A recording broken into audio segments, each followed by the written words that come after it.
What's up? We are live. We are live.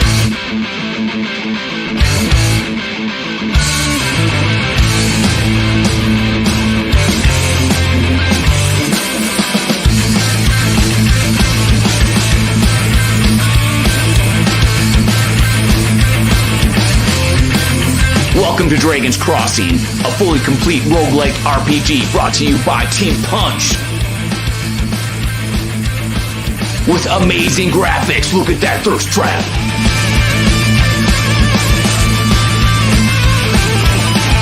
Immersive environments with booming voiceovers and cinematic soundtracks. You dare face a chunker? If you die, you lose all of your items, baby.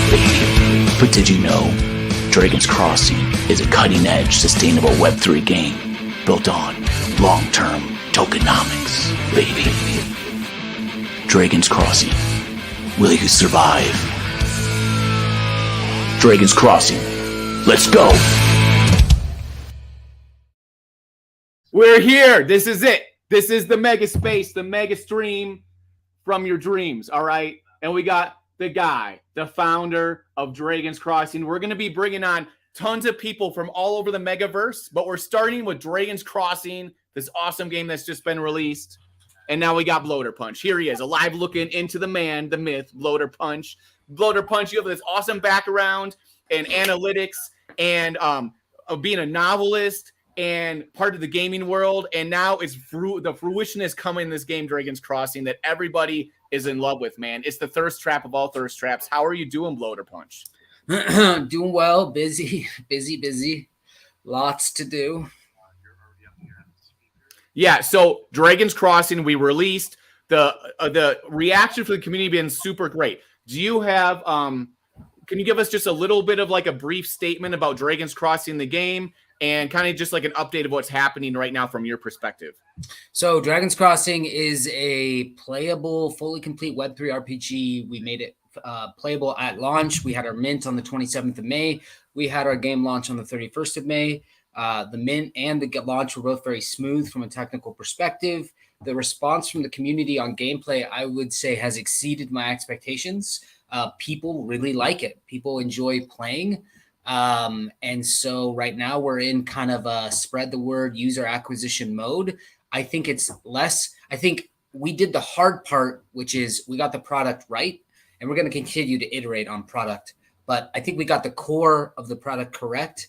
And now it's a matter of, can we get the word out? Can we bring and acquire new users? And I have a big announcement on that front, but I'm not going to make it yet. But that's my big announcement. Big announcement here on the stream is what we're all about, baby. Well, this is the thing, right? Like, we've got so many people coming up here. Yeah, baby, in the room. Like, they're giving the Grady shout-outs. We got people back in the green room right now. You know, it's like Ozzy Osbourne back there where he's like, I only want brown M&Ms in my bowl in the green room, all right? And I need a refrigerator full of Molson Ice, all right?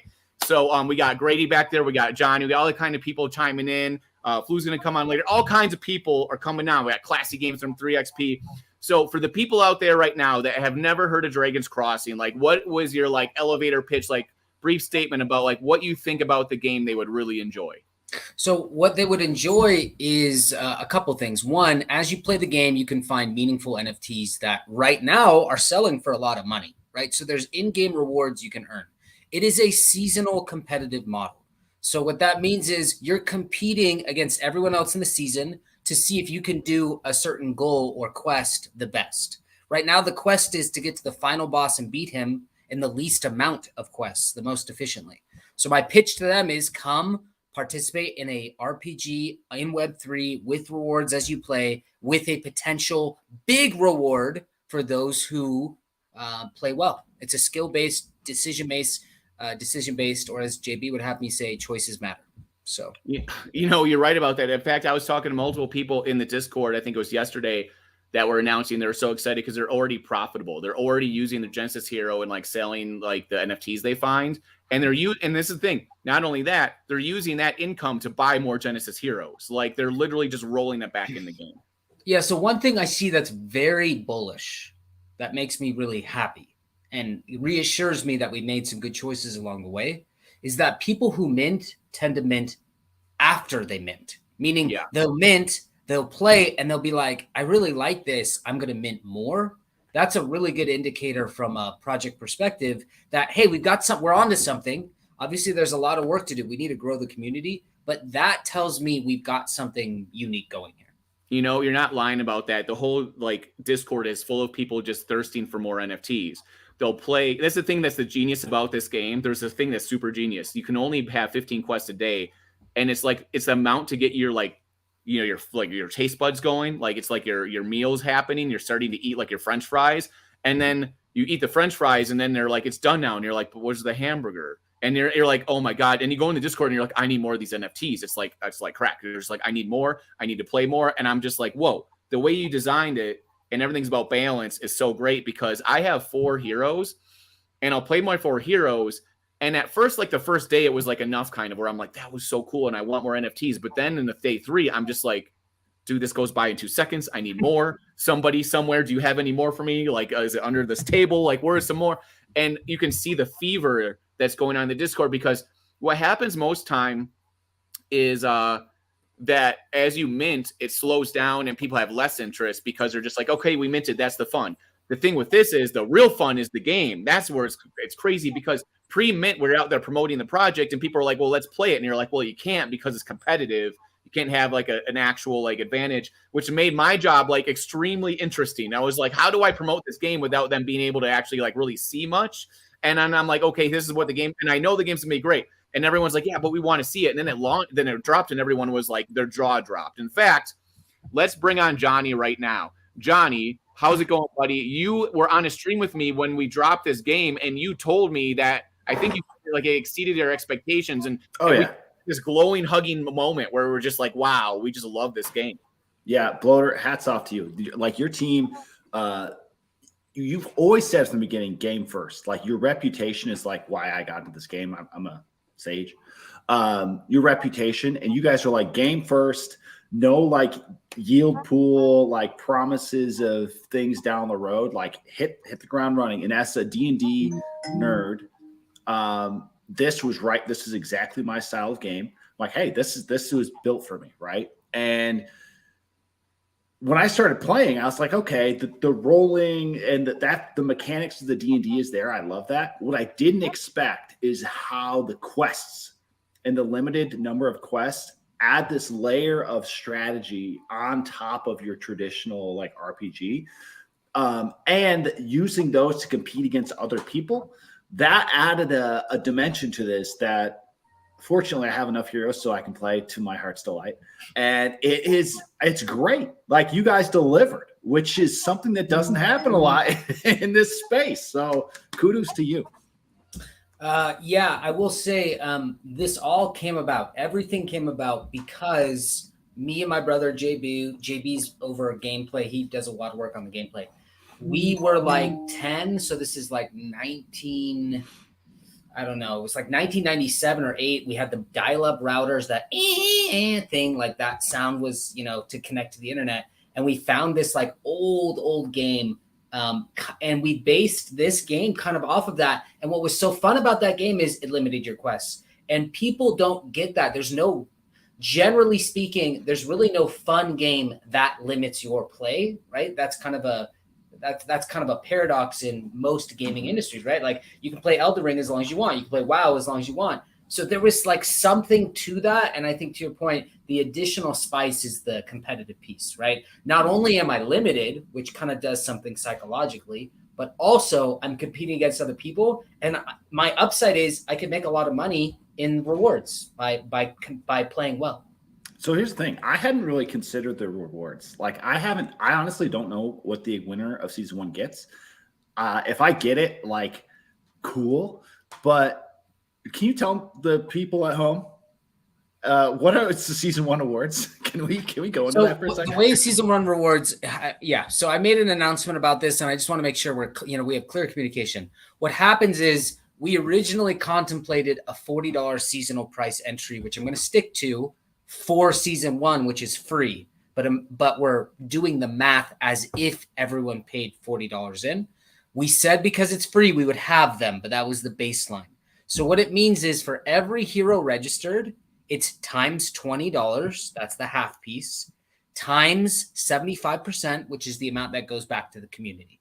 So if there were 500 players registered at $20 a piece, have that for, or excuse me, 75% of that goes back to the community. That would be the pool that gets distributed to the curve. And then I think places 1, 2, and 3 get like exceptional rewards. And then it goes down a curve so that the top 40% probably break even, top 30% 2x, top 20% 4x, top 10% 5x, something like that, based on that baseline I was telling you about. Nice. So yeah, it's really exciting, guys, because this is the thing is you saw. Sorry, we have a lag, Johnny. It's fine. Johnny is in a far off distant land. He might be in Dragon's Crossing right now. Me and Johnny talk about Dragon's Crossing a lot, Bloater Punch. Our whole lives revolve around Dragon's Crossing. Okay, sometimes you have dinner with your wife, Johnny, too. But like, it's so fun to play this game. And you know, I literally am sitting there tweeting all this stuff out. We have a bunch of like giveaways we're doing. In fact, we're doing a giveaway for people at 3XP. So if you are there at the conference, we're doing a giveaway of a Genesis hero, which is amazing, right? Like people that are at the conference. In fact, Jett and Grady are there now, Johnny. So I'm going to switch you out and bring you back in a bit. And I'm going to bring on Jett and Grady. Crypto Grady's part of the team, and he's hanging out with Jett, who also has his own Web3 game. So Johnny, we'll talk to you in a bit. Big salute to you. I'll be around. See you in a bit.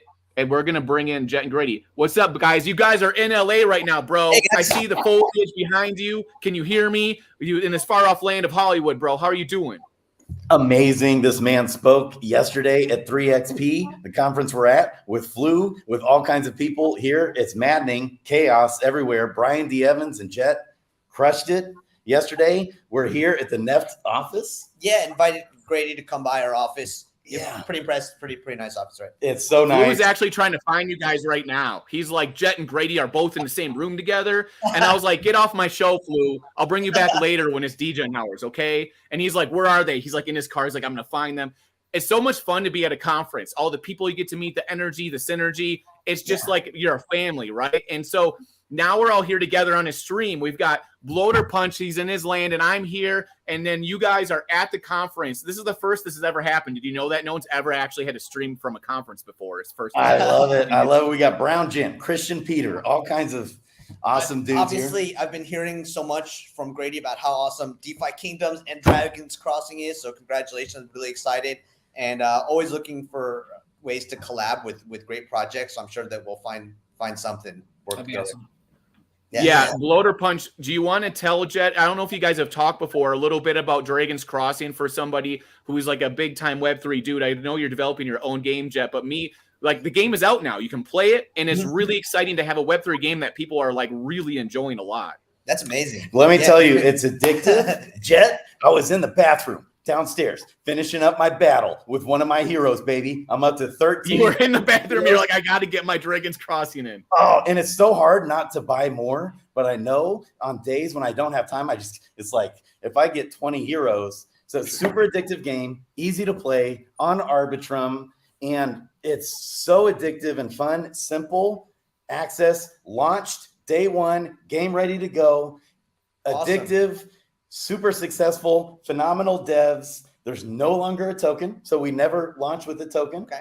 And well, I'll tell you what. Good one. Next Crypto Jam Season 1 Yes. is going to air in about 2 months. Yes. Very soon. And then around that time, we're going to start taking the applications for Season 2. Season 2 is going to be even bigger, even better, going to be in over 400 million homes. So I want to invite you guys right now to apply to be on Season 2 of Next Crypto Jam, and we'll see what happens. We'll see what the judges, George, Brian, I think you may know some of those guys, and Leia Halpern, they think they'll be filtering out that we were on their show. We were on George's show, right? Yeah, right. So Brian Brian said he was going to FOMO in on it. He said he was FOMO? going to do it. Yeah, Brian gave it a FOMO. Baby. So I think I heard, I'm having a hard time hearing, but I think I heard Jett just say that we will be on Season 2, and I really appreciate that. Thank you so much.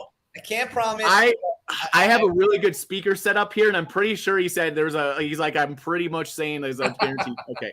We will apply. Okay. We will apply. Awesome. Yeah. Awesome. And Really we just got off a call with BitBoy. You're Yeah, we making did. partnerships all over the place. You got stuff going. You got this Alpha District game going. We got the season. So for the people that don't know, I'm with the president of the Hourglass Collective. It's the Wait token. We're a token community that's 100% circulating. Our chairman is Jeff Mahoney. He's a multi-billionaire, and he's really interested in mainstream adoption in Web3. So what we're doing is we're doing a whole bunch of projects that have the goal of making all of Web3 bigger. So it's not so much about just going after the people that are already in there. It's really about how do we get more people in crypto in general, which is good for everyone, right? So our flagship project is the next Crypto Gem TV show. That's going to be out in a couple months. It's where crypto projects compete in a weekly series to be for the honor of the next Crypto Gem. And the judges are Brian D. Evans, George, Cryptos Are Us, and also Leah Halpern. She's everyone loves Leah. There's some guest appearances from BitBoy and also from Tom Dwan, the professional poker player who just won the biggest pot in U.S. history, over $3 million at once. So congrats for Tom Dwan, and he's got an unforgettable cameo. And so in addition to Next Crypto Gem, that's going to be an ongoing series. We're going to go to season 2, season 3. We're also incubating a whole bunch of other projects. One of them is a gaming project called Alpha District. And this project is being created by some of the top people who in AAA gaming and in entertainment who worked on things like Star Wars Eclipse, Clash of Clans, Detroit Becomes Human. We have one of the guys who did our concepts worked on The Mandalorian. He worked on the Avengers. The Avengers. So we have a really, really strong team behind it. And that's the second thing. We got many more projects in the pipeline. If you go to hourglassx.com, you can see what it's all about. And one of the things that we're really looking to do is we want to collaborate as much as possible with other good projects. I think that there's kind of two types in blockchain. You have the great people who want to build great things like you guys, DeFi Kingdoms, Dragon Crossing, us, and that want to bring adoption and legitimacy to the space. And then unfortunately, there are still a lot of dark corners and hucksters. And I think it's the best thing that we can do is amplify the good and then try to educate people so they don't get caught up in the bad. I love you're all about just being a blessing and helping projects get eyes. That's what's so hard to do. As we know, it's hard to launch a project and have it actually get traction and adoption. And that's what you're doing. You're helping these little gems, these devs out there who are grinding with a good heart, with strong core values, who actually look out for the best interests of others, even over their own best interests. And that's what this team does. Dragons Crossing, DeFi Kingdoms. Okay. And you're just trying to help get them on the map, get eyes on those projects. And as a dev, Bloater, you know this, it's hard to do. And that's what this man's doing, making all these partnerships with influencers, with production companies, with VCs, different things going on. My background is in traditional investment banking and mergers and acquisitions, and I got really into crypto. And one of the observations I made is that, unfortunately, there's 99% of the money in the world and the economy in general is not in crypto. So what I'm trying to do is I'm trying to take the successful people outside crypto that have the philosophy that we do want blockchain adoption and then bring that in. And so that's kind of what our ethos is at Hourglass and what we're all about. Yeah. Love it. I love it. That's super cool. And the biggest, most important part, Alpha, about this is me and Jett are both former Hollywood actors. Boom, there it is. There's the Alpha bro right there. You know what I'm saying? And Grady might as well be one. You know what I'm saying? Okay. And Bloater is a novelist. Okay. We're all about storytelling in this room. Nice. All the people in this room are storytellers. Cool. So like when you go to the stuff that you're doing a TV show and everything. And we had a discussion the other day where I'm like, it's so cool that your productions keep on getting more exposure. You're going on Amazon and stuff. Yep. And like the thing is, guys, when you're storytellers, that's really what it's about. How you make people feel, the environment, the experience you have. Dragons Crossing has whole lore and storytelling. You can feel like Bloater Punch in the game. You know what I'm saying? Like that's the stuff we need to do in Web3 is make the content good. Because when we were at Denver, Grady, you remember on those panels, every single gaming project, these are the game people making the games, kept saying Web3 games aren't good. And they're the ones making the games. You know what I'm saying? They're like, please buy my game, but also the Web3 games are boring. They're not so good, because they're often startups. They don't have like $800 million in funding. But like, here's an example.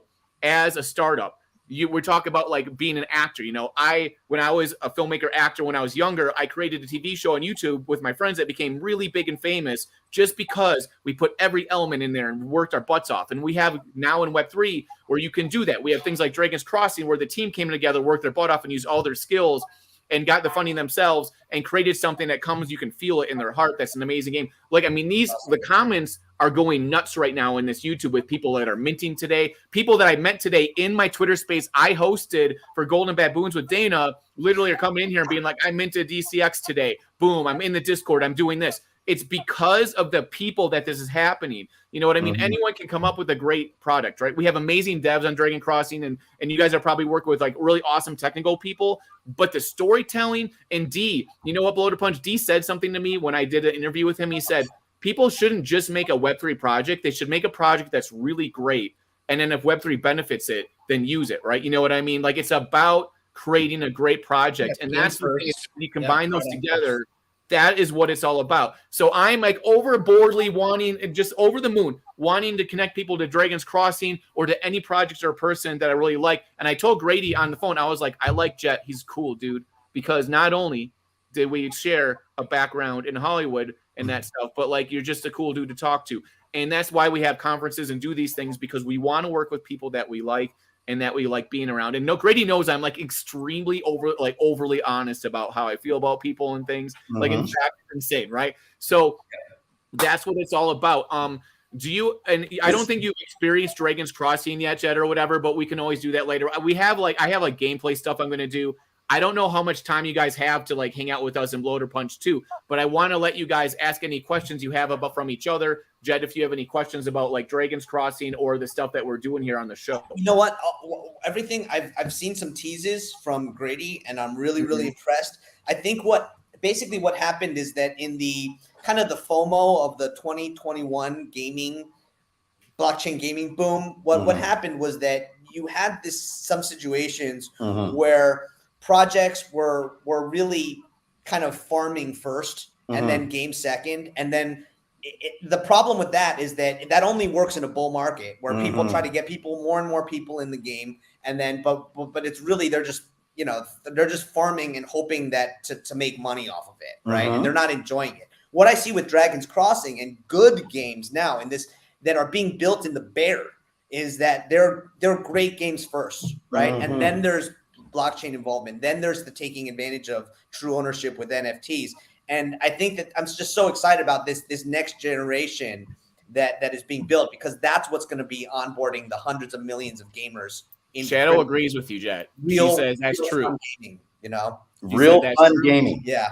Yes, it's fun, addictive. Right. And this guy D, one of their main devs, is, believe it or not, Jett created the first ever created hardware wallet for Bitcoin. Oh, wow. Not only that, though, the big thing on that is that he was literally in Toronto hanging out with Vitalik, working on Ethereum blockchain in 2013, like creating the blockchain while he did that. Yeah. So, and I did a whole show with him, and that's why I dropped some of his knowledge. There's actually like a sage type dude in the game, a wanderer dude that walks around, and I was like, D, I think you're that dude. Yeah. I'm like, you're always, he told me, he's like, Doug, I'm always watching all things. I'm like, I think you are. I think that's you, bro. And so I'm like, I pick up on this 3D modeling things and just stand in it and then make that. You know, like he had the soul of Akua, that dude in the game, and like, and he was so wise. I felt like I was talking to Obi-Wan Kenobi, you know. Bloater Punch, did you feel like you're talking to Obi-Wan Kenobi when you talk to that dude? I mean, it's crazy. He's amazing. He's super easy to work with. He's a phenomenal dev. 10 out of 10 developer. He's coming on this show today, bro. In fact, like he was like, yeah. What? Dude, I got all the stars lined up on this show, baby. You don't think it's the first all-time 3XP Mega Space for nothing, bro. You guys they got to raise it up to your level. You know what I mean? They got to be on the level of the founders, the crypto Gradys and stuff. All this, you know whose fault is of all these things, Bloater Punch and Jett, is Grady's fault, because he had streams where he was going crazy. Grady's fault. Everything. It's his fault. He was doing these damn YouTube streams, and I was like, I got to get on this guy's show. I go on the show, and we just start going crazy. We start doing crazy stuff on games and stuff.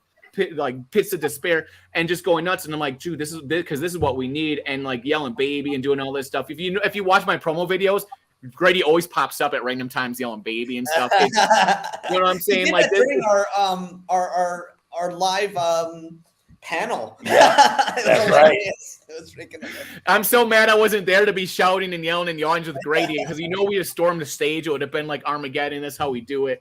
That's what we did in East Denver. So awesome. It's super cool.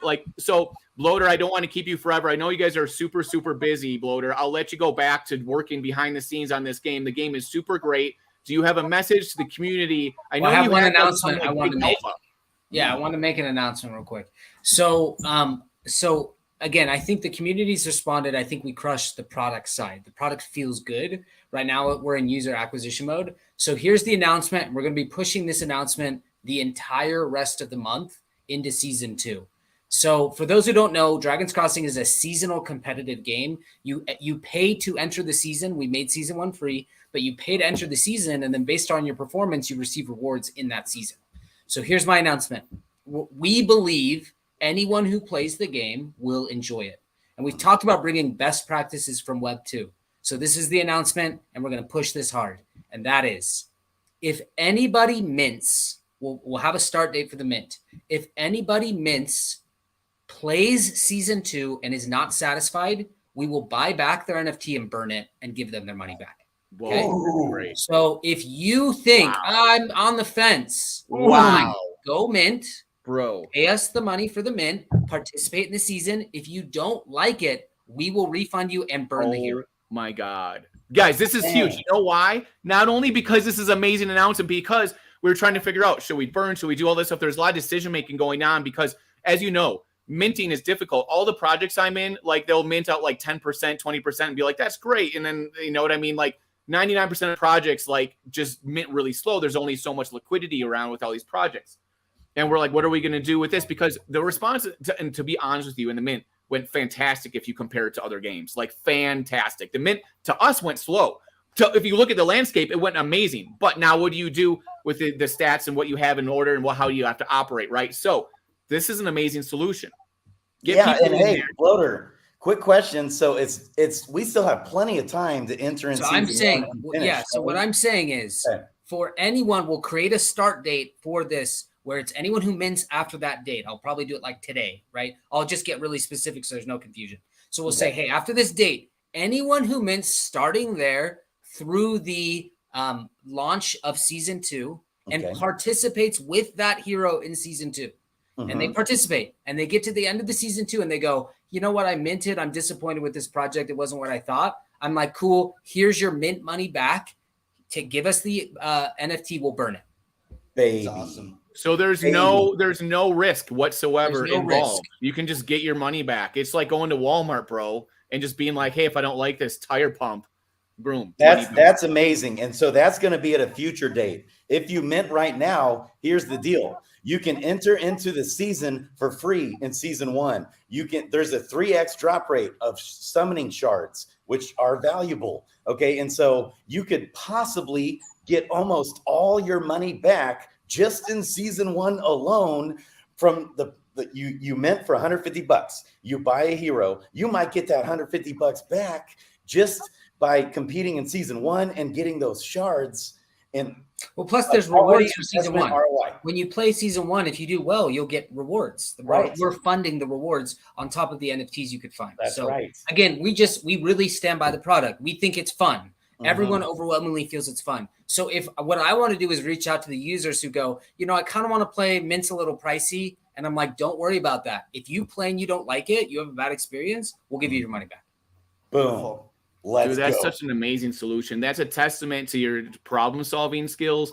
And I'm telling you, I've been parts of a lot of NFT projects, around a lot of projects for the past year and a half. And I go to conferences, and I'm going to be honest with you guys. When I'm at the conference, everyone tries to talk to me. I talk to everyone about their project. I've hosted many NFT Shark Tank type shows on Spaces where we review projects, all this stuff and knowledge. And the key factor is you've got to be able to pivot, critically think, and figure out problems and have solutions right on the spot and just do it. And you guys are doing such a great job with that because you care about the community and you want to have a really amazing balanced game. It's been a year and a half you spent working on this game without anybody even knowing about it until you launched, right? I mean, think about that. Who does that in silent and secretly and keeps it a secret? And then Grady told me one day, he's like, dude, I heard about this new game. And I was like, what is it? Tell me, bro. And then he was like, it's this thing called Dragon's Crossing. And then I watched Bloater's Town Hall like we're doing now. And I called Grady and I was like, whoever these people are, I already kind of knew who you guys were. I'm like, these people are amazing. The way you speak, the way you frame it, what you care about the community first. 75% of the proceeds from the season funds go back to the community. You know what I mean? And Jett, just so you know, the hero supply is controlled by the community. Once those Genesis heroes are purchased, the only way to have new heroes in the game is through them finding the new heroes. So like you control the game. The community is in big in power. It's a perfect Web3 game in the fact that, in the sense that the founded team is there to support and create a great product and something for you to use, but the community really gets to be a huge part of it. And, and with the community controlling hero supply, we feel like we are leveraging the best of Web3. Mm-hmm. Yep. Yeah. And it gets people so excited. I mean, that's the thing, is the proof's in the pudding. The people in the Discord right now are buying heroes like crazy. They can't get enough. It's like, just like, gimme, gimme, gimme. You saw in this chat right now, thanks for the shout out, Kong. You saw in the chat right now, we've got tons and tons of comments from people that just minted today after hearing about the project, and boom, boom, boom. It just goes. And that's the thing, dude. It makes me really excited because Web3 and projects are not easy. I just saw an interview with Ice Cube, and you know what he said? He said, if you have your own project or company, you better be willing to work for free for 5 years before you can expect it to like be successful. You know what I mean? Ice Cube's a worker. He shows up to work and get it done. If you're on a film set with him and you're not serious, he's like, get out. Like, you're out. Get on my, you know what I mean? And so like, that's the reality of the fact, is that things don't come easy, and it's great and invigorating for the community to see people really care and the team working so hard. I mean, when you're just talking about the dev team itself, they're all so impressive and wonderful people. And the team doesn't even play the game. Like, they can't play the game and compete because they have the insider alpha. It's all about being transparent and stuff, guys. So, and this is so cool to have everybody on and share this in one place, because really talking and interacting is the real thing. You know what I mean? Like, dude, Web3 is like the new frontier, Jett. Like, you talk about working in Hollywood and all this stuff, man. Like, we're the punk cool thing that everyone wants to be a part of. Now we just have to utilize that. And this game, like Dragon's Crossing, for example, is like a good example. The artwork is ridiculous. Like, we're actually going to have the composer on the show later who composed the amazing soundtrack. Oh, baby, that's amazing. Okay, Doug, we got to go. Like, any final words, Jett? I'm just really excited about what you guys are doing. Yes. Look, excited what we could do together. We could do this anytime. So we have to run into another call. Yeah, you guys have stuff to do, but I appreciate you guys coming on. Yeah. Thanks so much. Love you guys. Later. Well, Jett, I'm kicking you off. You guys are awesome. Have a good time at the convention. We'll talk soon. Okay. Cheers. Okay. See you later. Okay, Bloater. So this is what it's all about, man. When we talk to people just about the project and them hearing about it, like, they're already wanting to mint without even playing the game, right? Like, we see that I've never seen a YouTube chat like this before where they're just going nuts, man. They want to open the rift shards. Okay, so question. They want to open up their shards, right? They have to, I think, wait till the end of the first season, right? They still can do that, 100%. Season 1 rift shard opening will be occurring at the end of season 1. Dude, major alpha. So this is such a great thing. I actually said in the chat, I'm like, I bet the team will come up with a cool solution for this idea of what to do with, like, you know, NFTs and minting and burning and stuff and making everyone happy about it. Such a great solution. And that's the thing too, is that, like, I can now go to people and be like, hey, check out this game. Also, if you don't like it, they'll buy back your NFT, and they'll be we'll do an NFT buyback. Oh my God. And I need to, once I step off here, I need to make the Discord announcement so that the rules of this are super clear, right? I don't want anyone confused on dates and all that, but that's the theory, is I want this to be a, hey, money back guarantee kind of situation. So he said there's not an official start date yet, but it's going to be soon. And that's the thing about this team. I've dealt with this in other projects where when you announce something, say something, it's going to happen soon, like you do it. It's not like other games or situations where, like, it takes, like 6 months for, like, anything to happen. You know what I mean? Or they keep delaying and you don't really know. You guys have been great with very big transparency and also fixing bugs quickly. Everything about this game, I think a big thing that we need to have as a takeaway from this game, you kept it small and simple enough as a game so you could deliver an amazing product, but it's all up here in the brain. It's the things, the decisions you have to make, and the beautiful artwork is what makes the game amazing. You're using your intelligence to make the game good. You're not relying on, like, you know, we're going to have the most amazing 3D graphics type system, even though the artwork is fantastic. You found the artist. Like, I've been begging him to come on a stream, and he's like, I'm a mysterious artist, and I don't allow my identity. And I'm just like, bro, you're killing me right now. This makes me so, the thirst trapping is just, out of this world, right? Thanks, Katrina. And so, and this, dude, the community has been fantastic. And this is the thing too. I have a new thing where I'm in drill sergeant mode, where I'm kicking everyone's butt, the team's butt, the community's butt, to get out there and tweet, to comment on tweets. And I see you guys in this chat right now are doing it. We need more of this. And that's part of the reason we do content and streams, is to galvanize people, get on the same, get it all rowing together, get the messaging together so we all know what to do. Because the thing is that if you're in the community and you're not sure what to do, should I tweet? How do I do it? Should I comment? I'm here to help you and be like, here, this is how I do it. Help me. I'll literally get on a phone call with me, bro. I will help you in any possible way to learn, to feel good about yourself, to know what you're doing is awesome. And Johnny, it looks like Johnny's playing right now. Look, what is Johnny doing? Look at this is the game right now. Let's peek at Johnny. Okay, so Johnny can't stop playing the game. Is it so let's see. We have any comment or questions in here in the chats? Do you guys have any questions for Bloater before he has to I like go it, back? Voidy. I got people who will join season 2 now for sure. Absolutely. Standing by that commitment. So you should expect a Discord announcement later today, laying out all of the stipulations, all of the rules. I have to think through the exact way we should do it, because I could see some abuse of the system. I'm not talking about abuse of, hey, I'm just going to buy a hero, play the season, and leave. I'm like, sure, Right. that is what it is. I'm thinking more about gaming the rarity system. Like, oh, I'm going to mint. If I get a mythic, I'll keep it. If not, I'll just refund and try. Like, we'll have to figure it out. But the high level is, I want to take away people's apprehension about the mint price, let them play the game, let them feel it, and then go from there. Well, sorry, go ahead. And to answer this other question, are the whitelist airdrops still going to be the end of season 1? Yes. So summoning shards will be openable at the end of season 1. And rift shards will be available at the end. Yeah. So rift shards being opened at this end of season 1, airdrop for people who minted at the original $300 price. You guys, don't forget, I'm going to be giving away a shard today. I think it is. Yeah, I'm giving away a shard in this show. And so I'm going to put the tweet again in the comments. So I want you guys, please, to comment on this tweet.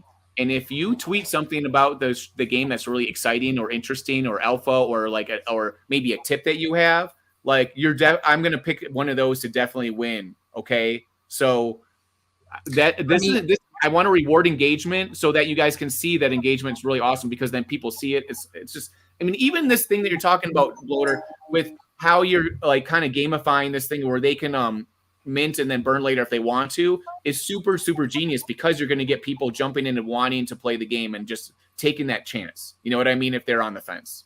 That's right. So last thing, I saw Katrina's comment. Why no trial version? Here's my problem with trial version. If you wanted to know what the game looked like, there's plenty of content already available, right? People are streaming it. Doug's streaming it. Grady's streaming it. Other people are streaming it. There's YouTube videos with gameplay. So if you were like, I just want to know what the game really looks like and feels like, I feel like the content's there.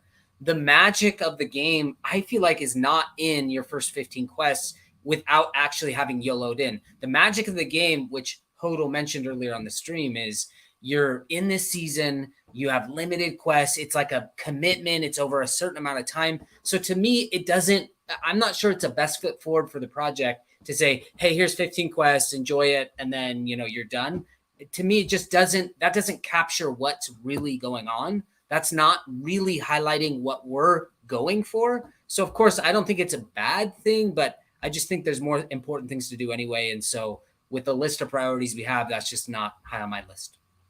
That's the thing about it, is you're always thinking about the high level stuff, the meta stuff. You know what I mean? Like your analytical brain, but like you have the background in D&D and being a novelist and writing, like, and understanding, like, you put yourself in the position of the player of like, what would they want? What's going to motivate them and stuff. And most people don't do that. They just don't get it. Like, whether they have a game or NFT project, they just assume whatever idea they have is going to work, but you have to really think about what is actually going to happen. What's the most probable outcome of this decision-making that they have. And it's really hard to figure that out. It takes a lot of thought, a lot of energy, and a lot of patience to do that.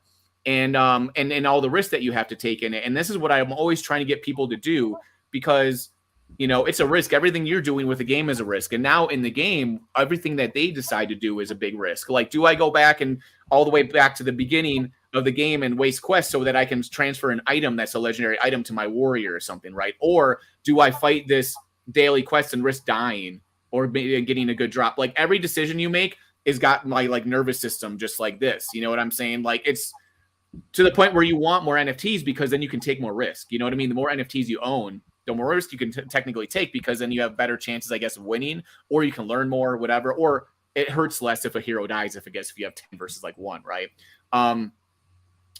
Heroes levels are reset every season. Yeah, they keep their skills just for people. So to answer Riemann Lineberry, so the part that feels good is if you find a skill book and you consume it, you have that skill book forever until you delete it. So yes, some things persist through seasons. Some things are wiped at the end of a season. Season 2, to answer this other question, what I think originally we had planned it differently, but again, things have changed since we initially planned this. So what I'm saying right now is season 2 will happen at the end of season 1, or meaning after the conclusion of season 1. Okay. So how long is season 1? When is it going to end? So season 1 will end 28 days into June. Okay. And then season 2 will likely start a day or two after that. Okay. So and then of course we have, again, I don't want to spoil too much and we're still work in progress, but I am contemplating simultaneous different modes. So it's like, hey, I'm going to participate in a 3-day sprint. I get 100 quests. The farthest, whoever wins, you know, like there'll be different ways to slice it, right? Yes. I think Katrina sent me something.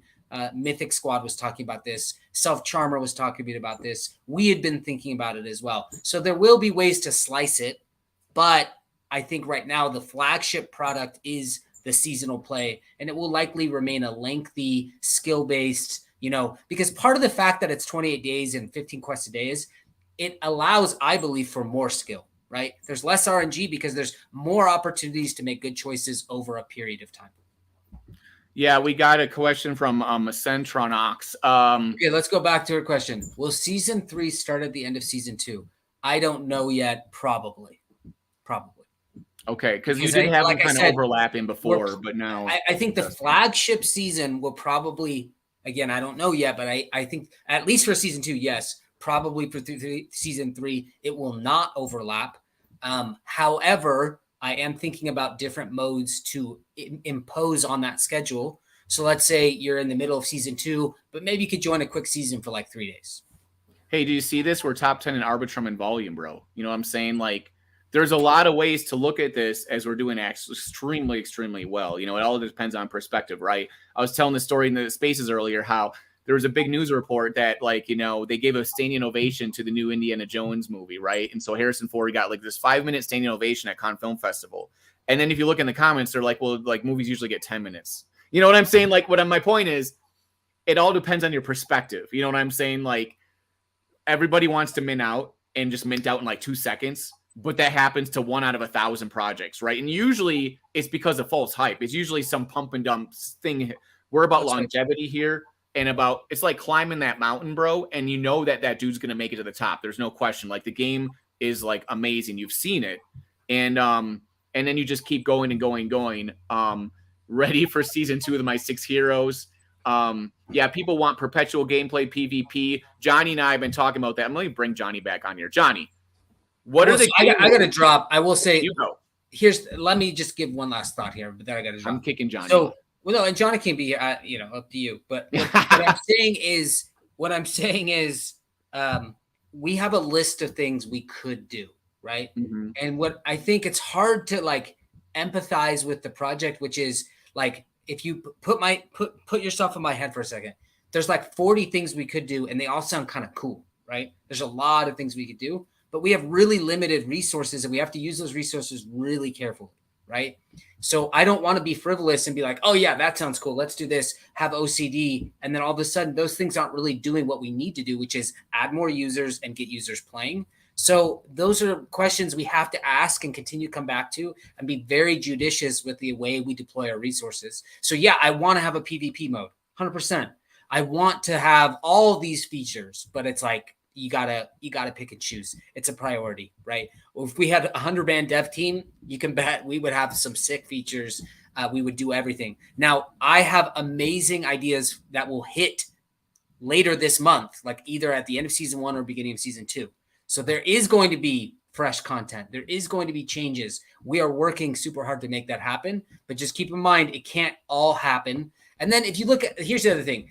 I feel like our pace is really good. Like we've launched with a really solid project. Most other projects don't even have a project. They have like the hope of a project. So like we have to keep in mind, like we have to keep a realistic pace. Like we can't always have, amazing new shiny things every week, but we're going to try and keep a really lean pace. Yeah, look at it. They say we want to play it 24/7. Well, part of that is like making them wanting more, right? In fact, okay, so you're going to have to go, Bloater, but we're bringing on more cool people. D wants to come on, and also the composer of the project. We have all kinds of cool people coming on, and Flu and stuff. And we're going to just have this big mega space. We have Classy Crypto, who's a big influencer in Game 3 world, is going to come on from streaming in from Web3 Expo, where he's a speaker there. And lots of cool stuff. So thanks so much, Bloater, for coming on, man. Do you have any questions, Johnny, for Bloater before he has to go? Johnny, I can't hear you. He doesn't have any questions for you. Doesn't have his mic on. Went in my closet. I said I'm really happy about that announcement. That's very exciting. Once people play, they're gonna mint another, in my opinion. And again, here's the thing. I was thinking about this. To me, there's very little downside because one of the stipulations is they have to play the season. So it benefits the community, even if they have ill intent. It benefits the community. A lot of people will play and say, this is really fun and I'll stay. And even if there's people with ill intent who come in, they pay the seasonal fee and they leave, I'm like, okay, that's going to happen. But we got their mint money and now we gave it back. So we're net zero at worst. Yeah, right? Exactly. That's super cool. Oh, and last thing, Gatrino, skills were patched yesterday. All skills should be working exactly as they should now. I will make JB is out of town right now. He's on vacation. We were going to put it in patch notes. It will be in patch notes. The intent, Aphex, is to have $20 for season 1. I am like almost 100% certain on that. It's not going to be 40. It'll be 20. And that'll be the season entry fee for season 1. It's really, really great to have you on streams and in the Discord and the team and whatever, because there's so much of this stuff, decision-making, what's happening in the game, that transparency and immediacy with information, right? It helps people feel really confident about the game and just be balls to the wall excited. You know what I mean? So Bloater, you've been doing a fantastic job of doing that, coming on the streams. And I know you guys in the team have been up all night long for like weeks at a time and like all this stuff. Season 2. Yeah. And everything. So, season 2. Okay, so thanks, Bloater, and I really appreciate you coming on the stream, and we'll have more cool people coming on, and then also Flu. That's the new joke of the day. Cool people, and then also Flu is coming on the show. So anyways, good times. Okay. Thanks so much, Bloater. We'll talk to you soon. We'll be doing some more of these, and we'll see you in the Discord, everybody. You can go in the Discord. Bloater's there to answer questions. It's super amazing to have that. Really appreciate you. Okay, see ya. Okay, see you, Bloater. So, Doug, check out this ring I just got. Whoa, in the game, bro. Check it out. Pull up my screen. Okay, as you bring that ring on, maybe we should have some sound and music soundtrack. Maybe we should. We might have somebody here. Oh, there he is.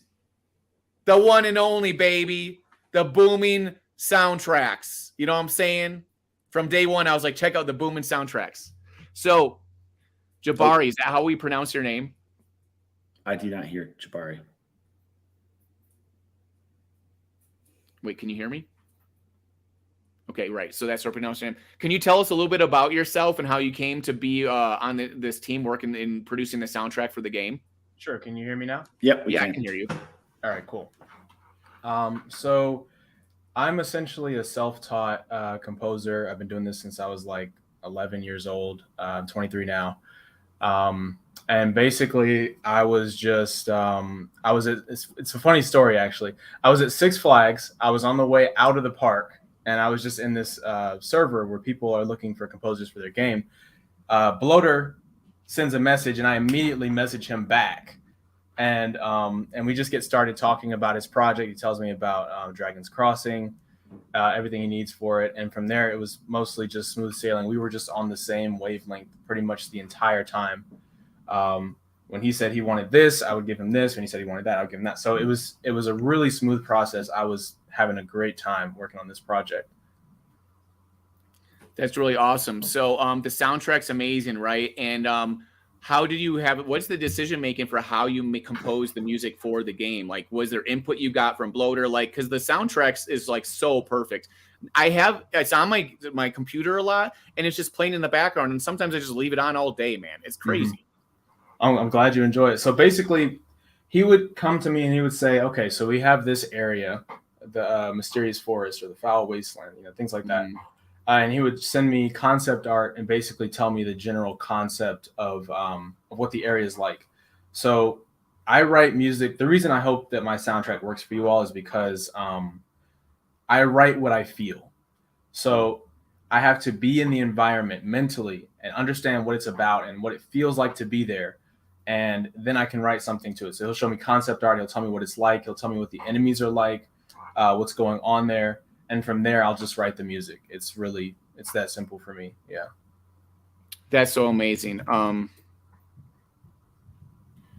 So you basically, it gives you a concept and then you made the music. And I'm telling you, it's almost like you had played and seen the game already when you make this music. My background is in Hollywood and filmmaking, where like when you create a film or video, the audio is literally 50% of that project. You know what I mean? Like, and often people overlook that. They don't realize it. When you see like a legit television or film production and you feel so immersed, usually it's because of the audio. You know what I mean? It's really like the soundtrack, the noises there. That's what really brings you into the world. It's because anyone can make just a visual, you know what I mean? Like, but if it doesn't feel and your senses aren't stimulated the right way, it doesn't feel real. You kind of get disconnected if it's not done well.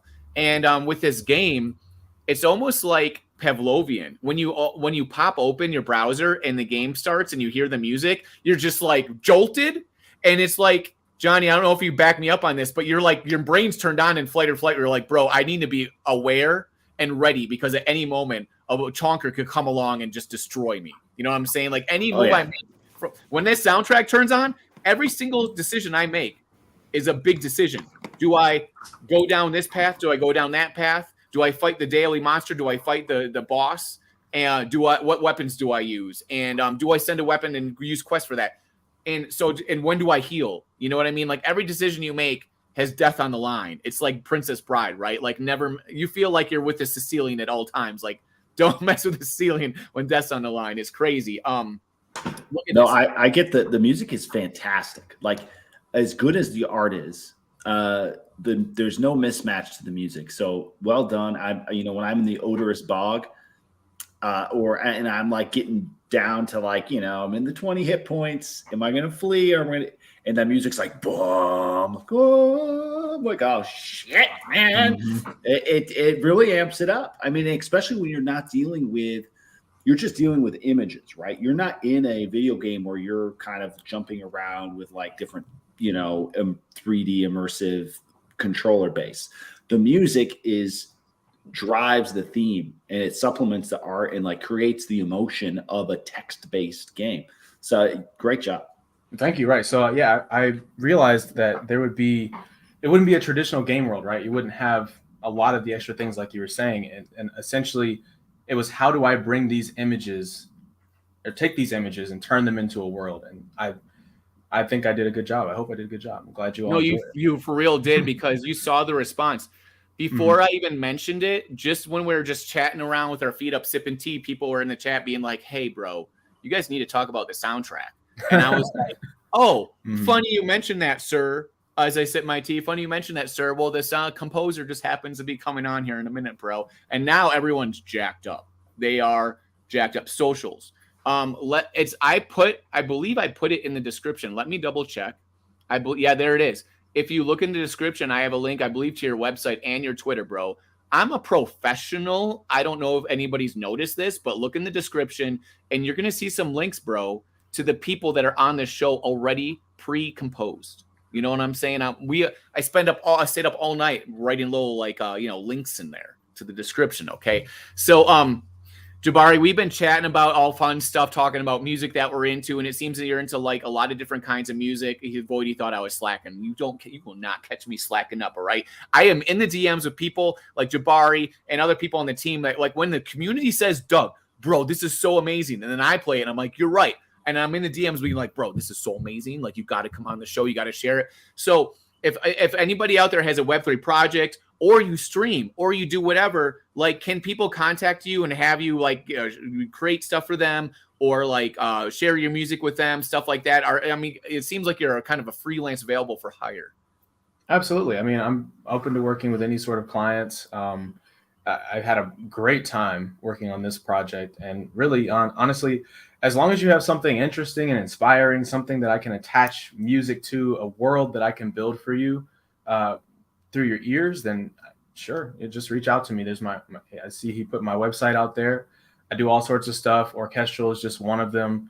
I do electronic sound design, a lot of experimental stuff. So very versatile, not just cinematic filmics type music, you know. So here, I'll put your links right in the chat so they don't even have to do the work. All right, I'll do the work for you guys. You know what I'm saying? I'm like a Sherpa of community and friendship. So that's what's so cool, man. This game, the people that they found to work on this game, we've got, and this thing is like, I didn't know who you were before this game came out, and then I heard the soundtrack, and I immediately thought, I need to know who made this. And that's how you really make an impact. Like, if you're wondering, like, how do I get a job, or how do I work in a certain field? It's like, if people click on what you do and immediately they're just like, what? This is amazing. Not only do they think you're great and might hire you, they might actively pursue you. So, like, when I create my videos that I do, like my hype videos and fun stuff about Dragon Crossing, like the stuff that I pin to the top of my Twitters, I want you to, when you click that button, be like, holy crap, I'm gonna crap my pants. This is like blowing me away. Like, that's the kind of impact we want to see, right? And look at this. You're the co-founder of WebThree Games, Scott, in the house. I'm gonna reach out right now. That's it. It's happening right now, baby. I'm gonna do the Crypto Grady claps, baby. You know what I'm saying? I'm gonna hype like Crypto Grady. Got my DCX t-shirt on right now. I'm ready to go. Hey, Doug, I gotta drop. Thank you for doing the space. I want to be playing. Thank you for the music. I'm going to be listening to it for the rest of the next 2 hours, probably, as I go through all my quests. So thanks, everyone. Hey, thanks so much for coming on, Johnny. You've been such a great community member / Sage investor of this game. And that's the thing, is when you want to know how well this game has been created and made, like, Johnny is somebody that's been waiting 15 months and invested money in it and all this stuff. And he is, with your own words, you said you were like, exceeded expectations. Oh, another thing. Hit me up on my Twitter and do my giveaway. I'm giving away a shard next week. There's a very easy giveaway. A shard is essentially a hero for season 2. I'm gonna drop it. I'm gonna drop it in the old chats right now. Catch you all later. I'll be watching, but I gotta jump off. Peace. Hey, thanks so much, buddy. Okay, so Jahbari, have you played the game yourself at all? I haven't, actually. I have not. Oh, well, we need to fix that, bro. We need to. Yeah, sure. Let's do it. Do you own any? Do you have any of the NFTs or anything?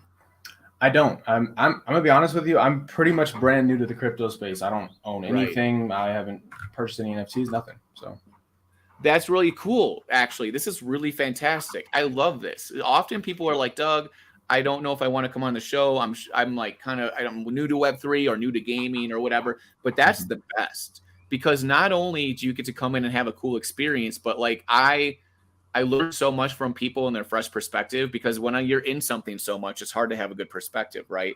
Have you seen the artwork for the game and what the NFTs look like? I think I might have. I think I've seen something on OpenSea. I'm going to bring it up right should have now. paid a lot more attention to this release. You're busy. So busy with other stuff. You're busy composing. Let's bring it up right now. That's good. This is good. I love this. Oh, wow. Okay, so look at your screen. So that's the artwork. And I think it's Sejin who's the artist, and he's some secretive artist in South Korea or Korea somewhere. I don't know. He could be North Korea, South Korea. I don't know, man. He's somewhere in there. And I don't know where they found this dude, but like the artwork in this game is amazing. And so these are the characters, but it's not just the artwork of the characters that's amazing. This is like what's crazy amazing is like, wow, let's go and look at where I'm in the game right now. And look at, here we go. Let me where's the mute? Oh, I'm hearing just this. Where's the music? Okay, if I click on this, right? Check this out. Oh, can you hear the music? Yeah. Ooh, here we are, baby. It's taking a second to load, but like, look at these monsters, right? An ambling skeleton. No muscles, no flesh, no problem. Age before beauty. All right, I'm gonna smack this skeleton up right now. I'm gonna this came together so well, dude. look at this. You know what I'm saying? Like, and so then you go on this screen where like they roll their dice and they hit 13 damage, right? And then here's mine, 4. And it shows you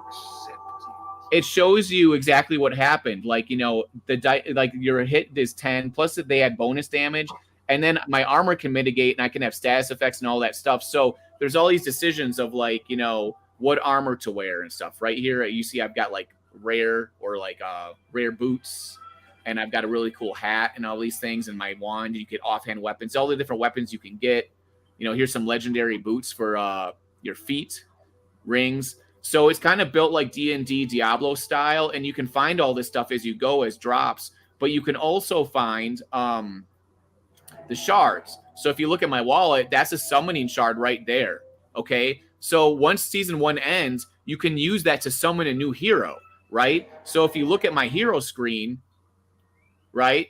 If you look at this, now that shard will be summoned and turned into a whole new hero you can use in the game, right?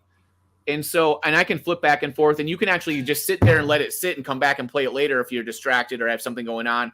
And it usually takes about 15 minutes to do a playthrough per character. But I'm telling you, man, like, this game is so cool that it just feels like you're in this swamp, right? Like that you're in there with this character. Not only that, beating these monsters is not easy, right? Like, look at this thing is kicking my butt right now. Like, I got them half down. Luckily, I have a lot of HP, right? But let's see if we can kill this monster real quick and see if we get a drop. You know what I'm saying? I clanked, dude. So they clanked. I'm keep on missing them. You know, like all these different attributes that you have on your character affect things, right? So, for example, if you look at my abilities, strength affects how well you can parry, which reduces damage when they hit you. Wisdom allows you to dodge better, and agility allows you to do more critical strikes, and quickness allows you to flee from battle, and charisma allows you to actually like persuade the monster to just like go away and give you their loot, and then there's no battle at all. But that's like very rare, right? So there's all this stuff that happens in the game that's so much fun that you have to kind of figure out. Sometimes you can roll more dice, it depending on the weapon that you have. So now I just killed it. It's done. No loot. I didn't get any loot, okay? But you can see, man, this is like so much fun.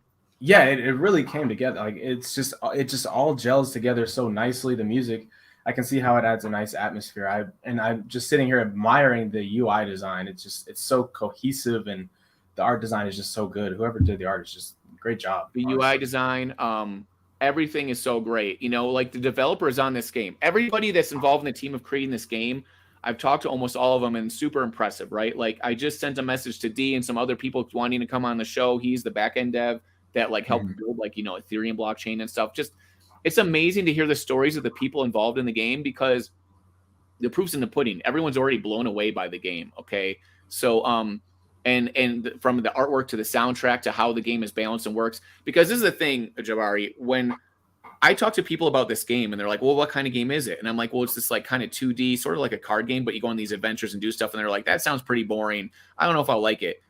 But every single time anybody actually plays it, they're like obsessed with it. They can't stop playing, because the game itself, the mechanics, the decisions you have to make, the story are like really intriguing and fun, and you can win stuff. Like everything that people say about games, like the game loop, what keeps you playing and what keeps you going and what keeps you interested, all that stuff is what matters. If you think about it, there's lots of games we have even on our phone, right? And stuff that's like very simple, but we play it all the time because it's like fun.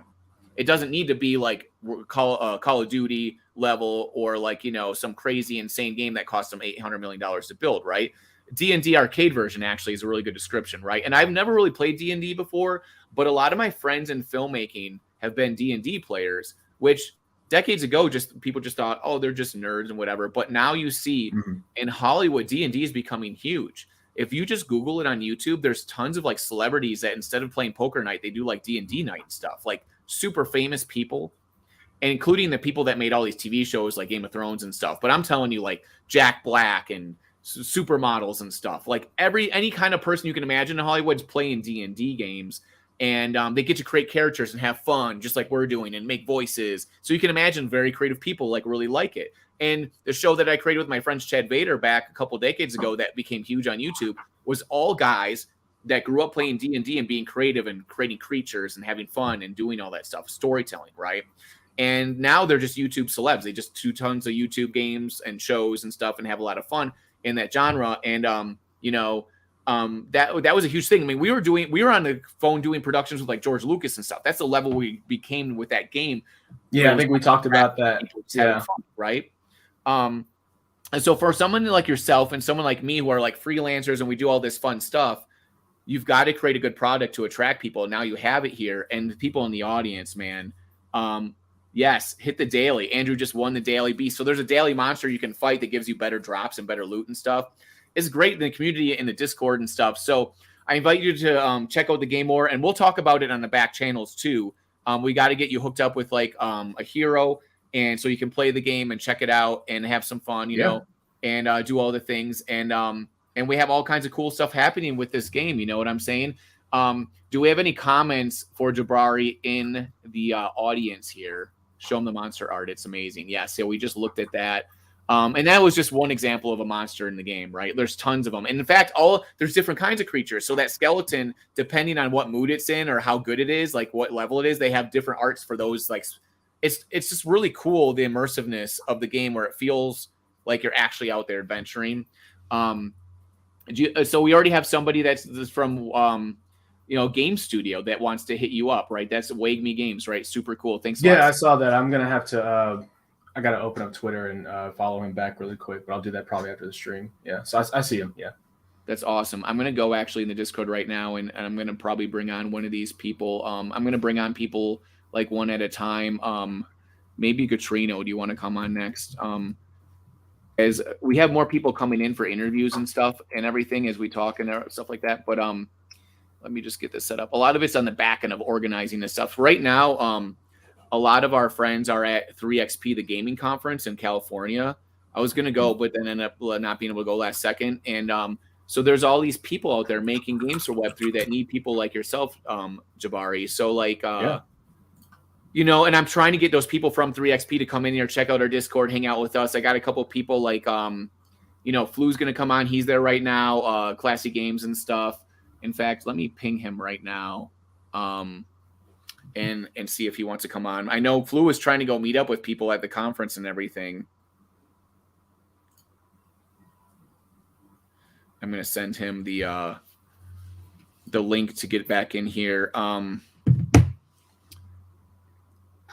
Okay, so Jahbari, we are also talking about, because I was in the DMs. I'm like, bro, do you want to make maybe some like tunes for like my videos and stuff or whatever? But that's the thing, is that like I want to be able to use everything I do to promote other people, you know what I mean, that are like really good at what they do. So if someone watches my videos and says like, who made that song? People ask me the song I use for my videos all the time, but I just bought that off of a composer for like, $20 from like royalty free, you know what I mean? Like on the websites, I spent like a whole week finding the right song, but it took me like so much time to do it that really fit. It had to be perfect for what I was doing. And I tried out like 100 different songs, and I'm like, yeah, but like, I want to be able to use people that I know or that are in the community and stuff, and just show how strong and awesome everything is.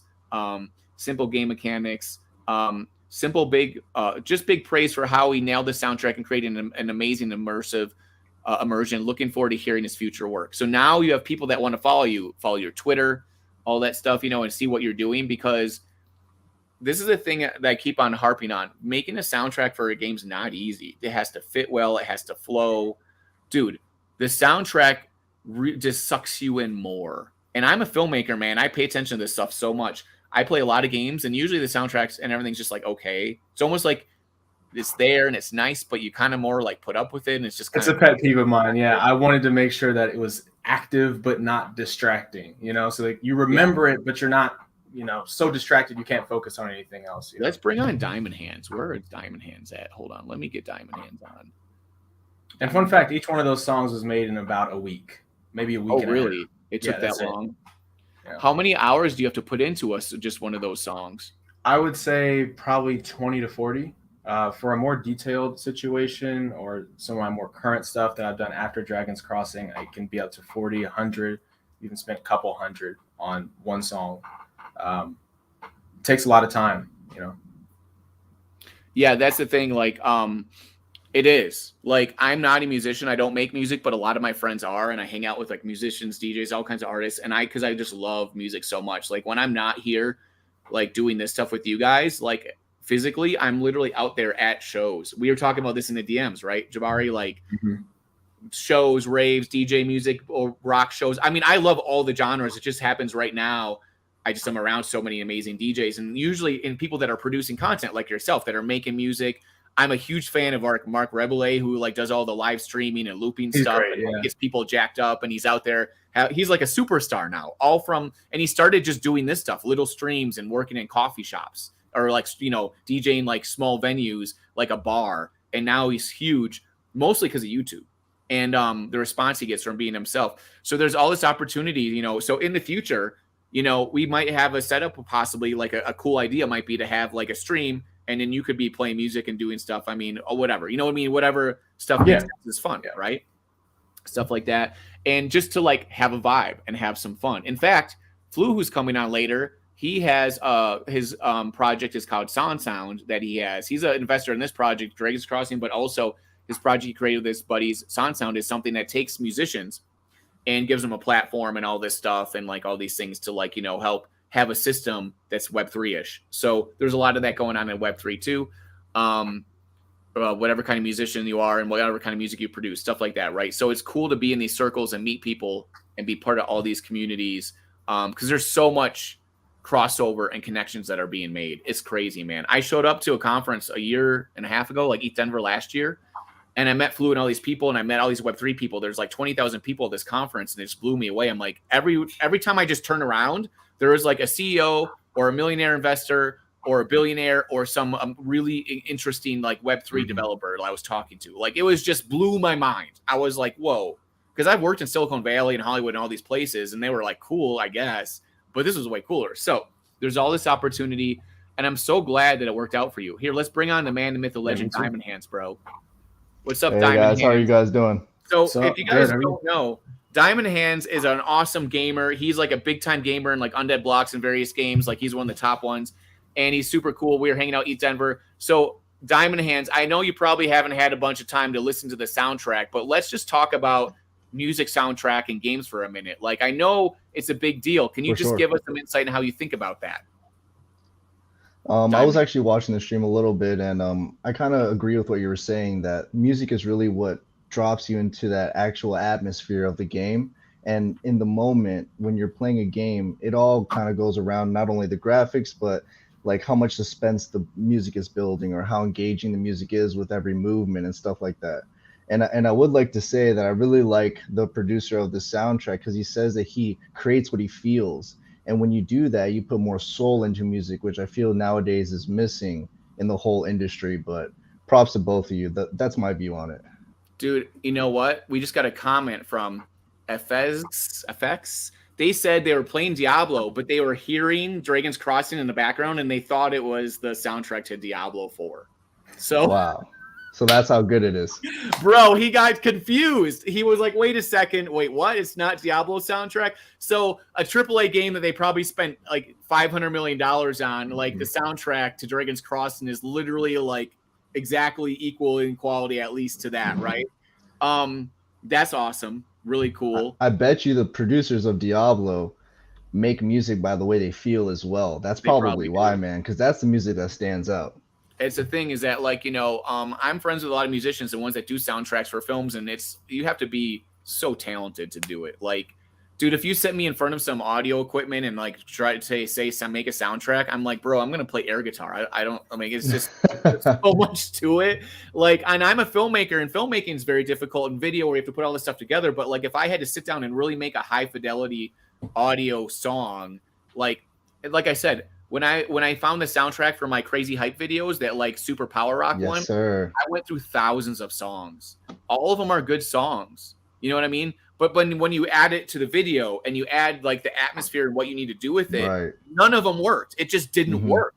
Like, it just wasn't. And that good. one clicked for you or something. And then right? one finally clicked. So when I'm telling you, making the soundtrack for this game is insanely difficult, or how well it's smooth and fits and how everyone loves it, like, it's crazy how good it is. You know what I mean? So Dude, that's yes. just like, it's like genius level stuff.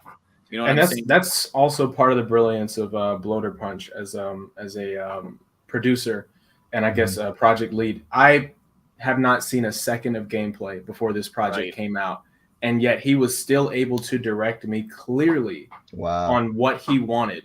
And then I just saw the game for the first time earlier, and it all came together perfectly. That is a testament to how good he is as a producer and his creative vision. I could always tell he had a strong, clear vision for what he wanted for the project. That is a really cool quote because that's the thing is he has a background in writing novels and in this realm of like fantasy sci-fi, and also I think he worked for Alienware at one point, and he's a data analyst. He's a professor of analytics and all this stuff, right? So he has all this background and stuff, and he's like the main propellant behind this game. There's a founding team, but he's the dude that had the initial idea, vision, concept. So he's kind of the man when it comes to that. And his team that he has, the other guys on the team are all people that he games with. They just happen to also be like super accomplished business people or devs and stuff like that. And the Punch guys. And it's so super cool to see that. Like, it's kind of mind-blowing a little bit that it all comes together so well because it's not easy to have that happen. And it all comes from not only the vision, but but kind of like the atmosphere and friendship and personality and who they are as people. It's funny because before I started this stream today, I was doing a bunch of stuff, Twitter spaces and stuff. And very true. I don't know what you're referring to, but thanks. And I was actually talking to the team, and I'm like, team and community of Dragon's Crossing. I'm like, I don't think anyone understands the amount of like hours and hard work it takes into like promoting a project and community engagement and tweeting and stuff. I mean, if you look at the community of Dragon's Crossing, almost 99 out of 100 people have maybe like 5 Twitter followers, right? They just are not, it's not easy to do. And also it's not maybe a motivation, but now we all have to come together and do as much as we can to comment on tweets and tweet stuff out and be aware of it. And part of that's my job is to try to help you do that and realize it. And like, just because I tell myself that's my job, all right? That's just what I'm taking responsibility of doing that. So Jahbari, also with yourself and your Twitter stuff, I'm going to help try to like spread that and let people know about what you do, post things, not only because it's helpful to you, but it's really smart for me to do that because you're amazing at what you do and it reflects well on me too and everybody else that's associated with you. So like when you have that core of quality stuff, it's like exponentially so awesome. You know what I mean? I've given speeches at Web3 conferences about this, where I go up on stage and people are like, how are you successful in Web3? I'm like, I'll tell you. It's super obvious. Make an amazing product. Like, to make something dope that people really want. And then all that work you do to promote it and stuff works. If you don't have an amazing product, it just doesn't work. I mean, you can make work. You kind of have to almost trick people into being into it, right?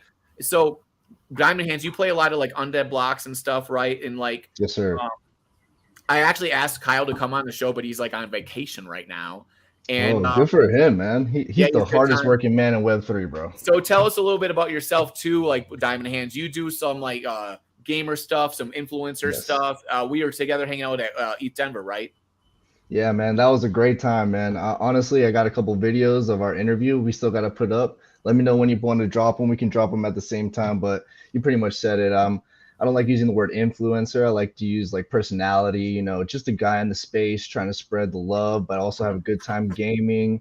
I like to choose the best Web3 projects out here. One of the ones that I play the most right now is Undead Blocks. My biggest association is with Undead Blocks. I'm a ZNN co-host for their new show. We're really all about, like what you said, creating an amazing project first and then creating the community. When this game launched and their whole project started, they already had more than 80% of the game finished, which was a big green flag for me. And fast forward a year, we're earning, we're renting, we're able to have the NFTs. We have a great community. We have new drops coming soon and big updates. Not even 24 hours ago, we had an update where we dropped 1 new character into the game. So now we have 3 working characters you can play. Yeah, that's pretty much what I'm here about. I put a link to Undead Block's YouTube in the description so people can go watch that and look at the gameplay and do that. And like here, I'll put a link to their and Kyle knows that you're on the show. Sweet. So I told him, I was like, I'm gonna bring on Diamond Hands. In fact, you know what's really funny, Diamond Hands, about all this I was talking to Alt Mom and I was like, hey, do you want to come on the show? And she's like, I have a really busy day with this other stuff. I don't know if I can. She's like, you should bring on Diamond Hands. And I was like, well, I already do have that son of a gun coming out. Shout out Alt Mom. Like, big Shout out props to her. in this space. Big props to her.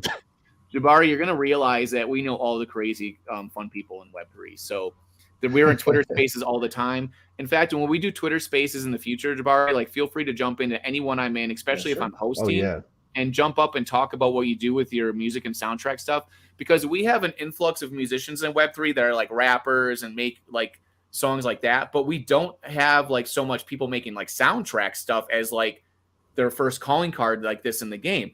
And a ton of people are looking for that stuff. So, and making games and making stuff and making content, making websites, whatever. So, that's something that's like a big fish in a little pond type situation where like, I literally have barely met anyone that's like, hey, I do soundtracks, type stuff in this space. You know what I mean? So that's really cool.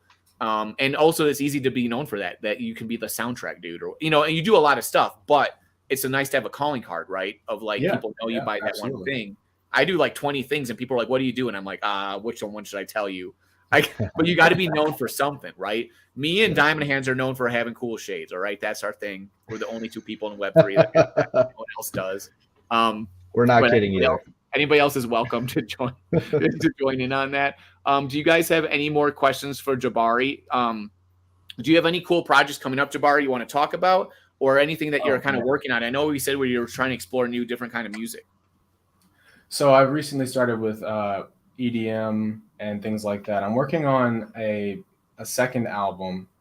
The first one dropped kind of quietly. It was best selling on Bandcamp for like a day or two, but outside of that, it was pretty quiet. But working on a second album to that's supposed to be like a multi-genre sort of journey through the mind of a composer. It's going to explore the ego of the composer, the things that drive them, the way we kind of just get distracted, probably going to go into the flow state and things like that. And also, I just work on a lot of things. Like I spend a lot of time just building things. I recently just started opening up Unity Engine again to mess around with developing my own game, because I've actually been in school for game design and software engineering. There you go. There you go. Yeah. So I'm just doing a lot of things. Probably the closest thing that's going to come out is the second album. But stay tuned. My website at this point is pretty outdated. I got to add more of my current music onto it but yeah, that's just got a lot going on, honestly. You know? That's awesome. That's super cool. It's great to keep our brain stimulated. And you said, what, you're 23?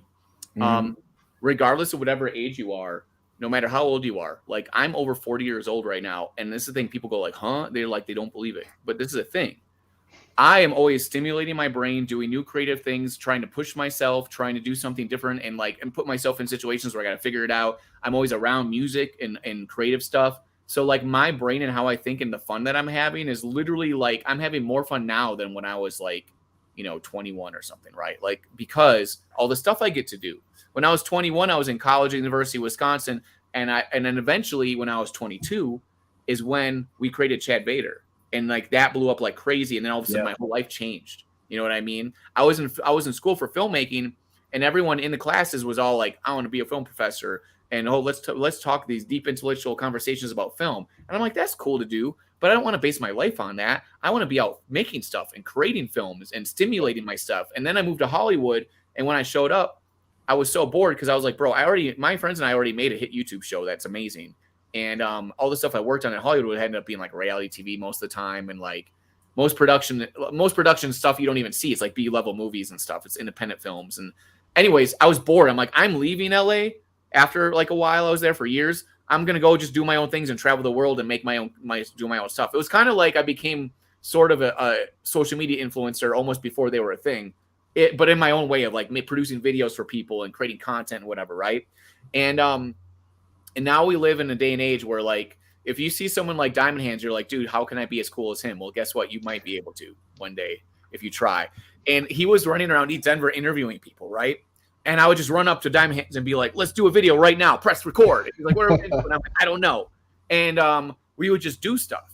So that's how you really do it, and how it's like a lot of fun to make things happen in the space. And that's how a lot of these things work. Let's see. And you got the energy, man. You got the energy, the positive energy. A lot of people don't have that, man. Thank you. Yes, sir. I think D can't make it. These people are often busy with their things. They get called in to fix stuff and like fix problems and bugs, these developers and stuff. But this is a lot of fun. We're gonna 24-hour job. I know. We're actually gonna have once Classy Games is off stage at 3XP conference. He's gonna jump in and tell us some stuff about what's going on there and tell him about what he's up to and get some more stuff because he does he has a YouTube show that's pretty popular. There's a lot of followers and stuff. There's a lot of cool people doing stuff in the space. There's a lot of like people like that there at the conference and stuff. And the more we all get to know each other, the more you have the connections, right? If you meet me or Diamond Hands or Jahbari or someone else, and then they have a connection for you, or like, oh, you do that, you should meet this person. That's how the real world works when you getting like gigs or getting up the career path. As a filmmaker, or you work in production or something like that, I'm telling you right now, people are like, well, how do you get jobs in filmmaking? You get your next job from the job you're on now because you meet all these people and they go, oh, we need a gaffer for this.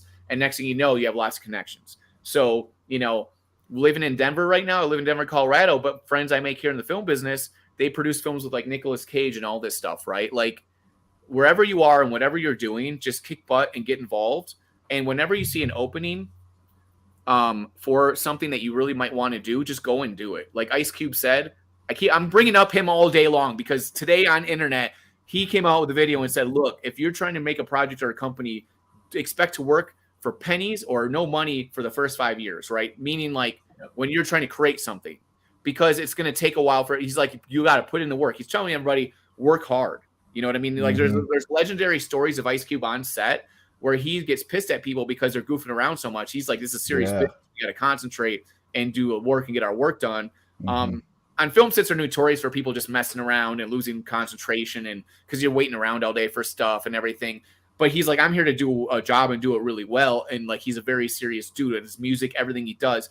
And he's really successful. And usually if you meet a successful person, it has a lot to do. Look at this. He's got an Ice Cube poster in the bedroom. It often has a lot to do with their attitude and how much they make themselves accountable.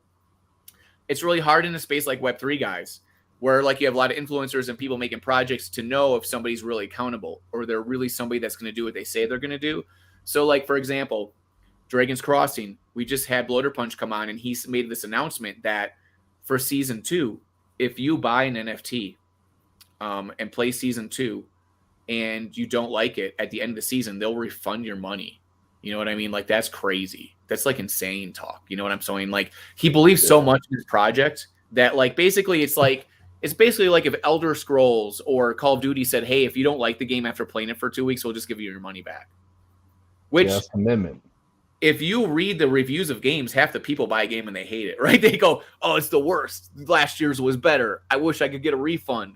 Now, I don't know if they really want a refund or not, but he's literally telling you, like, if you actually don't like the game, we'll give you your money back. That's revolutionary in Web3, yeah. Isn't that crazy? Well, they'll burn the NFT. They'll buy it back from you and burn it so that NFT will never exist again. So what they're doing is they're causing deflation with their own money. They're forcing deflation where the pool of the Genesis heroes will shrink.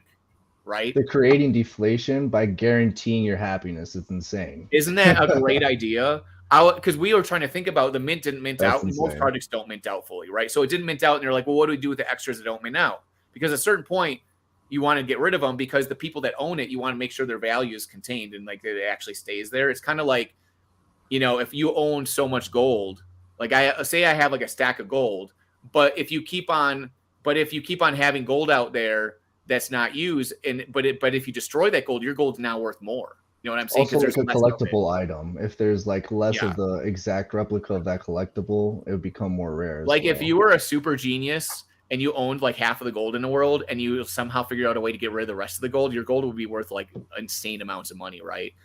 That's what you do when you burn off NFTs. You destroy them. And so, anyways, that's Jahbari. You're kind of new to Web3 and stuff, but I've been in it for like a year and a half, and I'm still learning. It's a big, complex space with a lot of stuff happening. You're gonna hear terms, phrases used that might not make sense in English, and I'm here to tell you that I try to make things really simple for people and explain it. So if you ever have a question about Web3 stuff, you can totally ask me and I can help out or whatever. You know what I'm saying? Like, because dude, even nowadays, right? Diamond Hands, like even nowadays, people are talking. You're like, what are you talking about? Like, there's so much technical, right?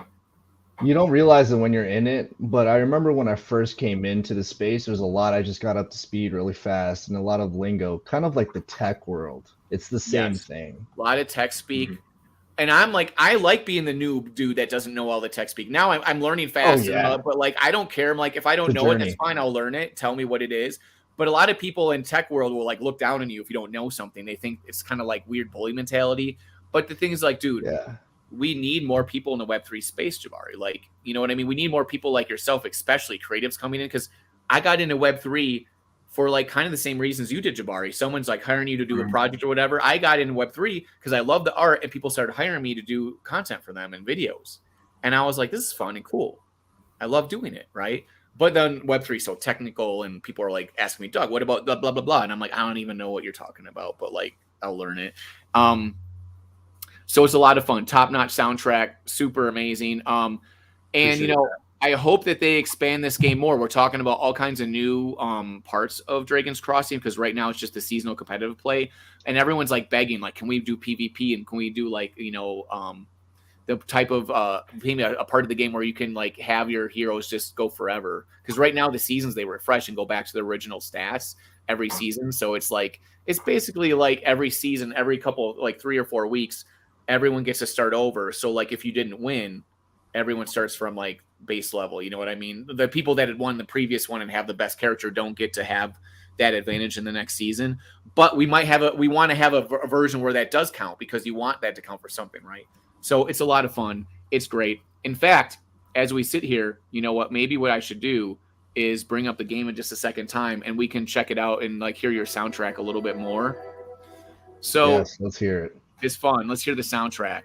So it's like hearing your voice if you are not used to being on camera. It's just weird at first. It's hilarious. It is. Like judging every little thing about it that we might not even notice, you know. So Jahbari, I have to feed my dog just for 1 second. Can you talk about the soundtrack and this song and like how you created it just for a second? Sure. Is this which one is this? This is like the loading like a hero screen. Oh yeah, this fun fact. This one was actually remade. The first version I did, I think there was something about the intro he didn't want, but basically, this one was I wanted to convey the feeling of like, okay, so you've just been dropped into this world, you have no idea what's about to happen, but at the same time, you're pretty much interested in what's going on. You like what you're seeing, and you're kind of wondering, oh, what's over the horizon, you know? So I wanted to keep it kind of light and keep it sort of friendly, but also give a bit of emotion and just a little bit of anxiety to it, right? So the melody, the way I wrote it, it was designed to sort of sound like both a hello and a goodbye. It was actually the last song I wrote for the entire soundtrack. And it was meant to be the first song that people hear. So I was saying goodbye to the project, but saying hello to the players. You'll hear that the most probably at the end, but yeah, that song was a lot of fun to make. I finished that song at like 4 or 5 in the morning after working on it for several hours that day. You know, it was honestly a blast, and I'm willing to answer any questions about it that anyone has. You know, that's awesome, man. I have a question myself for you, if you don't mind, man. What is your favorite track that you worked on for the whole soundtrack, and why? You know, I gotta say it's the one for the final boss. It seems like they changed some of the names around based on what they told me, but the one that, yeah, that one. It's just so silly. It's so, but after that, it's probably got to be. I'm not sure what they ended up naming it, but there's this one that has like a solo violin in there in the middle. And I think it's like for the plains level. I love that one because it's like you're just kind of standing up on this cliff and looking out over the mountains and everything. Gotcha. Yeah. Well, that's the thing too. Like part of this game is that you learn and find things in the game as you go, right? So part of the thing is that like we didn't like really show people much of the game or what it's even like. You kind of have to play it to experience it, because if you show too much of the game, first of all, you'll reveal alpha that might help people like have an advantage of the game, but also discovering new things. I talked to a lot of people in the Discord, that said they didn't want to watch my videos too much because they didn't want to get see anything they might not see in the game yet. They don't want it to be spoiled for them. They said their number one thing about the game is discovering new things. And that's the thing is that's when you know a game is good because you just enjoy it. The drops you get when you get a good item, you're just really freaked out and so excited because it really matters. And when you find a cool thing in the game, you're just like, whoa, is that monster going to be too difficult? Am I going to be able to beat it? What's going to happen next? Okay, so we got a comment from Centronox, and me and my friend said it sounds like the opening or closing scene to a movie. So it's so funny you say it's both a hello and a goodbye. I'm glad that came through. It's perfect. Awesome. That's awesome. Thank you so much. That's a great comment. Freaking love the comments, man. It's Look awesome at this. that you made it after you finished too, because you really it gave you a better idea after finishing everything. Probably that it gave you like an idea how to capture the ending and the beginning because you had finished it. Yep. Interesting. Yeah, and so that's so cool. We got another comment here, and it says they can't wait to see the next zone for this, see the next sound or hear the next soundtrack in the game. That's the thing. You get into the game, and I'll show you right now a little bit about it because Diamond Hands, you haven't played this game either, right? I have not played it yet. Nope.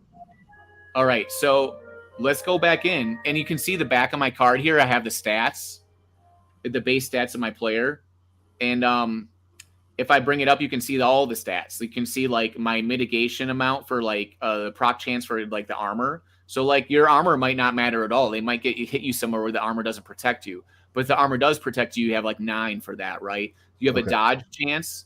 The chance for me to dodge like bonus is like 32%, right? And a chance to parry of 5.9%. And parry means that they still hit you, but you mitigate some of the damage. So instead of a 9 hits like a 5 because you're like parrying off like how hard they hit you. Like your defense. So the thing is, sorry, go ahead. Is it like your defense, or do you also have a defense? Well, you also have gear for your actual like armor defense, right? So if I look here, see my armor amount right there. My armor amount's 4, and my armor proc chance is 9.9 for that gear. But like but it all adds up. So my actual armor proc chance is like 22% when you add all the items together and everything, right? Okay. And each class has different things.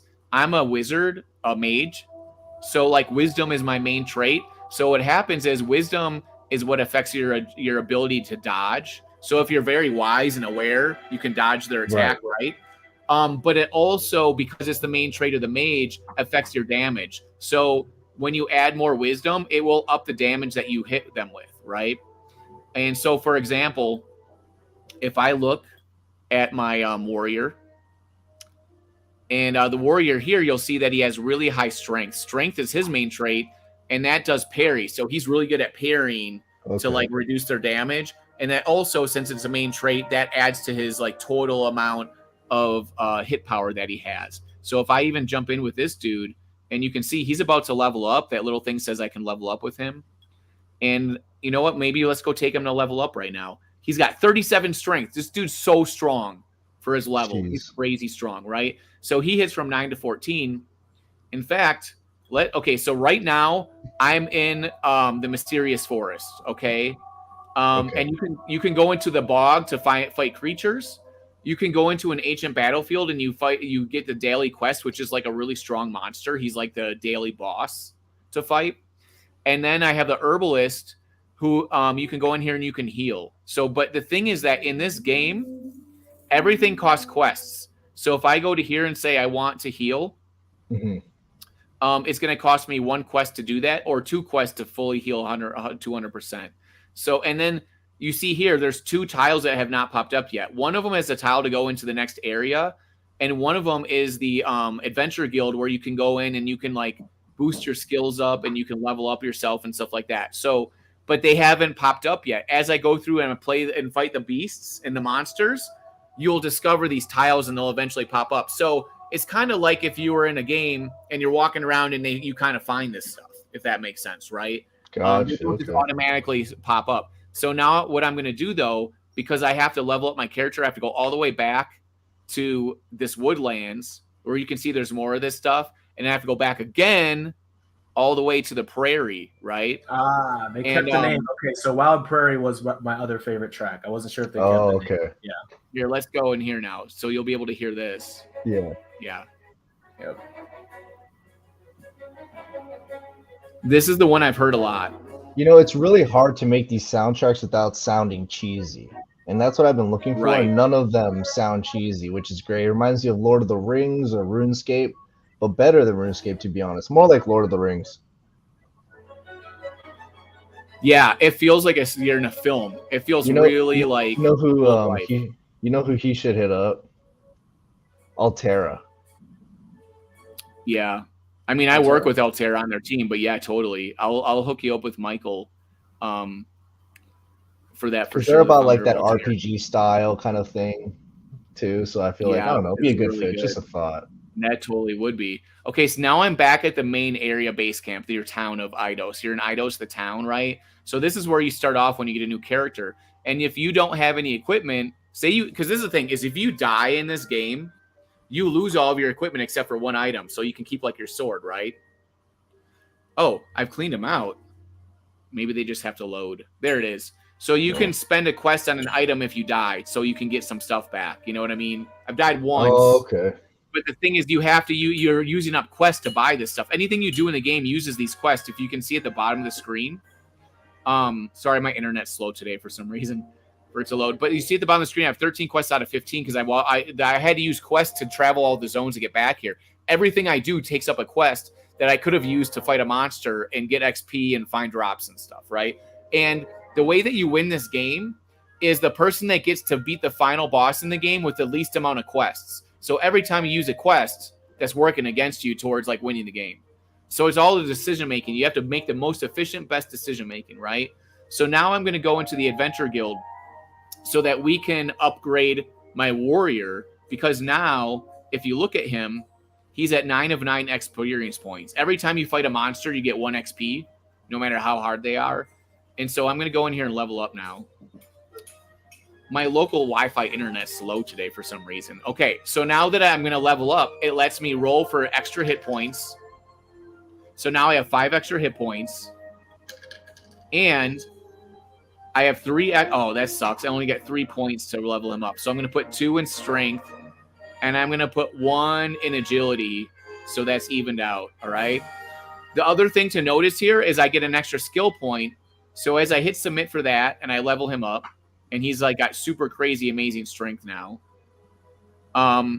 There's also these skills that you can get, right? So as I leveled up, you saw that it gave me an extra skill point. If you look in the top right, it says skill points. And these are like the special like attacks you can do, right? So I have overhand chop and I have grapple here. So overhand chop gives me to roll a dice for 1 to 12 damage. And so that's in addition to your attack. So it's like a special thing you can do, but you can also still attack them with your like sword or your axe or whatever, right? Okay. And then grapple is a skill that says it deals between 1 and 6 damage and reduces their parry amount for both monsters and hero for 80% for 2 rounds.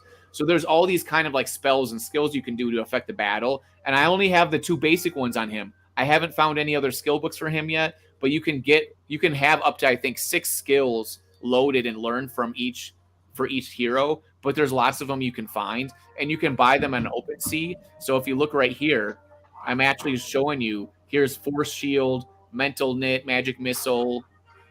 Here's some skills. There it is, Rending Blow. These are skills for the warrior that you can buy, right? And then there's the summoning shards, and those are shards you can use to summon a new hero, right? So the floor on the summoning shards is like $40 right now. And the floor on the skills is like $20. But the thing is that these are like the less good skills. If you want to get a good skill, it's like $100. So like you could find as you go and travel, and if these skill books can drop to you, and you could find like a skill book that's worth like $100 on OpenSea, right? So it's really cool. And let me bring up the regular screen again. Okay, so now Gen Z characters can create more heroes, and so can the shards. So this is what happens when you have one of these Genesis heroes, like the ones you can mint right now. You can find the summoning shards, but if you play for one of those Rift heroes, the ones that you find with the summoning shards, they can't find more summoning shards. Only the Genesis heroes. Oh, okay. So and Genesis heroes are like at 300 or something right now. They're at 150 right now. They cut the price in half. They were $300. Awesome. Yeah. Wow. So this is the thing. If you know games like DeFi Kingdoms, their Gen Zero heroes do something similar where you can summon more heroes, and those are worth like a lot, right? Yeah. Even when the game plummeted, the Genesis heroes are still worth like $2,000 or something, right? I think in that game. And that's the thing is at one point the DeFi Kingdoms Genesis heroes were worth like I think $100,000 when they peaked. Like Jesus. right? Because you can use them to just summon more heroes. That's crazy. Like when all day, every day. You know what I mean? So Yeah. that's the thing about Genesis. And it's not financial advice, but these Gen Zero heroes, this is like getting in DeFi Kingdoms when it first started. Yes. And we're in a bear market. Yes. Maybe just turning around. So keep that in mind, guys. Not financial advice though. Like they're getting some RuneScape shout outs here. Oh yeah, RuneScape's the OG. So that's the thing, guys. And I'm part of the team, right? So it's my job to promote this game. But this is the thing that you realize. Before they hired me on the team and paid me pretty much no dollars, before they hired me on the team, I was already working for free. I literally like DM'd them and I was like, bro, your game setup is amazing. So basically you're like DeFi Kingdoms, but just the game part. You know what I mean? Yeah. I mean, DeFi Kingdoms doesn't even really have a game. It's kind of like sort of a game. Whatever, PvP is coming out, which is cool. But there's a game here that's a real game. It's really fun and cool. And you have Genesis heroes, which is you control the hero market. Because it's not just that you can get more heroes through these shards. The thing is that you are the only person that controls the market, you and the other Genesis hero holders. If you all got together and said, hey, we're going to delist all the shards, you can do that. Like the founding team has no control over the hero supply. Only the people playing the game do. So like you control the amount of new people coming in and how the prices and in the market for the new heroes that people can buy to come in the game. Or they could buy one of your Genesis heroes if you feel like selling one. But once this turns over to where they get minted out, Genesis heroes are going to be worth a crazy amount. Oh my god, yeah, dude. You know what I'm saying? Because there's scarcity, and then people play the Supply game. and demand. They're going to play the game, and they're going to be like, I want more heroes to play. And they're going to be like, well, if you own a Genesis hero, you can just find new heroes. You can just find them as you play, you know, instead of buying them. So that's what's really cool. Yeah. It just sets up in a great way. Okay, so now we're in the game, and those are the skills I have. That's what I got for this guy. I could buy one of these other skills right now, but the thing is, like, there's certain his skills I want. I want the flee abilities to run away from a battle. Because if you guys notice that this game is really, I keep talking about how difficult it is. Like, you could die at any moment and you don't want to die. If you have a skill that lets you flee the battle automatically, that's like OP. Because you can, before you die, you can just flee and get out of there, and you're scot-free.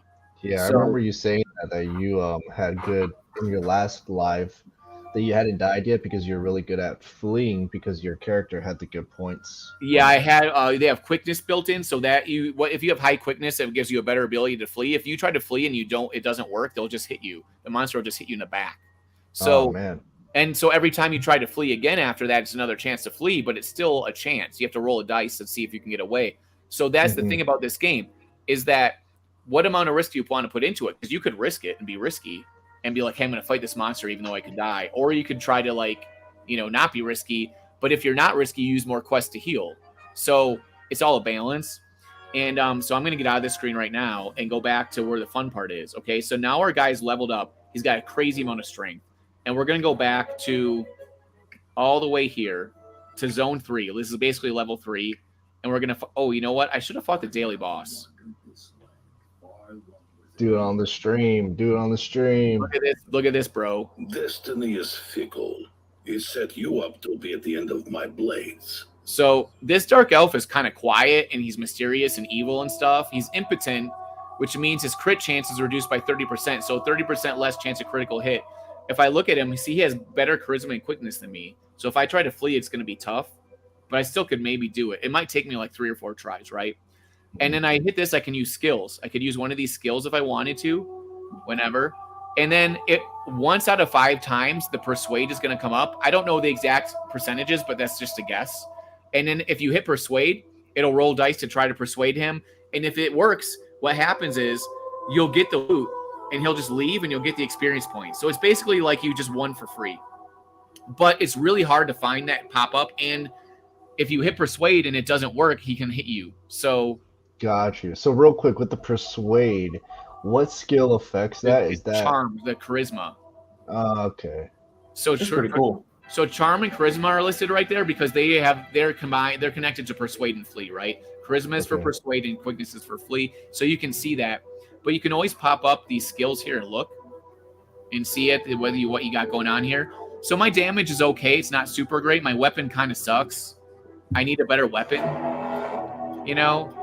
So and I have a good ring, but I don't have a good weapon for him yet. I have all these good weapons for other classes, but not for him.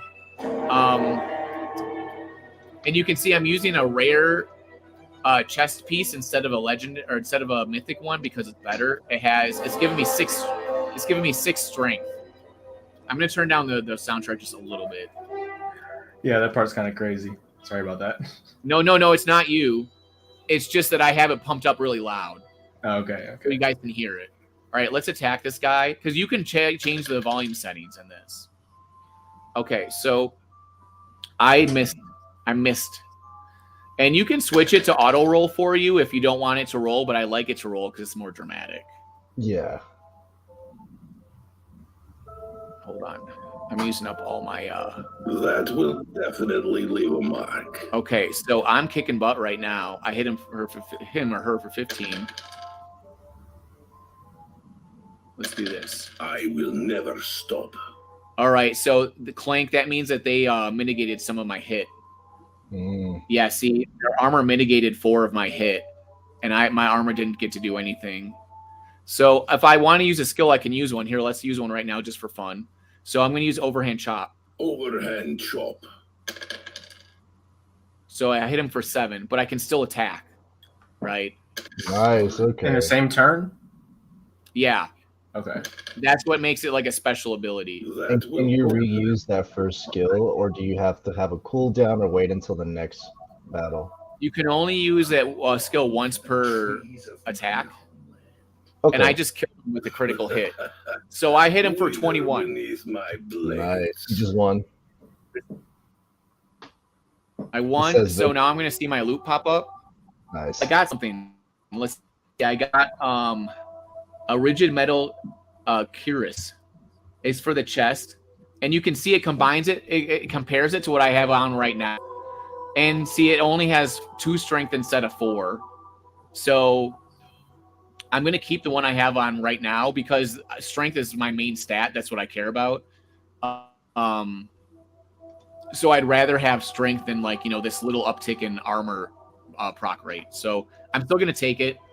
And you can see it's in my inventory now. And that's how you find skill books and summoning charge too, by killing the monsters. So the daily quest is the tough one, right? So I feel like I should do the daily quest now. What do you guys think? Yeah, let's take a look. Yeah, let's see it. Yeah. First though, I'm gonna heal up. Yeah. I use the quest to heal because I just don't want to die. All right, because they get tough.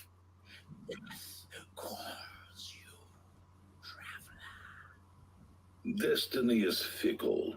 He set you up to be at the end of my blades. So this realm is full of wraiths and dark elves. It's very sinister and kind of quiet. This music kind of fits it really well with the voiceovers. So his hit rate is increased by 30% because he's a brutal wraith. If you look at this dude, he looks menacing. He does not look like somebody you want to mess with. I'm glad that I healed. Dude, I'm glad that I healed because this dude might have killed me if I didn't heal. Because if I didn't heal, I would have had almost the same hit points as him. And if you look, his damage is similar to mine, but he has a lot of spells and skills and stuff. So I'm going to use overhand chop on him right now. I want this guy dead. I want him dead so fast. All right, that's 5. Now let's attack. See, he's got 2 dice. He's got an offhand weapon. I live for this. Oh, so man. you see how he can roll 2 dice? It's because he's dual wielding. God. Right? So he hit you And with a 9? Yeah. So no, 5. He got 0 damage because he hit for 5, but my armor reduced it to 0. But the thing is, it could have been a lot higher because he's dual wielding, so he has 2 dice instead of 1, right? And each item, like sword you get, has a different damage rating. I'll show you after this. So I hit for 7, and I have bonus damage for my gear. So if you look at this, So this is how it works. See how my axe says 1d6 for damage? The 1 means I get 1 dice, and the 6 means that the dice go up to 6, right? So he's got weapons where he has 2 dice, and it goes up to whatever amount, right? So he can hit me, even though his damage is 7 to 17, I think he can hit me harder because he has more dice, if that makes sense. Yeah. So, like, if I got another weapon that was better, it might have a 2 dice roll, or I could dual wield. He just hit me for 9, and I got nothing. I don't like this guy. I'm gonna hit him with overhand chop again. Overhand chop. All right, Is there anything that stops you from using overhand chop every time? You only have so many skills, so I only have 3 left. Okay. In So total, will it reset on the next one? Well, when I was in that area, the Venture Guild, where I could level up, you can then use your skill points to put the amount of like uses that you can have for the skill, if that makes sense. So I have like 15 skill points, so I have to decide how many points to put into the. It gives you a certain amount of that skill, like special moves, and that's how many you can use, right? So as you level up, you're going to get more of those skill points, and so if you have 3, you can have up to 6 of those skills on your character. And then you can decide how many skill points to put into each one, right? So how many, if you want to have 6 of one or 3 of each or whatever it is. And the different skills do have different costs. Gotcha. So like this skill costs me a certain amount. It doesn't say here. So they all cost different amounts. So let's attack this guy again. 11 damage. We both missed. He's getting down to 55, but I need to hit him more because... Man, if I start missing, that's bad. Oh, dude, my armor's kicking butt right now. My armor proc chance is really high. If you see my armor proc chance, it's like 36% chance that my armor is going to be effective. Yeah, because he had a 6 and he hit 0. Dude, I'm kicking his butt right now, in fact. But that's the thing. You never know. He could throw a spell down and like make it so my armor doesn't work anymore. And there's all kinds of stuff that can happen. My ancestors favor me. Nice. 19, baby. I'm kicking this dude's butt. Yes, look at that. He's barely hit me. I'm kicking his butt so hard. Look at that. It's over. Bring it on, bro. Oh, no, look at You got too confident. Yeah, it happens. Oh, man. As soon as you think you're good at this game, they're just like, they literally just like this, dude. I mean, look at, so my armor didn't proc that time, and then he hit me for 19. All right. Man. And that's the thing is that, like, I want to win the battle, but I still have to use the same amount of hit points when I fight other guys too, unless I heal, right? So. Never stop. Oh, so your health is going to carry over to the next battle. Nice. Wow. Yes. And that's why when you go to the herbalist and they can heal you, that's why it takes quests, because it's all about like how good can you fight to keep your HP. So I won. Scary. Yeah. Just having to go into each fight with the same. Everybody dies in this game. They're dying all the time, and they're like losing their gear, and they're mad. For glory. Yeah, Doug said. I like a difficult game though. I got nothing. I got nothing. Oh, wow. So like the daily boss is more difficult than the other guys, but they give better loot. But I didn't get any loot. So, and the thing is also when I'm doing these monsters, also it could drop open a new tile. And that's the thing too, is it's not just that. There's also characters you can run into that offer you things like food. There's also characters that tell you stories about like the realm that you're in. And there's orbs that you can touch or not touch. There's all kinds of stuff that happen in the game. And it's like sometimes they can affect you. Sometimes they can give you strength. Sometimes they can take away something. So there's all kinds of like RNG built in. And what could happen, you can't just rest on your laurels and be like, I have a tough guy. Like, there's just no way. So people have already beaten the boss on this level, I think yesterday for the first time maybe. But the thing is, like, the boss for each zone is really tough. Like, way tougher than that daily monster guy. So they say that you should be like level 10. I'm level 9. I might be able to beat the end boss, but I don't know. But I haven't found him yet, right? So I still have to find him. So now I've got a deadly imp, and this is not good. Look at... Oh, my God. Everything is boosted by 30% that he has. Oh, you are so dangerous. Good luck, Doug. No. You got this. And look at his quickness is 20 and mine's 10. So if I want to run away, oh, I have persuade. Let's try to persuade him. I've never persuaded anyone yet successfully. Watch, you get the first one on stream. Tie. What? I got 12. Is it because it's boosted by 30%? It might be. I don't know. Yeah, that's probably why. Yeah. Oh, it's 8 plus 16, and mine is 12 plus 13, 25. So he got 24 and I got 25 total. So basically we tied. But I got one more than him though, bro. Dude, this game's not easy. All right. Well, now that's the first time I've actually tied once before. That's the first time I ever like beat him in points though. You can see I could have just won the battle and walked away with whatever loot he has. Oh, Gotrino says you have to win the charisma roll by a certain amount to be successful. I think that's probably because you gotta persuade them. Nothing in this game is easy. The bloodlust overwhelms me. So the key is that everything in this game really matters. You know what I mean? Like it's not just like it's just like in a lot of games you can do stuff. You can run around, you can just mess around and do whatever. It's not a big deal, and you're just sitting there being like, open world or whatever. Even in Call of Duty, you could just run around and hide in the house for a while. In this game, every single thing you click on, every single thing you do affects how well you do the game, how well you are successful at it, in accordance with winning the game. Like and there's a leaderboard here. Let's look at it.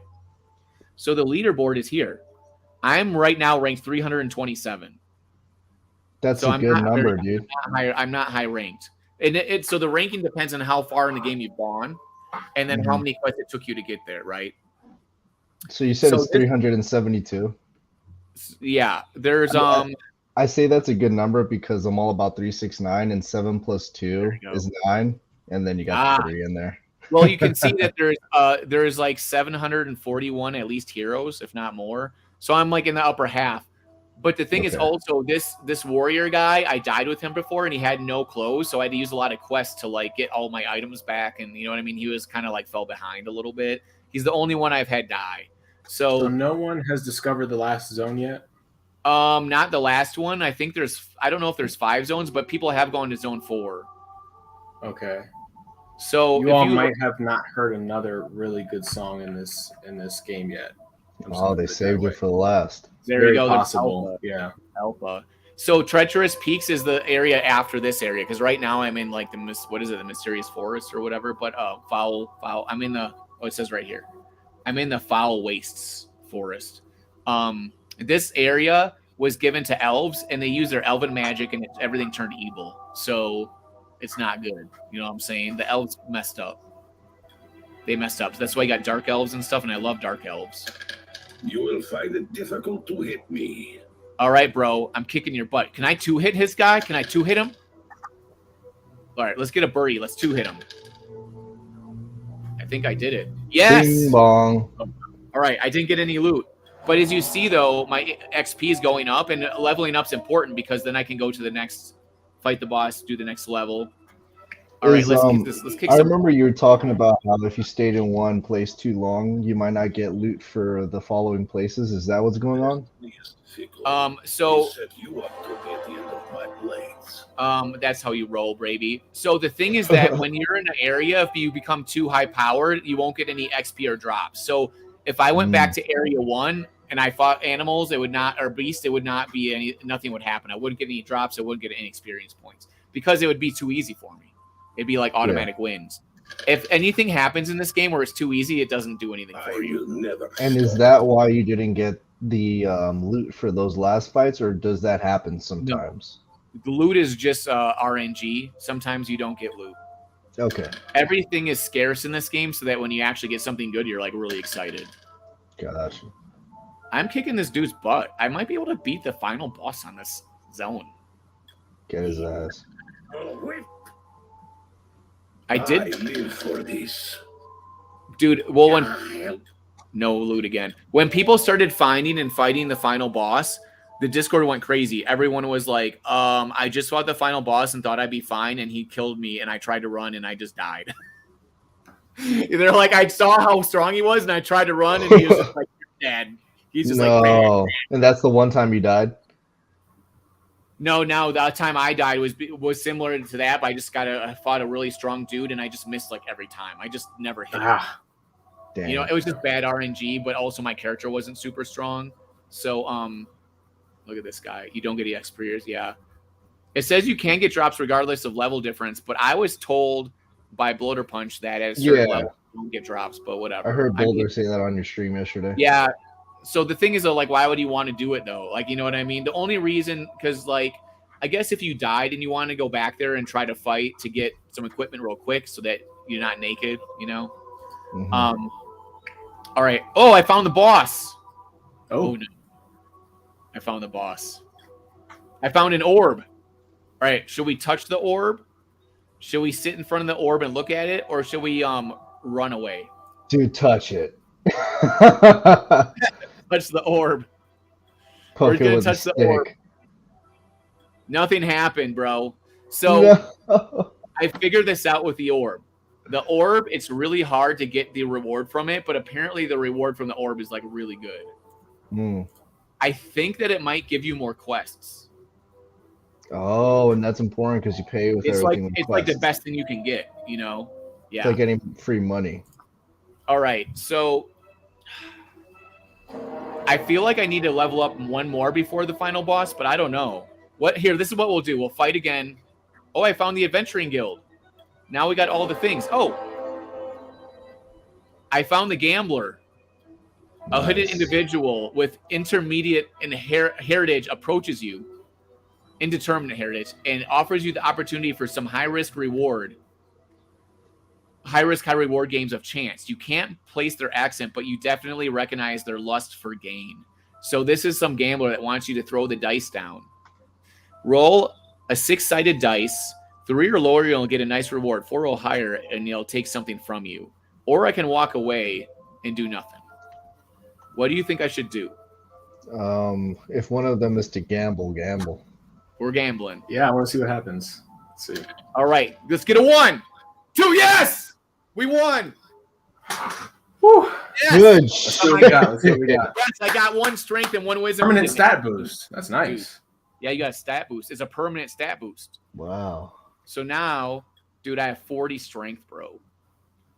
All right, I've got 4 quests left. This is what I'm going to do. I'm going to fight a monster, which will give me 3. And then heal up. I'll heal up all my healingness, and then maybe we're going to see if we do fight the boss. All right. Okay. Oh, no, I found... These peaks feel new. Oh, wow. You feel a tug at your spirit, indicating that you should not be here. Uh-oh. The air itself seems to taste wrong. Dude. All right. Again? Oh. I don't know if you'll win it twice, man. That's something I've learned in gambling. We're leaving. All right. So I found the next zone. It's down there, all right? So I can go to the next zone. So this is the thing. If I need to heal up all the way, I have to do it now because I only have 3 left because I have to use 2 for healing and 1 for the fight, right? Should I feel like I should do a boss quest right now on the stream in front of everybody. What do you guys think in the comments? RNG is my favorite today, bruh. All right, Katrino, everyone in the comments, tell me, should I fight the boss? I think they're saying fight the boss. I'm pretty to do it. All right, this is Heal what's up, going to heal happen, up. guys. This is what we're going to do, all right? I'm going to teach you guys how to do some engagement right now. So I'm going to put... So I heard my Midwest accent for a second. So there. I'm going to put this tweet in here, all right? And this is what I want you to guys do. I want you to go comment on my tweet right now and tell everyone I'm going to fight the boss. And let's go in the Discord too. All right, Let's go in the Discord. And I'm going to tell them all right now I'm going to fight the boss.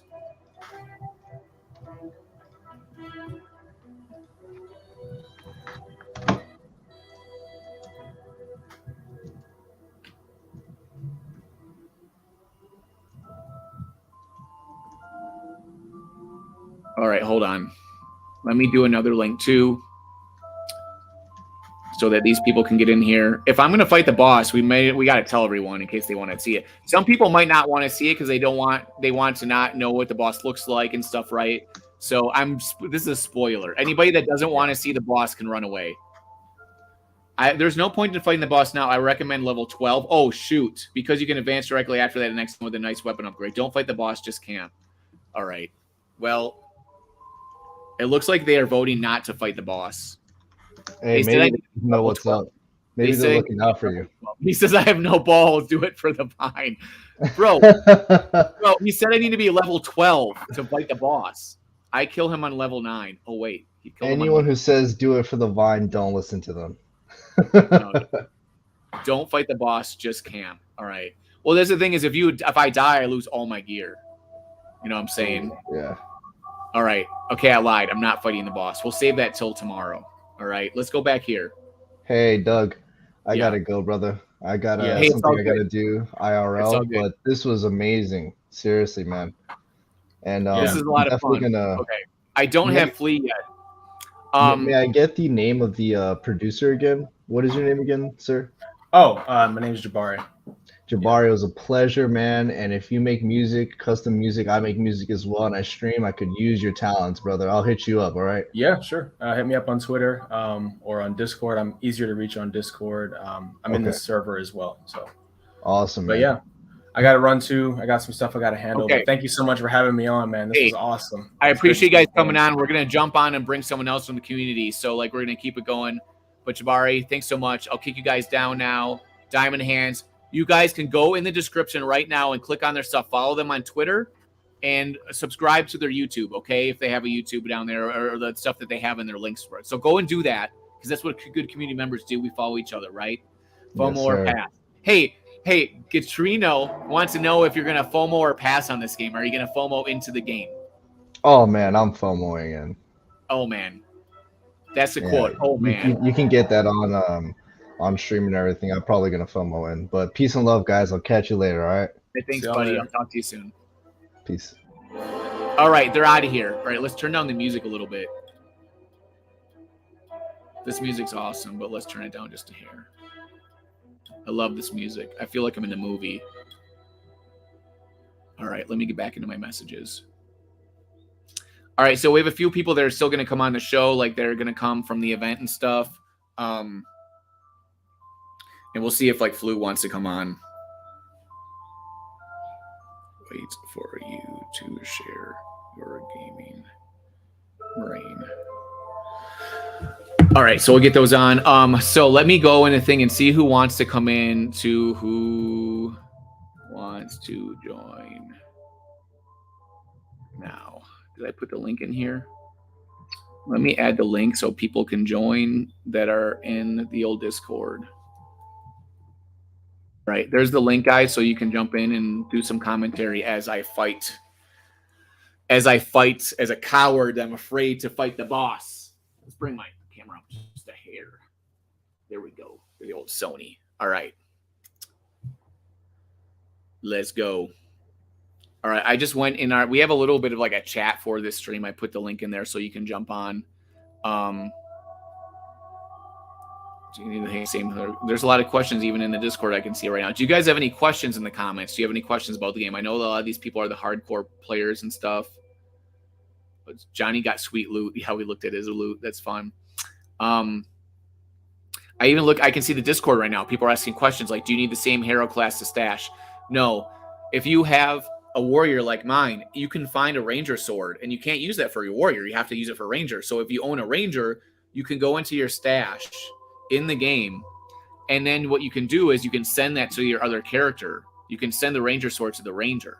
This is the thing, though. It costs you 2 quests to do that on either side. 2 quests to send on one account and 2 quests to send on the other NFT. So it better be an epic, legendary, mythical, amazing weapon, right? Dougie eyeing up at Terror Swamp. I can see it in the reflection of your glasses. Yeah, it's there, bro. It's terrifying. It's terrifying. This is such a cool stream going on today, guys. Really fun. Any hero can stash. All right, who's in there? Who wants to come on the stream right now? I know we had lots of people in the beginning that wanted to come on. Every single person had 20 people that wanted to come on at first in the beginning. But as you saw, we had founders and all these people from 3XP jumping in. In fact, before I even started the show, when I was in the back room, the green room, I had all these people jumping on. Okay, Kung Fu's here. What's up, Kung Fu? Hello, do you hear me? Yeah, I can hear you, Kung Fu. What's up, baby? Oh, great stream so far. Thank you for having me. So, I see. Yep. what is your specialty skills? What should people know about you, Kung Fu? Do you have a special set of skills? Are you in the Matrix? Well, yeah, that's where the name comes from. When Neo learns. Are you really Kung Fu. Keanu Reeves with like just a little bit of an acting you're putting on? No. I'm not. Are you in the Keanu motorcycle? Reeves. You're not Keanu Reeves. But I'm into Matrix, and yeah.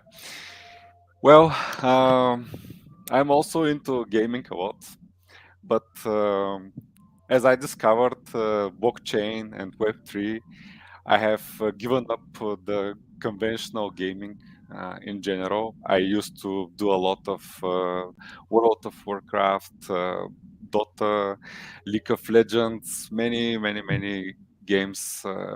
I'm a big gamer. But what I didn't like about that was that you don't have true ownership on your assets. And this is what really... Dude, you want to own those assets. You're like, my precious. I want to own it. Well, it's you're paying for something, and you're paying for the platform in general. Like it was like that before Web3, and now you can pay, but you have your assets in your wallets as well, so you can do whatever you want with them. Remember, Dude, in World of Warcraft, they what were do you banning. think? What do you think about Bloater Punch's big announcement that if you mint it, not starting now, but it's going to be very soon. If you mint and then play season 2 and don't like it, they'll give you your freaking money back. Like, what about that, bro? Not only do you own it, you can get a refund. I think that's really great. It will help people who are hesitant to join the game and try it out. I think the team makes really good decisions, even in a not very favorable position. They managed to come up with some really nice decisions, and I support the team with my 2 hands, and I'll do whatever I can to help the team and the game. That's why I'm constantly shilling the game.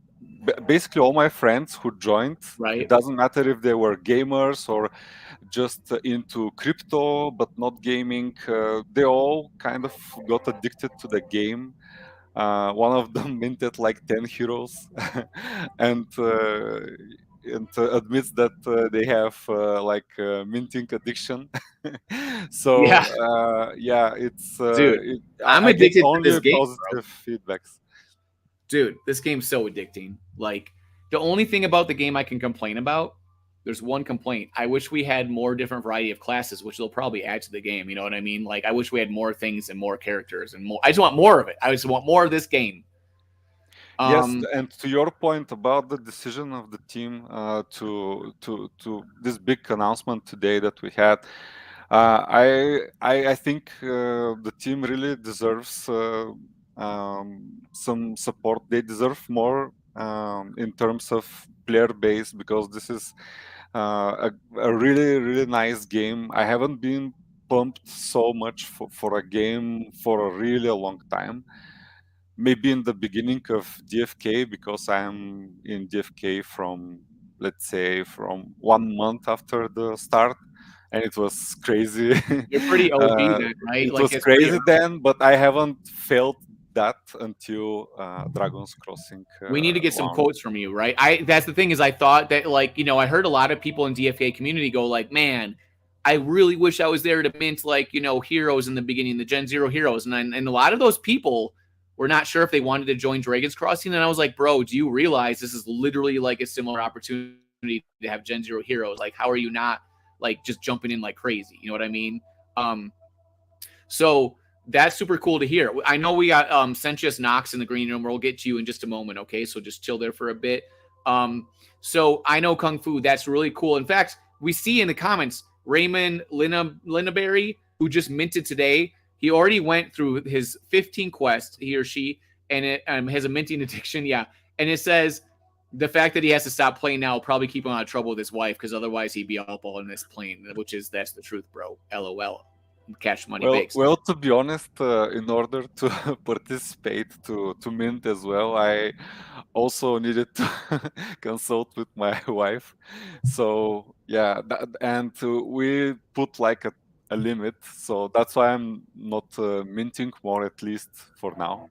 To be perfectly Right, honest. but it's gonna be tempting. Oh, Scott Herman asked me, how are you streaming to Twitter? Well, I use StreamYard. You could also use OBS. So just so you guys don't know, StreamYard is like basically like a really simple version of OBS that you just use through the browser website, and it allows me to do all this stuff. In fact, you know what one of the most fun things you can do on this thing is?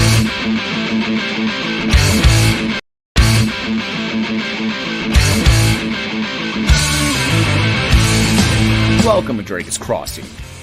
Dragon's Crossing is an old-school Pokemon-style RPG with elements of D&D and Diablo mechanics. Pretty cool. Pretty cool, bro.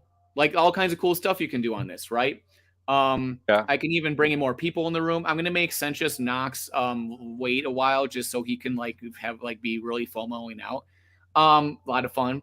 So and right now, and then I can share my screen. Other people can share their screen. Also, if you're a streamer and you're on StreamYard and a subscriber, you can also do a shared stream where I start a stream and then it also goes to your YouTube also under your YouTube at the same time. So it's on both of ours. Lots of cool stuff like that, right? Like you can do so many things. That's what a lot of people use is StreamYard. There's other products too. I'm not just saying this is the best one. Check out the one that you like the most, but it just makes it super easy. If you want to stream, and you could, there's even a free version, but it puts like a watermark on it or something. Anyways, this is the super deluxe version for like a or whatever the heck it is. I don't know.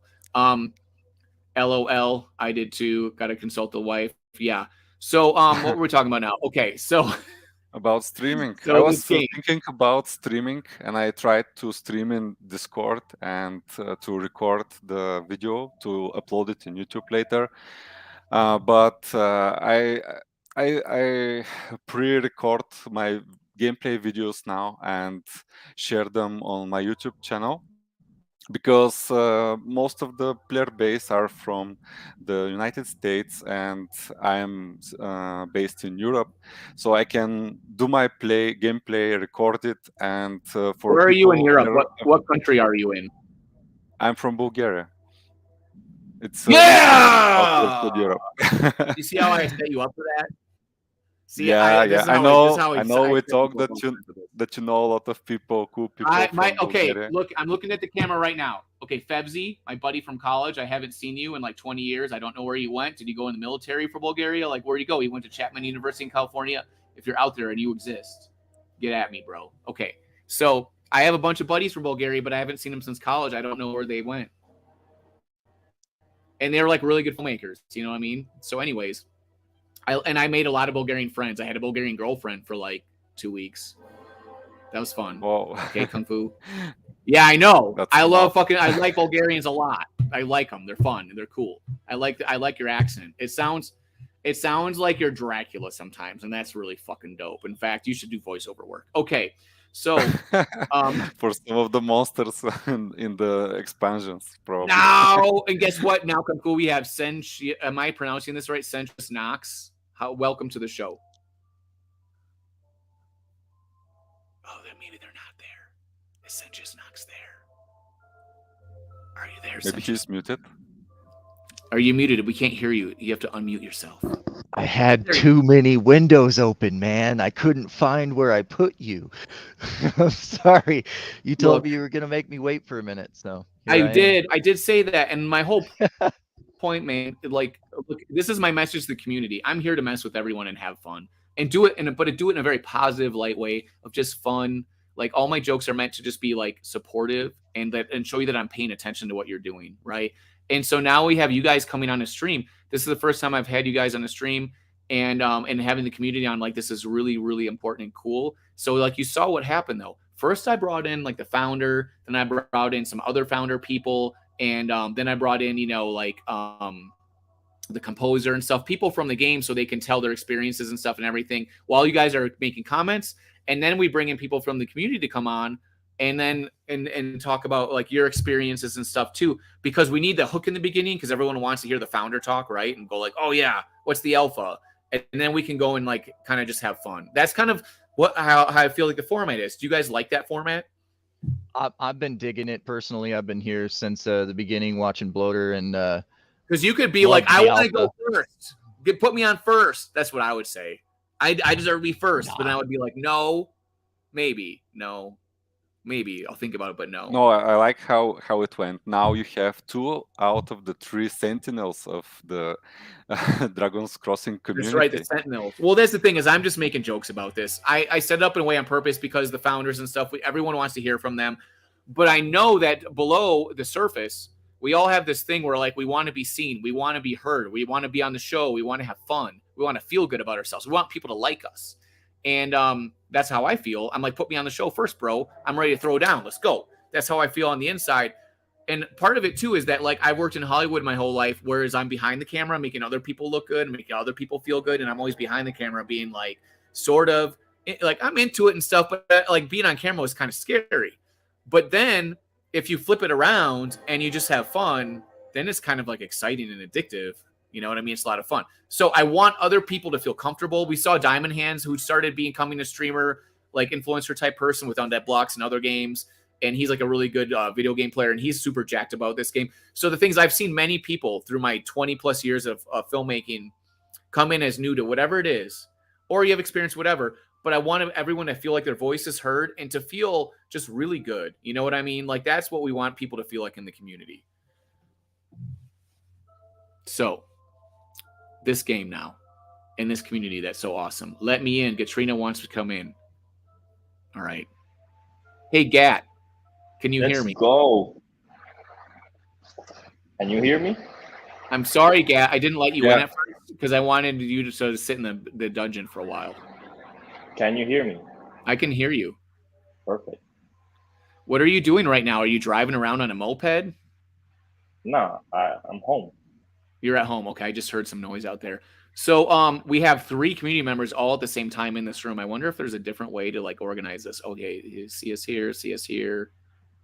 Oh, this is a cool thing. Oh, wait, we covered up. Oh, now you can't see us at all. This is better. Wait, now you can see us? No, you can't. This is fun. All right. Because you can really only see me up here. Look, I have to like duck. So it's like, hey, can you see me? Okay, so this game, guys, we have all 3 of you up on this panel now live talking. And I want to hear you guys in the comments too, like Voidy, who's not in here. So we decided not to fight the monster. They think that you have to be like level 12 to beat the monster. Somebody did beat it at level 9 though. You know what I'm saying? Like, so it's not a problem that you cannot beat it, but if you beat it, what you're going to do next?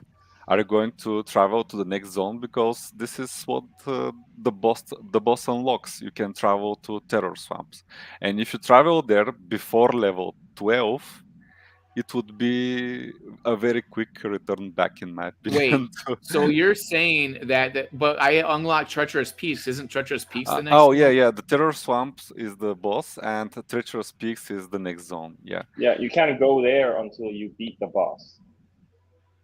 You can try. You Right, can try so- clicking it. You won't be able to. Well, the thing is that what you're saying is it's smarter just to wait to beat the boss because you have to beat the boss to go in the next zone anyways. Mm-hmm. So it's Yep. smarter just to wait. Yeah, All there's right. no So my point panel. right now. So are you guys all Sentinels? Gatrino is a mod. Who's a Sentinel? I'm aware of I that, know but he's an Kung Fu. automatic Sentinel because he's a mod, right? So you guys are Sentinels or not? You have to tell me now. What's the truth? Yes. Yes. Yeah, Yes, I know Both Kung of you Fu guys are? is a mod. Yes. Okay. I'm just There are calling you 3 of the us. panel of Sentinels, because it sounds cool, all right? All right. So All right. and it's true. All right, so you guys, your advice, whatever you decide I should do is what I'm going to do, whether I should fight the boss or not fight the boss.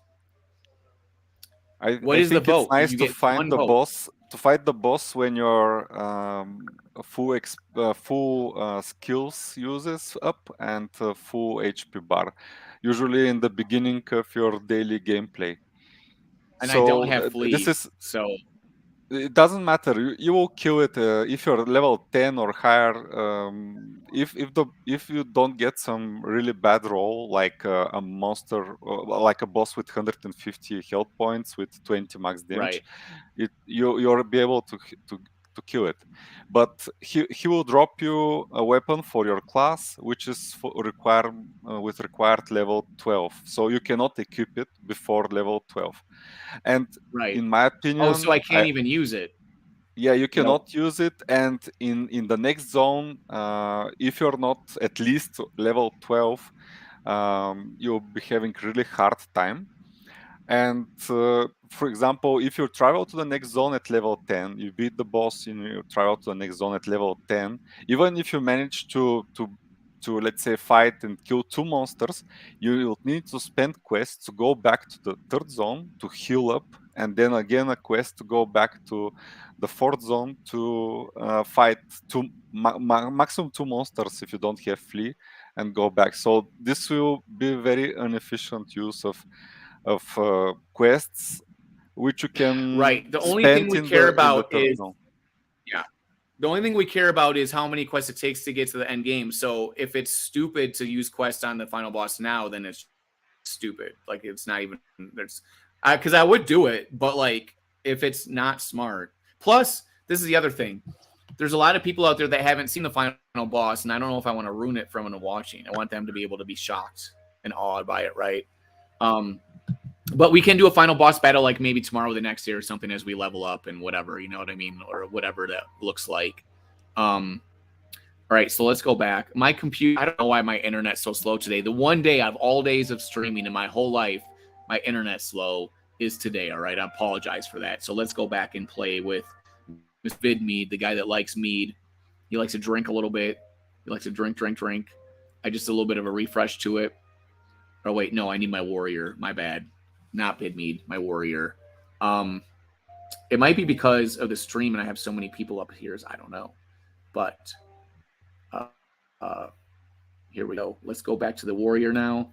And does anybody have any questions in there? We're probably we might be getting on some more people from EXP chiming in. So when that happens, people back to the green room just so we have space. And we'll figure it out or whatever. We'll have a good time. Not a big deal. I just you know, when you have things going on, you just make it work out. Here we go. Definitely don't go zones too early. Do efficient quest use. There you go. You made a comment and in the thing. All right, so let's go back to my warrior that we're playing with. We don't see your screen actually, if you're sharing. I'll fix it real quick. Thanks for. By the way, I can share quickly my end game strategy. It is what actually Gatrino messaged: efficient quest use. I'm trying to use my quests the most efficient way. Maybe I'm not succeeding all the time. To level up, to gain experience, and to level up, because I don't fancy killing the monster at level 13, for example. It will, but you need to get to that level and that gear to be able to kill the monster. So probably this would be at level 18 and 19, and whoever gets there the most efficiently would be and kills the boss fastest will probably win. All right, you know what, guys? Hold on. This is what we're gonna do. I'm gonna show you something. I have my. Do you know what this is? This is my top 5 Dragon tips. Crossing. That's right, DCX tips. So number 1 is think about your level, right? Think about level gear. You need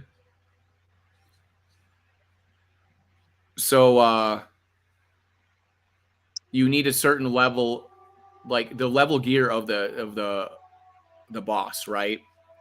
Of boss. So if the level gear you're getting is a level 12 gear, you shouldn't even fight the boss before level 12 because then you can't even use the gear, right?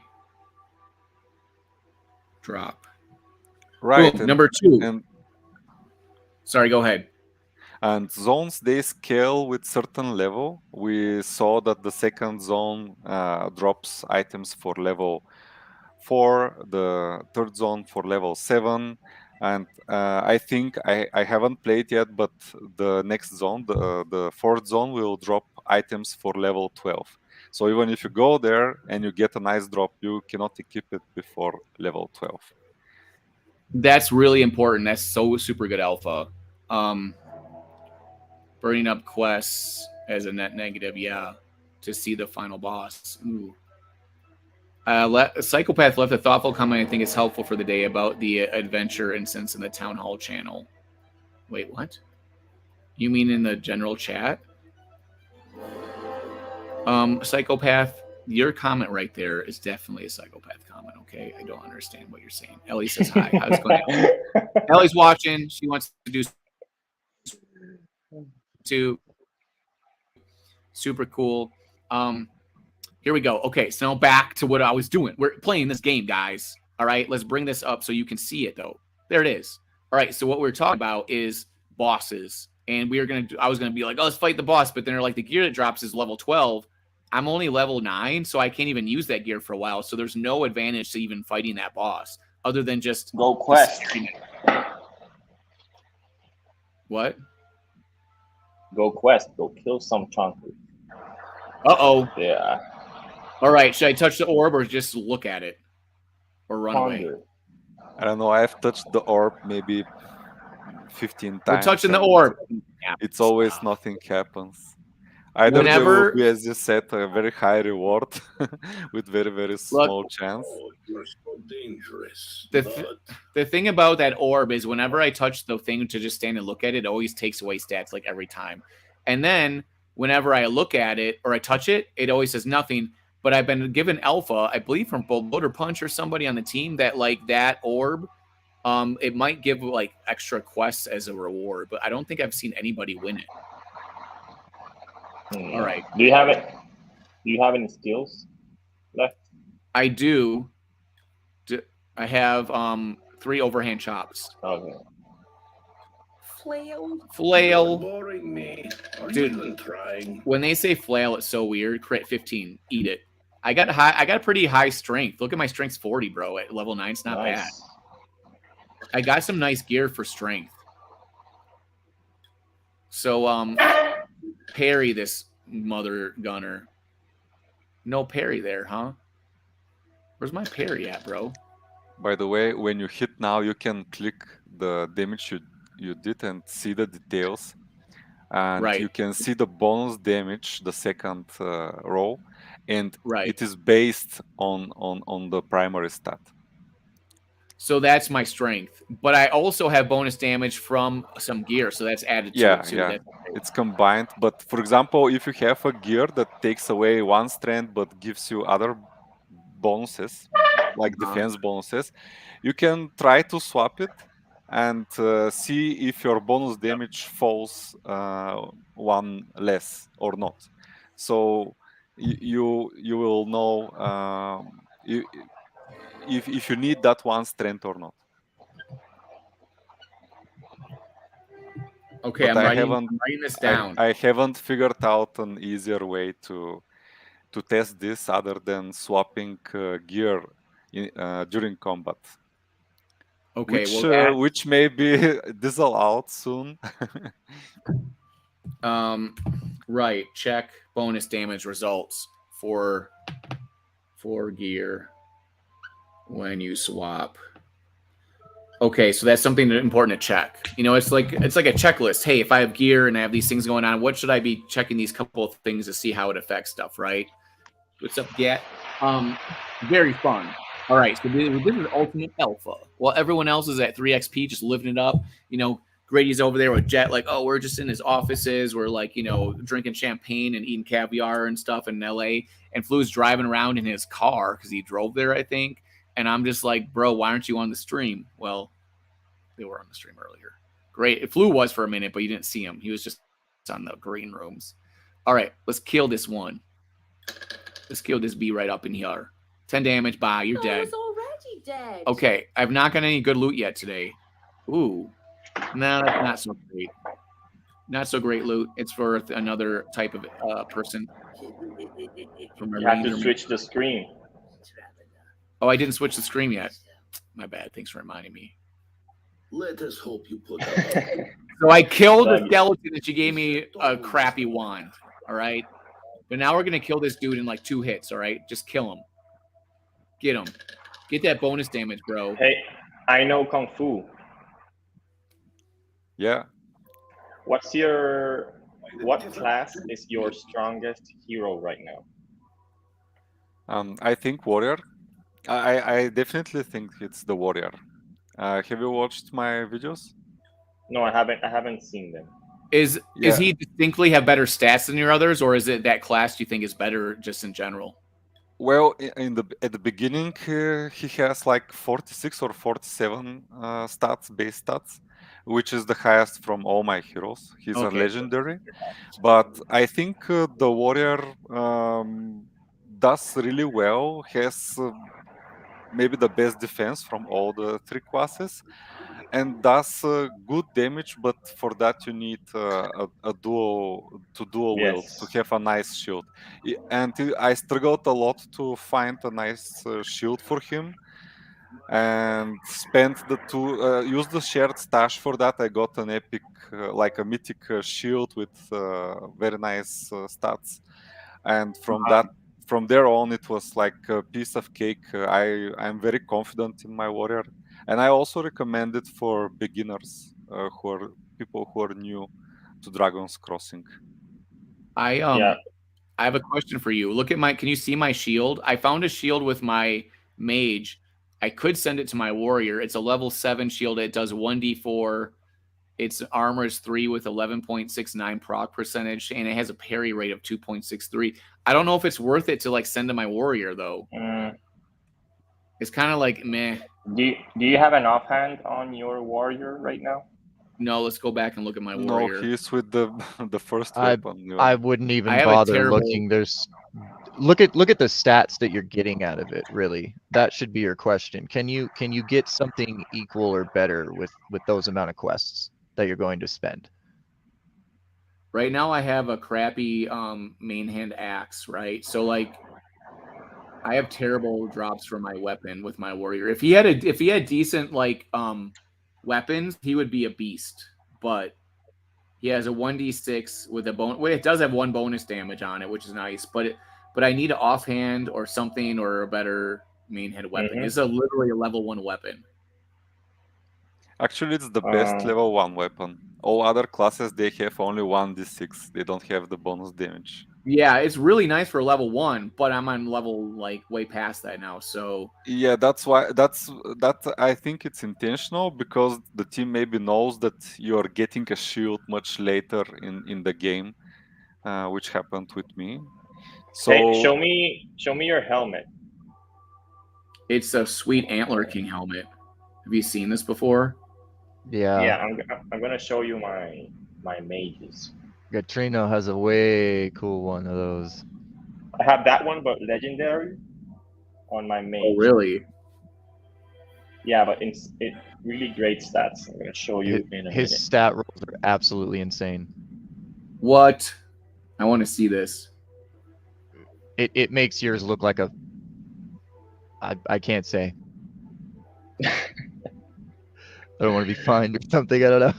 Well, I just told you that it's not my stats are not good on my equipment gears. I mean, the hat's nice. The sword I need a better weapon by far. Like, everything I have for him is like okay-ish. Okay, Doug, go to Gen Chat. I linked you. You can share your screen on this, you know. Oh, right. You can just put it up on your screen and I'll share it. Okay, Yeah, one man, second. use the tools. Let's use the old internet tools. I do Okay, love the Gen Chats posts, though. I mean, hey, you guys, what do you guys think? I think our community is awesome. People posting in the Gen Chat a lot, but we just need more. We need to keep pumping it up. I've been on people's ass the last 2 days. Everyone I can find and talk to, just to be like, hey, tweet more, comment more, do this more. We're gonna do more of this stuff. You know what I mean? Like this stream today was meant to like do a rocket ship thing where like, hey, let's come together and kick ass and have fun. And plug it into the 3XP like conference that's happening right now, which is the only Web3 conference that exists, and which looks like a really nice conference. And especially because I didn't go, so I was like, I need to do something really crazy and good. So we got people beaming in from 3XP. We got Jett, who has he has a TV show about crypto, right? All this stuff. So he told us, and I don't know if you guys saw, he was like, you guys should apply. And then Bloater Punch says, like, I think my mic might not be working. Did you, or my speakers? He's like, did you say you guys are on the show for sure? It was really funny. Mm-hmm. Bloater Punches with the good jokes. I actually really like that joke a lot. I'm a big fan of that joke. Because I would have said the same thing. I would have been like, hey, sir, let me look at the epic loot. I'm looking at it. Oh, there we go. 8 wisdom, bro. Oh, shoot. Yeah. I think that's the best loot I've got so far. That's the highest stat roll I've seen on any single piece. Are of you gear. gonna share your screen those so we can all see and drool? I tried, but it's not letting me. Okay, I can share it. I think. Yeah, Here, let me share try. it. All right, let's share. I'll give you the honor. Oh, thanks. Look, I'm just gonna throw up this right here. See that? Mask of the Antler King, bro. You can use it for any class. It goes on your head. You wear it like you're in like, you know, one of those creepy movies like Eyes Wide Shut. And then it's legendary. Bonus damage. Bonus damage. Armor mitigation's like okay, but you got a parry rate of 7.8, which is awesome for a warrior just to boost it up like crazy. But that's on my mage. It's on your mage. So like it's good for anything. But wisdom, you got 8. So that's on your mage, bro. That should be on your mage, yeah. Because it's wisdom 8. And charisma 7, which is crazy good. Crazy. What's really good to point out here though is this is a great example of a good one to waste those quests on to move it to the stash, because that's a minimum of 4 levels with good rolls to get those stats on your character. Dude, just with one piece of gear. Yeah. When your primary stat gives an 8 bonus, and then I mean, this is really good. This is like OP. I would waste an entire day of quests to put that on my mage if I got that on my warrior.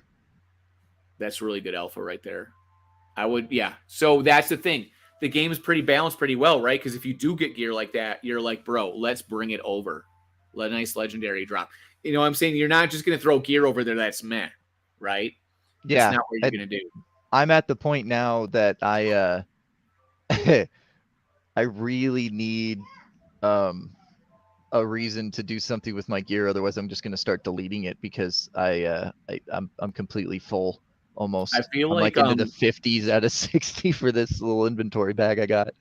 I feel like make we should sure play, you have space not to miss some nice drops, because if you are full with inventory, I don't think you can loot. Look at my dope skill shards. I mean my summoning shards. So this is the thing. Today I'm going to give away a summoning shard to somebody that did all the tweets and all the things, right? I'll post it right now again in the chat just to make sure that everyone has a chance. But somebody that commented, you have to comment, and I'm going to choose who has the coolest comment. So comment something cool about Dragons Crossing. I don't care. Take a picture of yourself in a fur coat. Do something interesting and fun. And maybe all of us together will pick which the best one is. Whatever. It's not a big deal. We'll just pick someone. They'll win a summoning shard. So let me put this. And the thing is too. I have to ask a question. Are you are aware you have to camp to make those? Yes. Because I noticed you have 15 out of 15 and you haven't camped. I was gonna ask the same thing. Like, why do you have 2 summoning shards and you haven't camped? I haven't camped. Nope, I didn't. Because I forgot to camp at the end yesterday, okay? I was doing my brain fried. My brain's fried. Well, good luck to you, sir. That is like, oh, that's scary. That's like driving down the freeway at Mach 6 on ice. That's like Void 80 says he bucks quote right there. retweeted instead of commenting. Void, I'm going to teach you a life lesson, bro. You know what? You could have also commented. Because why would you only do one thing? Like, retweet, comment, quote tweet, do all the things, win stuff. If you quote retweet and you have a good comment, you're probably going to win, bro. Like, do you want to win at life? It's just like this where I was talking to people about Dragon's Crossing over this week where they're like, bro, but we're doing so much stuff. I'm like, do you want to win or not? Like, do you want to win or do you just want to tell yourself you're going to win? What is your decision in your brain? Do you want to be lazy or do you want to win? That's the question, okay? Because if you want to win, you have to do things to actually win. But if you just do the least amount of effort or think that you're going to win, that's not going to work. Is a comment and a quote retweet. Doug is my method. This is the thing you have to realize. Engagement comes from people like, you know, I'm an influencer, I guess, or whatever you want to call it. But the only reason I do this is if you followed me around every day, you would see I'd spend every second of the day DMing people, calling people, texting people, emailing people, streaming. Like I'm constantly engaging with people on a personal basis nonstop. Like it's really fun, extremely exhausting. But the thing is that like you see Bloater Punch, he's in the chat all the time. He's in the Gen chat constantly. He's on streams constantly. You know why? Because he really wants the game to be successful. And he knows that you have to do those things. Like if you don't, it just ain't going to work. I don't care how good of a game you have. If enough people don't know about it and see it, like how are they going to play the game if they don't know it exists? Tell me. How? Like, do you have some magic spell? Like, is this a Disney movie? You're just going to like spread like some magic all over the city of Denver and everyone's just going to know the game exists, bro? That's not how it works.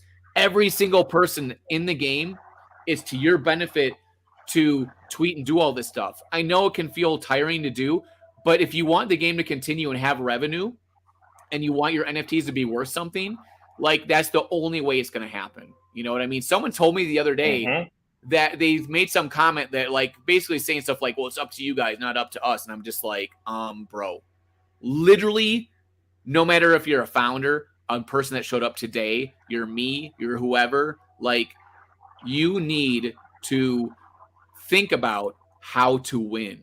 Like, do you want the results of the project doing well and your NFTs being worth a lot? If you want that, there's only one way that works. If everybody's kicking major ass and not being lazy and commenting on the tweets. Why do you think I try to get you to do this stuff so much? Because it's good for my health? No, it's not. It's terrible for my health. Look at my health. It's terrible. Okay. All right. So we've learned two things today. One, it's not good for your health, but we got to do it anyways, right? Okay. So, and we have our top 10 list. All right. So we see my gear and we'll get back to that in a second. But hey, actually, you know what? Just for a second, let me look at the tweet and see how many comments that we have, because the people that are actually doing it and doing the things, they're going to get major shout outs. You're going to win stuff, bro. You're going to win a freaking hero NFT that's going to be worth so many millions of dollars. Okay. So we got people. Look at Crypto Grady commented twice, and he's not even here to win stuff. He's just doing it. Ellie commented twice. Diamond Hands commented. He's not even. He commented twice He commented from two of his Twitter accounts. Two of them, different ones. Diamond Show and Diamond Hands. Right. Banter Boy commented. Driftwood commented. Okay, we got the comments going. Look at this. All right. Let's see how much engagement this tweet has right now. How many views? View tweet analytics. This tweet, guys, has 4,295 impressions on Twitter. That's fucking good. Engagement, 647. That's good, bro. Look, I woke up yesterday ready to punch a hole through the wall, and now look where we're at, bro, with Twitter engagement. We need to be doing this stuff all the time, right? I got DMs from people saying, hey, Doug, thanks so much for you doing this stuff because no one else is doing the stuff you're doing. Also, if anyone else wants to do stuff like this, you can. I literally just made this shit up out of nowhere, right? You know what I mean? I literally DM people, offered something that I own as a reward, and made a stream, and that's it. Anybody in the world can do this. There was nobody that said, Doug, you're allowed to or not, right? Okay, so, and I'll come on your streams and help you out and stuff like that too. Okay, it's fun and it's scary. So now back to the game. Thank you, everyone, for commenting and commenting multiple times. See, the thing is, I love the people in the community. When you know what to do and you get kicked in the butt, then you do it. All right. So this is I think my best hero maybe is this mage, right? And I've got 33 wisdom or whatever, but the other stats are pretty decent. And I think this is the guy that I think both my mages two hand. Yeah, we have two hands, right? We have two 1d6s. And let me look at my other mage too.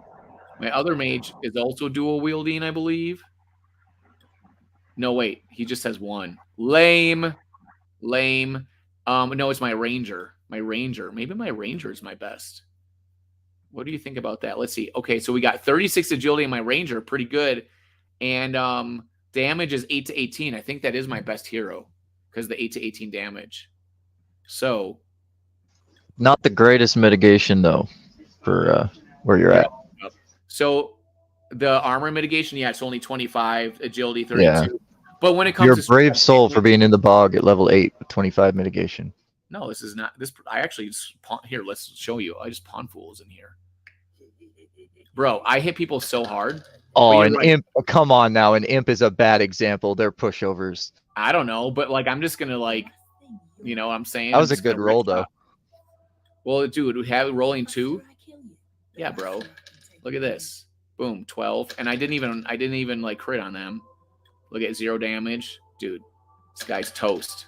Look at that, 15. Boom, dead. You know what I'm saying? I just roll through these fools. Like I just walk over them like they're little ants on my feet. All right. You know what I'm saying? 10 damage, that's lame. I hate the dark elves, man. The dark elves always take chunks out of me. They do run this forest, so look at that. You're right. My armor is not the best. Kill this fool. All right, let's use a skill. There you go. You know what I have? I got a trap for you, fool. Improvised trap. Okay, so now you guys that don't know what goes on, I can show you. Improvised trap.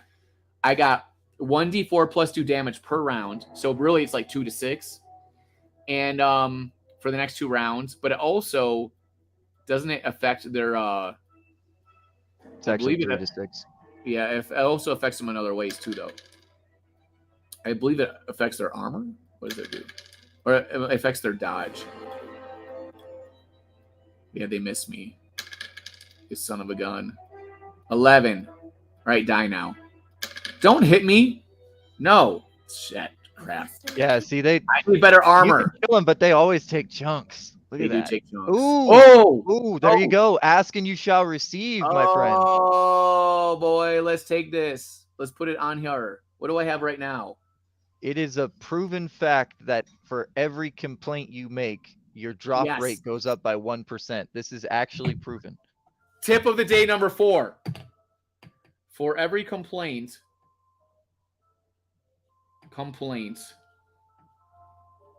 drop rate goes up how much? 1%.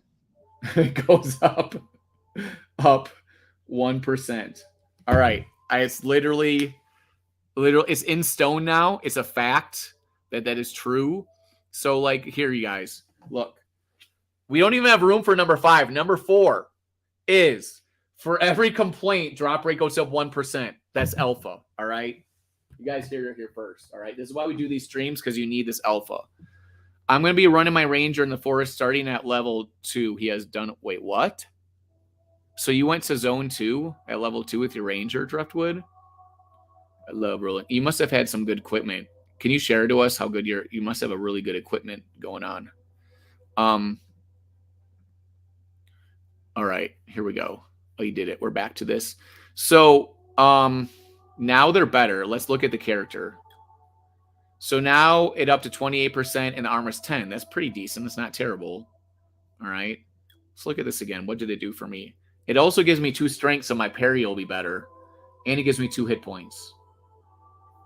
So the one I had before had the same amount of armor, less strength, less proc by 3. Cool. And it didn't have the hit points part to it too.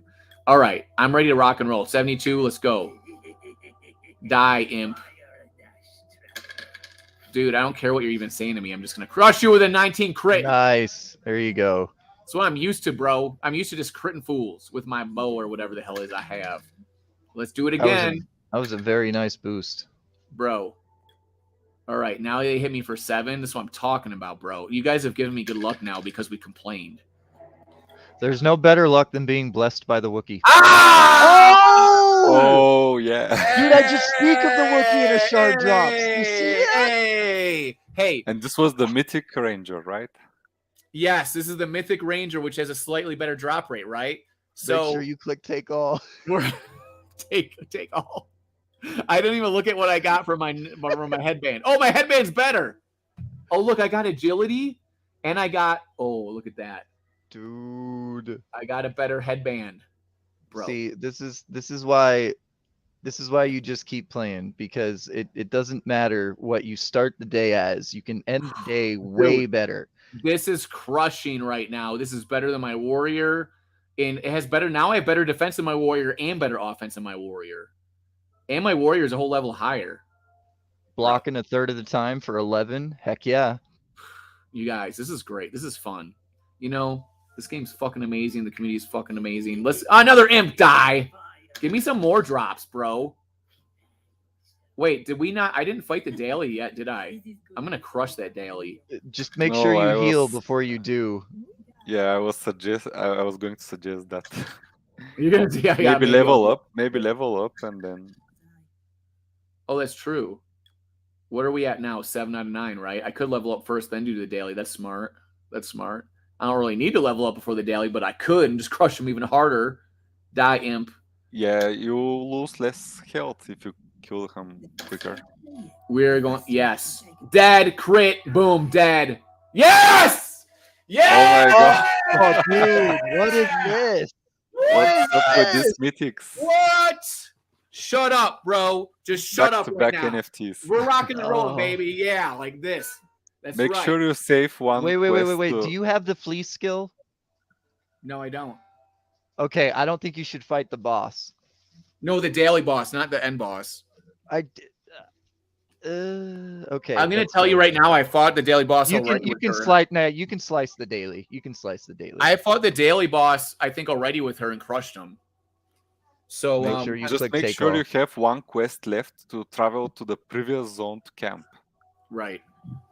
Because I can't. All right, take all. Make sure always to take all. That's the tip of the day, number 5. Okay, so inventory. Look at that. Unidentified skill.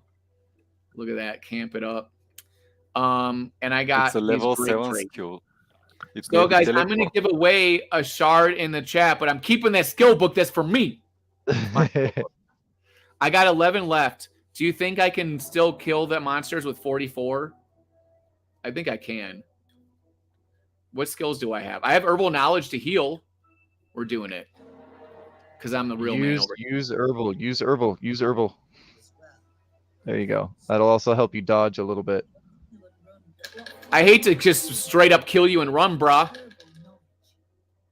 I'm a little bit damaged, but whatever, brah. Let's use some more skills. Let's use this. Brah. All right, what you gonna do now, brah? Don't hit me. Aha! Ha ha ha.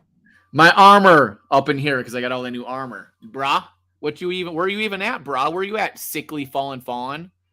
Oh, look at, you're not charismatic at all, bro. You're all depressed. I got a depressed fawn. I'm gonna he looks really cool though. I love that art. He does. 2A's gonna die now. But good. Bye-bye. Bye-bye. Bye-bye. Book. Everybody, give us another book. Give us another book. Sure. Oh! Ooh, new offhand! What? Look at that! What? With armor proc. What? Oh yeah. Bro, you realize I spend all day playing this stuff and I'll get like no drops like the whole day. And now I stream with you guys and it's just like raining on us. I was blessed by a Wookiee, so it's probably just rubbing off on you. Is it like a Star Wars Wookiee or like the ones that go? No. They're like one of our members. I had the work. Oh, that kind of Wookiee. And Wookiee gave me. He blessed me with his luck, and I immediately the next 2 quests got 2 shards. So my armor proc is up and my parry rate is up, and other than that, it's the same as. Oh, this one gave me 4 agility though. Oh shoot. I don't know. You can check in battle if it improves your bonus damage. This for agility. Well, like let's see. Well, let's see what the bonus. Well, yeah. This is crazy because both of these are good. This is like super amazing mythic. Pro tip here. Pro tip. Open up your character sheet real quick. Yeah, let's look at it. Okay, take a screenshot from attack down to defense. Just that little section right there. We'll just do that. Okay.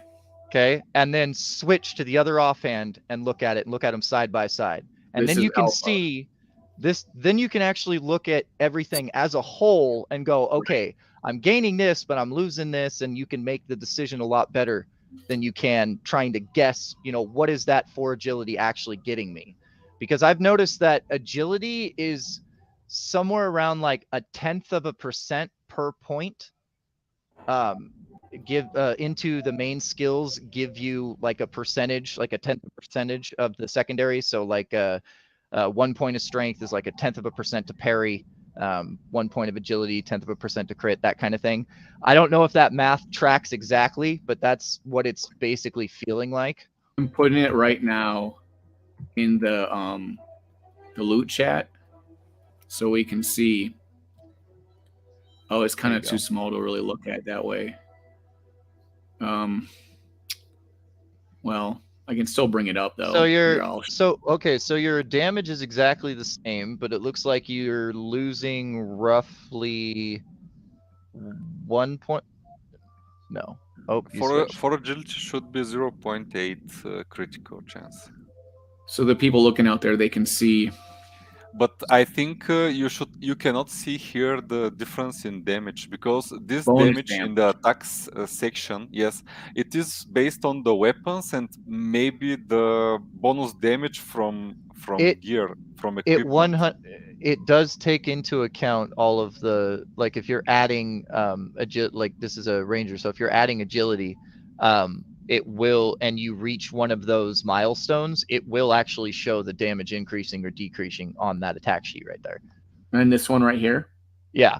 So if you were like, so if you notice it in the beginning, people thought like 1 point of strength equaled 1 point of extra damage in warriors, for example, because your first couple of points, that's basically how it feels. But it was confirmed that it's more like a milestone system. Like, for example, your first point is 1 point of damage. Then your first three or your next 3 points is 1 point of damage. And your next 5 points is 1 point of damage. So if you have a piece of gear that can push you over that milestone, it will show the extra damage on there. You just don't always hit that. So it's good to just switch over and check that to see if are you really gaining anything, getting that extra, couple points of agility. Like if you have a piece of gear that's giving you, 2% crit, but you're losing another piece of gear that gave you 4 agility, and that's the only difference, the crit's going to be better because 2% crit is not even 4 agility is not even 0.5% crit. So the 2% crit's better. Okay, so I have a feeling that the new one I got is a little bit better, so maybe I'll roll with that, and we'll pay attention to the bonus damage. How about that? So that we can just see. There you go. Yeah. Well, the bonus for crit is always 50%. No, I mean bonus damage. Just whenever we hit, there could be. Oh, I see. Right. Yeah. Yeah, I get what you're saying. So we can here. Oops. Let's bring back up my thingamabobber, and let's just test that out. Let's test this theory out, because what you guys said was that like all this stuff, including the bonus damage, is figured into what you see in your character stat. So it's not like secretive or nothing, which might be true. But I can level up my hero now. I have to go all the way back, right, to level them up. I can't level them up. Can I level them up here? Oh, I can level up here. Yeah, it's adventuring guild. Yeah, that's right. We can level up right here. Okay, 5's not bad. 4, 4, 4, 4, 4, 4. 3. Oh, that works. Oh, you got hit points and quickness. Hey. You want agility? You think I should add some quickness? Oh, we got hit points and quickness bonus. That's great. That's what I meant. So I think I should put it in agility. My strength's kind of low. Maybe I should add it to strength or charisma. Let's see. Or my wisdom to really boost it up high. But as you said, it almost might be best to boost lower stuff, because there could be sliding scales of stuff, right? Where like. But also remember, it's a small increase. So which thing do you care? So this is how I look at it. I do something different on each one, because I originally approached it as, okay, well, let's see, how much I can climb everything up. And then with the gambler and the orb and different ways that you can lose things permanently, it just became, okay, what do I really focus on? Now we know that there's some skills that increase based off of what your quickness or your charisma is. So if you have somebody that is attempting to, build a character around those skills, then maybe you want to start pumping quickness or charisma early. That's a big thing. Yep. If you're somebody who doesn't give a crap about those, then there's really, and you're not somebody who tries to persuade, you're not somebody who flees, there's really no purpose to those stats at all. There's no secondary effect, nothing. So if you're not going to use that, focus on the main ones, because that parry, that dodge, and that crit is a lot more important than people are giving it credit for. Wait, say that last part again. The parry you get from strength, the dodge you get from wisdom, and the crit you get from agility, that percentage is a lot more important than people are giving it credit for. Because everybody, on average, you get about 3 points to put towards something. Automatically, those 2 are going to your main stat if you have a brain. No offense. Right. So after that, everybody's like, okay, well, where do I put it? 1 point's not really doing much. I get that. But if you only have 1 point to spend, and you're constantly putting it on something different, of course it's not going to mean anything. But if you sit there and you go, okay, I want my warrior to crit more, or I want my warrior to dodge more, and you make that decision from day one, and you only pump into wisdom or agility, your extra points, then you can actually start seeing something that is meaningful. That's kind of what my theory's been, is that like, if you pick a stat or two other than your main stat and really pump that up, it's really going to have a bigger effect. It's like exponential, right? Like if that's way high, you're going to just dominate at that. You can think of it. You can think of it as the stat points are trees, and the only way to achieve the benefits or get to the end of that tree, not just halfway down. So it's like if you've ever played any game that has trees and gives you skill points, you can be a hybrid and you can do all the cool things, but when you are a master or when you are a student of all, you are a master of none. Right. That's exactly it. So the tip of the day at 5 is like, do you care more about skills or main stats? Basically what you just said. What should you funnel into? So basically, for skills means like quickness or charm. Because those can affect skills, right? It looks like it. We've seen that. We know for a fact that charm affects a skill. Do we know that quickness also does? Yes. Quickness affects the ranger skill, and then charisma is the bellowing something. It's the warrior skill. But what about the mage? Does the mage have a skill like that? I'm gonna bet that it does. I don't know what it is though. So that's the thing is, that's right. I think I was talking about this with somebody where it's like, what's the third one? Because when we first found charm, I was like, I bet you there's a quickness skill for like ranger, which happens to be true now. But I'm like, but what about mage? Maybe mage has one of both. Maybe they have a skill for one or the other. And that would be really funny. Or maybe all of them. Charisma makes a lot of sense for mage though. True, but that would make charisma more important than quickness, right? If you had skills, I guess whatever, doesn't really matter. It depends on like your class, so not a big deal. Okay, so we have 3 points left. So I feel like my wisdom is high, so I should put some in that. But I think I need to keep my strength up a little bit too. So I feel like I should put maybe 1 in strength and 2 in wisdom. But I do want quickness. Because if that skill is good, which skill is it the quickness for? It scales with 20% of your quickness. So basically 20% of your quickness becomes flat damage. In addition to a roll of damage. I don't remember exactly the skill, but I remember it scales with 20% of your it's like quickness. A 2d6 plus quickness divided by 5. Yeah. Because like the thing is that like I'm not good at parrying with this ranger. Like when I get hit, I'm always getting hit like hard unless I like my armor comes up. So right now I have extra 1 in strength, wisdom, and quickness. Just I don't know if I want to decide right now. Maybe I'll just look if at only more. You could save points. I know, right? Or just save them for later. But also my charm's really low. So if I want to, you also have the option of hit points, which I realize you haven't talked about. Yeah, and I feel like I don't really want to put it into hit points because you get it automatically from the thing. Plus, you get hit points from gear a lot too. I don't know. I feel like the other things. And the maximum that you can increase the hit points is 19, because you can put only 2 points to increase with 1 hit point each level, and you have 19 level ups. Okay. So this is the maximum damage in case you every time put 2 points in 2 skill points in hit points from the get-go. So even if you start now, you'll be able to increase it with very minimum amount. So my counter to that argument is you don't always roll a 4 on your hit point dice. Right.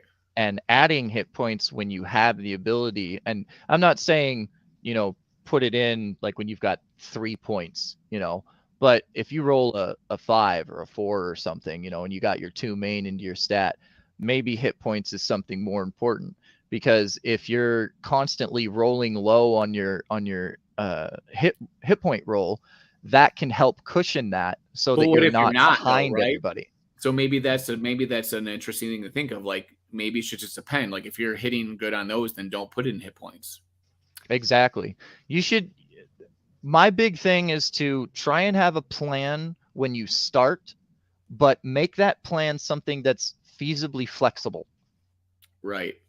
You always want to have a plan, at least in your mind, to say like, I think I might want to do this, and think about that as you go. And then the real decision is when do you really commit to that or start to. And I've always been I've always tried in my mind since the beginning to be like, okay, I have my main trait like agility, and then I want one other thing like wisdom or strength to be really strong, so at least like it has an effect, because I'm worried about if things are too low that it just like the character I'm playing against will just like wreck me in general. I want at least one other strong trait.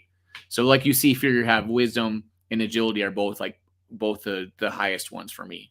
So I have like a high dodge. Well, the thing is that we don't know what other skills we are going to discover, and I personally like a lot the skills that scale with your stats. We mentioned the ranger skill that scales with quickness, and there is a warrior skill which I very much like that scales with charisma, because it scales with charisma 1-to-1. If you have 20 charisma, it gives you 20 parry. I don't have 20 parry as level 11 warrior now. So it's quite a lot, and I think it persists throughout the whole battle. You cast once the skill, and you have 20 parry the whole combat. Okay, you've made up my mind for me. For right now, what I'm going to do is what I have right here, because I'm not fully sure whether I want to go strength or quickness. I'm going to do both right now, but maybe in my next level up, I'll pick one. But because quickness is a skill, and we haven't seen all the skills, it might end up being that the skills are really helpful. But I'm not really sure right now. The only skills I really care about a ton is flee and like the healing kind of stuff. I mean, all the rest of the stuff is okay, but I just need that in case I need it. You know what I mean? Like in case I need to escape a battle. I know exactly what you mean, because I have stopped learning skills at this point, except for a couple of heroes that still need flee, for example. But my main thing was, okay, I know that there's going to be skills that I really want, and I don't know what they're going to be because we don't have the ability to get all of them, right? But I knew that guaranteed flee and a heal are probably two things that I'm not going to change my mind on. So then I pulled the trigger on magic missile maybe a little early. I don't know. I feel like I should play the daily quest. We've had so much good drop luck. Do it. Just for the love of God, man. Make sure to heal. Should I heal all the way? Should I heal all the way? Yes. You really should. Yes. Here we go. Ancient battlefield. Let's battle. Take this, Arcane. Oh, he's going to dodge me? All right, well, I'm fine. I'll just crit you, bro. This is gonna be over real quick. You heard that? She says it's going to be over quick. All right. Oh, double dice. Lame. Take my double dice beat. No, that you should use it. You should use a skill. Let's use a skill right now. That would have been the first thing I did. Yeah, usually in hard battles, we're using another skill. Start directly with a skill from the beginning. And remember, they are going to rework a bit the skills, the ones that apply some buffs or debuffs for your characters. So if you miss casting it from the first round, the idea is that when you cast the skill, it will apply the effects starting from the next round. So if you miss to cast it at the beginning, you're missing one round of benefits or debuffs for the enemy. That sounded very complicated. Oh! Did I just armor mitigate you? Ooh, too bad, sir. Doesn't that feel good? Get That's that that's my favorite thing in this game is Clank. Clank. Yeah. Look at bro. I also value the chance to cricket, proc son. more than the amount. Oh, he only did one. Oops, there goes my armor again, bro. I'm with you on that, Kung Fu. Depending on how much it takes me down, I will always choose mitigation percent over mitigation amount. But if it increases by like 1% and takes me down like 3, I don't feel that that's a good compromise. Time for this dude to die. Yeah, I agree. You're done for, bro. Bye-bye. Here we go. Nah! Oh, I always RP get wrecked on the with you freaking there, daily man. boss. I always get wrecked. I have a friend that did like maybe 10 daily quests with his 2 heroes, and he said that he didn't get any drop. We got the alpha is you get good drops in the odorous bog. All right, get your good drops in the bog. Dude, no, it's the truth. I swear to God. Like my mage has gotten nothing. My warrior and my ranger have gotten so much mage gear it makes me cry, and my mage has gotten nothing. And today my mage for a brief moment became the strongest hero I had. Like it just literally with 2 drops. Granted, one of the drops had 2 items in them, but it changed everything. Increased my mitigation amount by like 20%. My damage went up, like the lowest damage went up by like 4. The highest damage went up by like 3. Like it was insane. My crit rate is over 20 now, or 20%. Like it's just, I love my mage now, and I hated her. That's really cool. I'm looking at my damage, and I got bonus damage of 6. Wasn't that 8 before, or was that just for critting? So 8 is what you rolled, and then that's your bonus damage. If you crit, it would give you crit it's damage. percentage. So it's bonus damage percentage of my actual. Okay. Yeah, it's 50 per. Or the crit is 50% of whatever your damage ends up being. This dude's about to kill me. Herbal knowledge. Please don't kill me, sir. This dude was tougher than I thought. You guys, I almost died on that. Oh, look at this. Look at this. Wisdom, bro. Look at this. So the armor on this is lower, but I got 2 wisdom instead of strength and 2 charisma instead of hit points. I'm not gonna lie, you're giving me a little bit of a heart attack over here with a shard and a book and 19 health in the bog. Yeah. Heal yourself. All right, let's go heal. All the way. There we go. All right, now you okay. Oh wow. Dude, see, I'm like calm as a river, baby. You should identify that, but oh, that's right. You can't until you camp. I'm sorry. Yeah. See, I'm calm as a river, baby. Like just like see how nice and easy breezy is, like not even a problem, bro. That's how you win in this game. You got to have nerves of steel. All right. Man, after I got those 2 shards back to back, I ended up getting critted 4 times in a row by a dark elf, and like I made it out with I think I had 12 health. I was sweating. I don't think that this armor is better because it gives me wisdom, which is not my main stat, and it gives me charisma instead of hit points. Losing 3 armor amount for 5%. But it gives me 5% boost. And so it What's your other one have? So strength, strength and hit points. No. I wouldn't do it. I wouldn't do it personally. Yeah, this is wisdom and charisma. You lose hit points. And I lose strength. Yeah, you'll lose defense. Yeah, you lose much more defense. Yeah, screw that, dude. All right. Wait, so this one, yeah, that one's. Wait, we already decided. Oh, this one's better because it's got a. Wait, did I compare that one already? This has less proc, but it has +2 quickness. Oh, that's just one better. Whatever. That's kind of negligible, I think. But I can figure that later. Okay, so now I have 4 left. So we're going to do this. And I can't camp here, right? I have to go back to camp? Yeah, you have to go to the Mysterious Forest. The one before this. So we need 1 quest left over, right? Yep. That's why I didn't camp last time, because I don't know what happened. I forgot about that, whatever. You got to pay attention. See, that's the one thing I love about this is even if everybody had a step-by-step guide on the absolute most efficient way to do everything, there's still going to be those that don't pay attention and those that do. And the ones that pay attention are the ones that are going to win the money. It is true. Yeah, even if somebody watched my videos and tries to follow like step by step, the game has so much RNG, and you need to make decisions on every step basically, and you cannot replicate the same path. But what you can do is like take the main tips, tricks, strategies, lessons learned from other people's backs. Yes. So you can improve your gameplay, and so you can make better decisions. That's why doing all the streaming stuff is so great. Like Crypto Grady did a lot for other games and different things, and I was just like, this is so smart.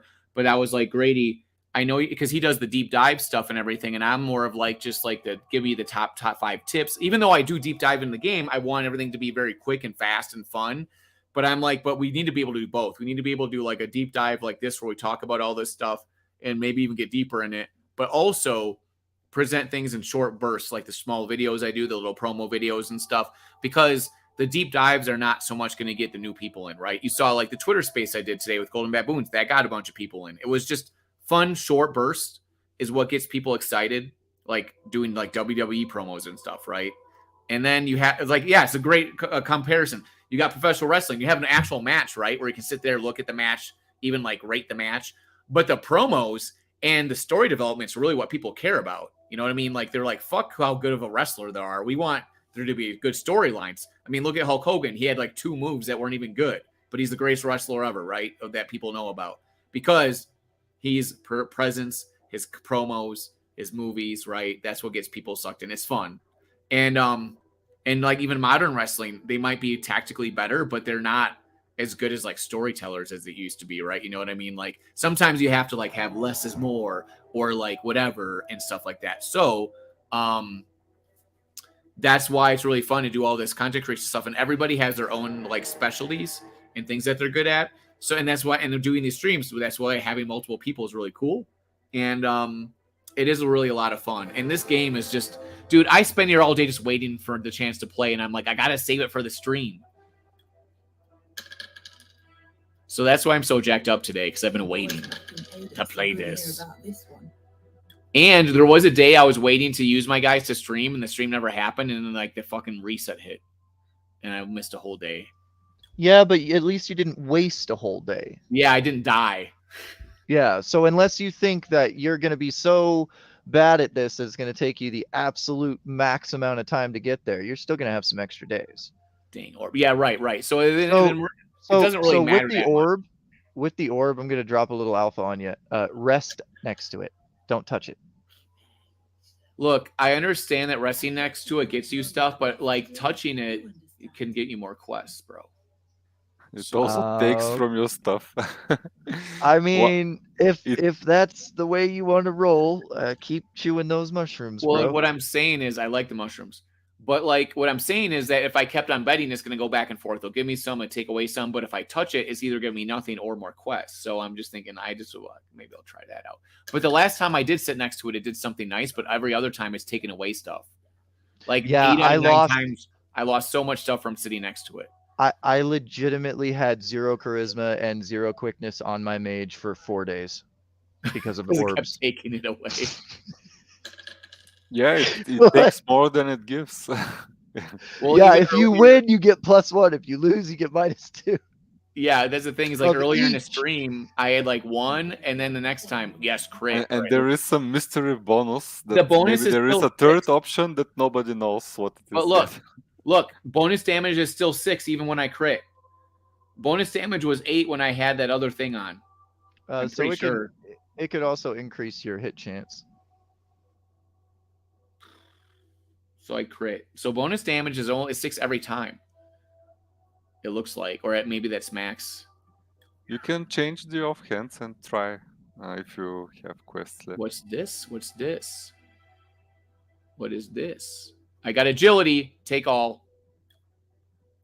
So right now this gives me, that gives me agility too.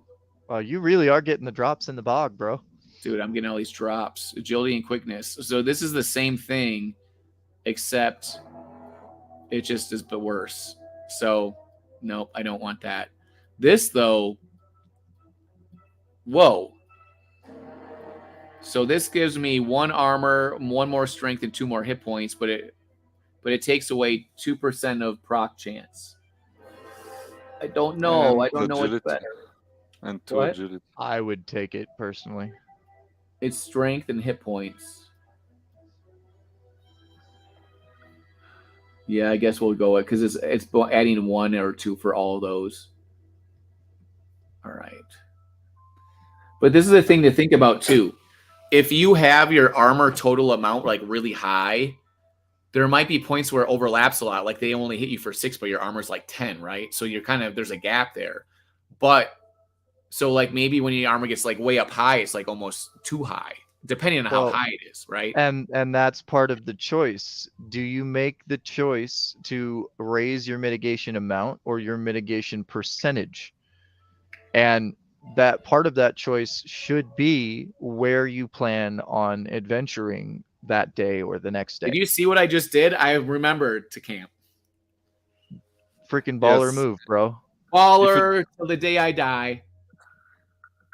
Camping, bro. If you just move to a new zone, probably the monsters will be stronger, and do you even camp, bro? You could use more mitigation amount, but if you're in an easier zone, in order not to take basically damage, I don't take with my warrior damage at all sometimes because I have high mitigation proc chance. Look at that beautiful, beautiful wallet. All right, the other thing too is that now I have a skill book, bro. I can't learn the skill here. If you have a hero in the 3rd zone, any hero in the 3rd zone, you can identify it. But Bloater did an announcement not to identify skills because they cost 10 USDC instead of 1. Yeah, it's being changed immediately. Oh, there's just a glitch or something? Yeah. Yeah. If you were affected by it, please go to the Discord, open a ticket, show proof. You'll be instantly refunded. So I should just wait a minute, though. They said they're going to fix that like today or something. All right, so what should we do next? Should I play another dude? Should I play Bidmeads? If you don't, I'm going to, because I've got 4 heroes sitting here just waiting. I'm going to let you do it. I'll let you play because I don't have to hug up the whole thing. We can share your screen. You should have a button to share your screen. It's been sitting here. Oh wait. Is this it right here? That is it. That is my sexiness. We got your screen up there, buddy. Okay, thank you for sharing that. That's super awesome. And yeah, no, I don't want to hog up everything. Let's see what you got. Yeah, you can showcase your strongest hero, and I can do that as well. Yeah, show your strongest hero. This is my mage. And real quick, so I found this yesterday, so I'm gonna take this off. And I was using this, and I had this hat. Okay. Now look at this. 8:15, 9, 8, 26. I gotta zoom in to see it. What do you got? 38 for wisdom? Yeah, but not the greatest stats, right? This is my weakest hero. And then I get a new hat. And suddenly I have an offhand, so I get to throw away my two-hander for a main hand. And look at that. Look at this. Look at the massive boost that I just got. Wow, look at that armor. Yeah. Armor jumped Damage. up to 45, over 45%. Dude. Crazy. That's just gear, man. Gear is the most important thing. Is all I'm trying to say with well, this. remember when a lot of people were complaining about their base stats being a little bit low, and I'm like, dude, like at the end of the day, after all the rolling of leveling and gear, like it's not that big a deal. So yes, I will say that starting stats do help, because this one started with I want to say it was like 44, 46, something like that. And this one started with I think it was 53 or 54. And she has been just killing it since day one. Like she's by far my strongest hero, pretty much all the time, mostly. I fear nothing on my warrior. She is If she's amazing. 54 stats, she may be the strongest hero in general from all the minted heroes. That's a 56 is the maximum, yeah. I think my strongest is like 46, maybe, yeah. I'm going to be taking like I did not take screenshots before the season because I didn't even think it was like a thing. And But then I've had also- somebody else say that too, and it didn't really dawn on me because I was like, damn, those are like almost max rolls, but it didn't really dawn on me that it was like one of the highest. So when the season resets, I'm going to be taking a screenshot. Well, yeah, that's I'm the thing is curious. every time we 'Cause reset, it was you're above. still going to have those. You're going to have those Exactly.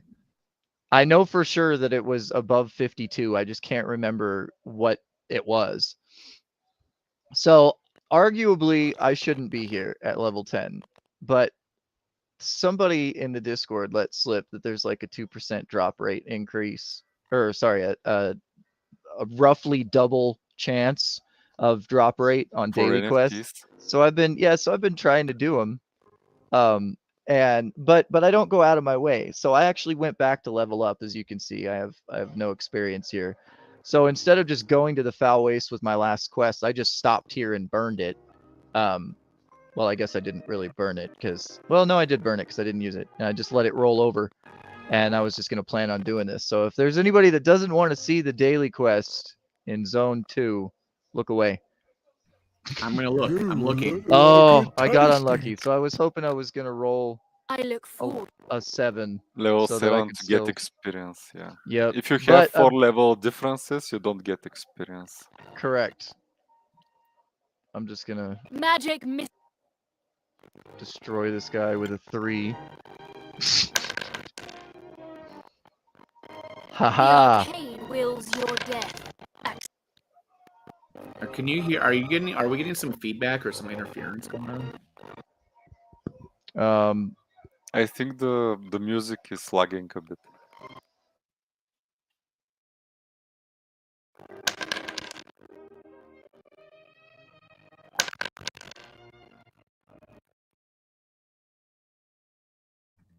It sounds like audio weird issues, like maybe a bad connection or something. Magic is unnecessary to avoid such a clumsy attack. The magic works. Your doom is assured. There we go. Do you hear that, Kung Fu? Like the static? Yes, there is a bit of like disturbance of the audio, maybe because Centus is sharing screen now and audio.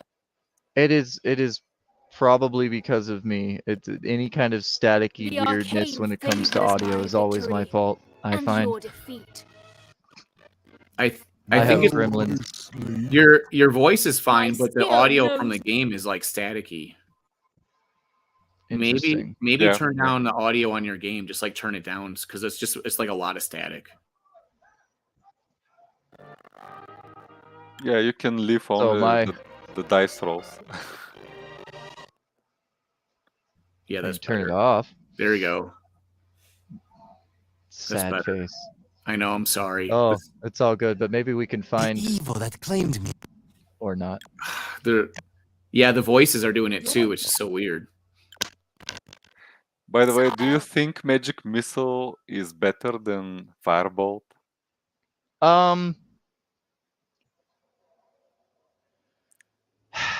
Or In they're a on par? one-to-one comparison, no. But I do like to have the situational chance to do a little bit more instant damage. Sometimes you don't have the luxury of waiting a few rounds for all the damage, but I do think that Firebolt is actually a better skill, just in general, because you have a higher minimum damage range. Yes, I totally agree. And probably if the team wants to balance some skills, magic missiles need some love. That might be true. I think magic missile, for anyone who's ever played any D&D games, normally has multiple levels, and you can fire 1, 2, or 3 missiles at the same time. And I have thought that it would be really nice if they implemented like maybe a burn mechanic where you could take 2 of the same skills, burn them to upgrade a skill you already have, and that upgrade could be something simple like, you know, adding +1 to the rolls, so you have a guaranteed extra point of damage. Or like in the case of magic missile, you know, maybe adding another dice or something, like a 1d4 or something just added to it, just as some extra damage on top of it. But it would also help keep the value of the skill books, because eventually, unless we just keep constantly bringing in a massive amount of players, we're going to reach a point where everybody's got all the skills they need. It's going to take a long time to get there, but it is a point we'll reach. You are wasting my precious time. Oh.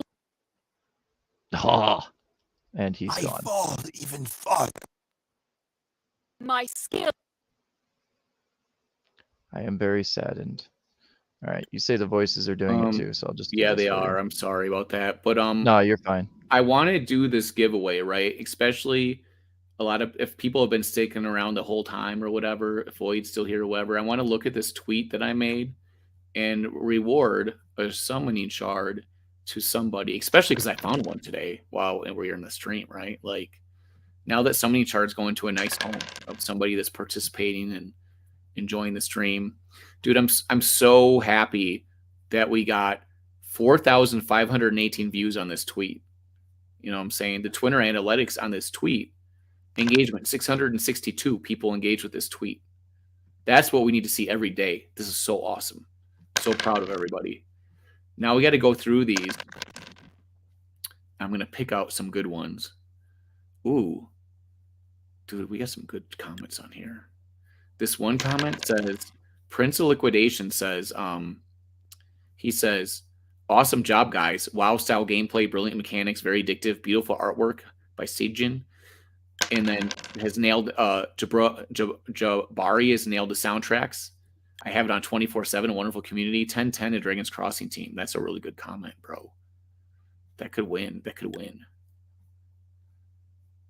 You forgot to say tag a friend. Okay, so people tag people. I said take 3, didn't I? Did I forget to say that? I said take 3, bro. I'm telling you, man. Sometimes people, they like criticize me and don't realize that they're not even correct. Hilarious. Okay. So I'm kind of torn right now. I think I'm gonna risk it. I'm gonna risk it one more time. Wait, hold on. What are you gonna risk it? Let me look. Sorry, I was looking at tweets. So I decided to jump into another round of combat. I think I can survive this. So 39. Yeah. I haven't found anything in the bog yet, and I need to heal. But I have to go all the way back to town to do that. So I'm gonna be down 5 quests just to get a third, 6 if I want to heal fully. But you have a skill you could use to. Yeah, I like your approach. I do not though. Skills. I mean, just skills that can help you, not to heal, right? Yeah. Oh yeah, very much so.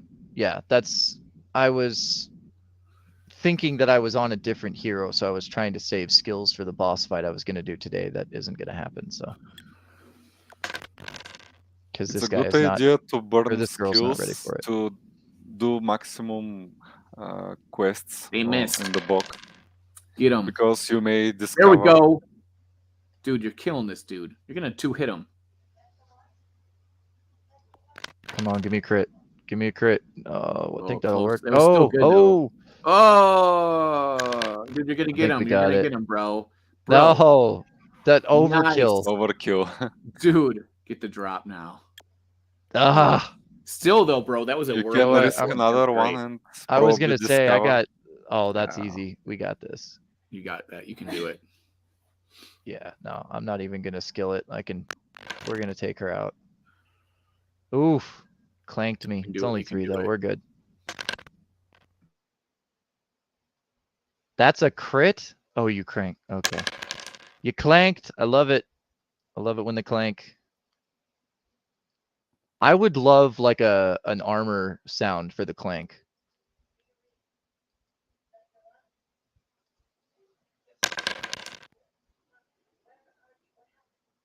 This is just so satisfying when that happens. I lost 2 health. Oh, well, it's a drop. Screw it. Oh, okay. This is hard. Yeah.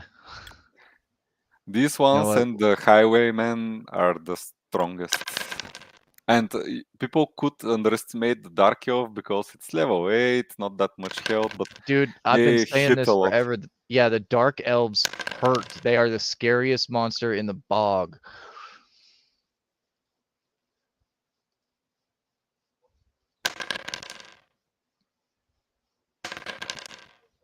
I'm kind of putting this one to shame though. Both my clicks. Oh man, this Ray of Frost, man, just making him super easy to hit. Yeah, increases chance to hit. Yeah, Ray of think you Frost got is this one. another undervalued skill in my opinion. I think the mage is actually the only class in my opinion that both of the starting skills will remain on those heroes forever. I don't think anybody's going to replace them. They're the best. Yeah, definitely. they really are good. I don't like the grapple skill for Did I for really the make warrior. He never did any damage. Yeah, you mitigated everything. But Bro. it would be nice to discover the herbalist at least.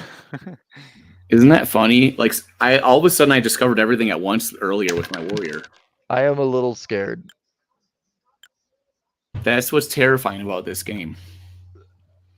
These situations. I'm You not, feel all I'm warm not and gonna risk cozy. it again. Uh-oh, she don't get him. Dude, bro, she parried for 8. What is this? What?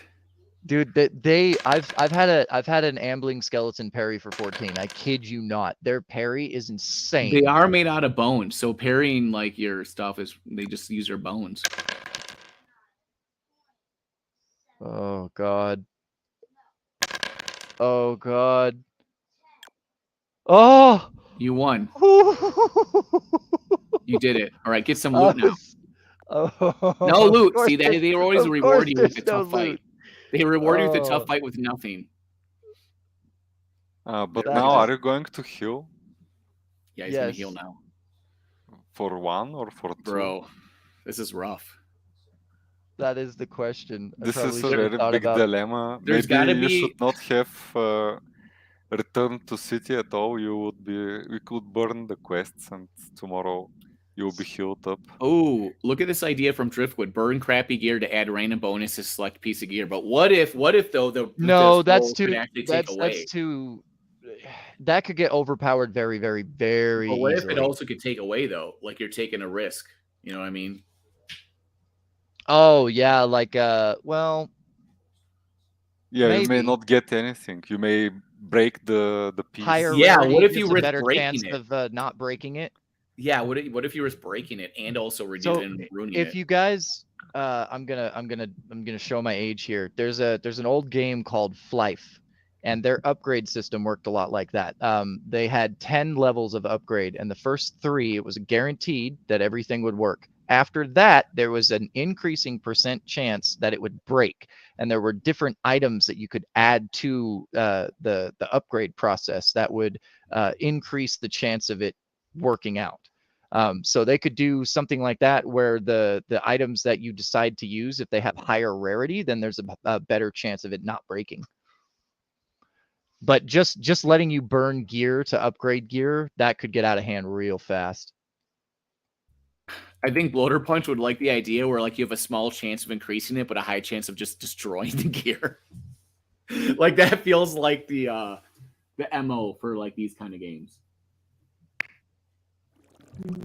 Because yeah, you don't want like a million people running around with OP gear. Then it's like the game's not balanced out. I'm making all the mistakes on my mage.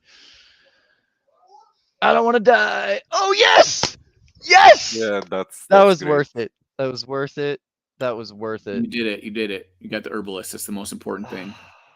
And I've already been through this. Okay, we also want Kung Fu to share his. We Yeah, I'll want Kung share Fu my also warrior. to share your best heroes too. So how many I'm quests just do you gonna have left leave with this guy? I'm gonna leave him here for the day. I think honestly, I think that's gonna be the smartest play.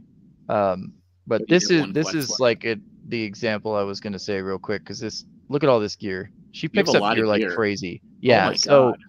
So creating a system that just allowed me to burn, some of this to make this better would get out of hand very quickly without a downside. Right.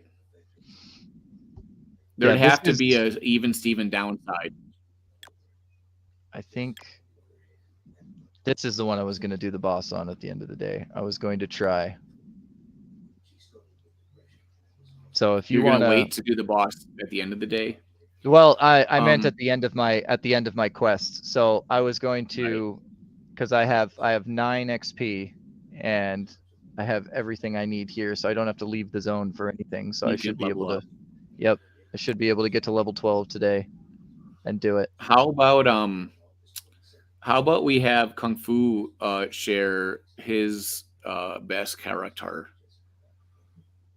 Hit Do you want to do that? hit the switch button, man. Oh, is he ready already? Oh, I thought he was. Sorry. Oh, He doesn't I have will a share thing. screen. Yeah, there's on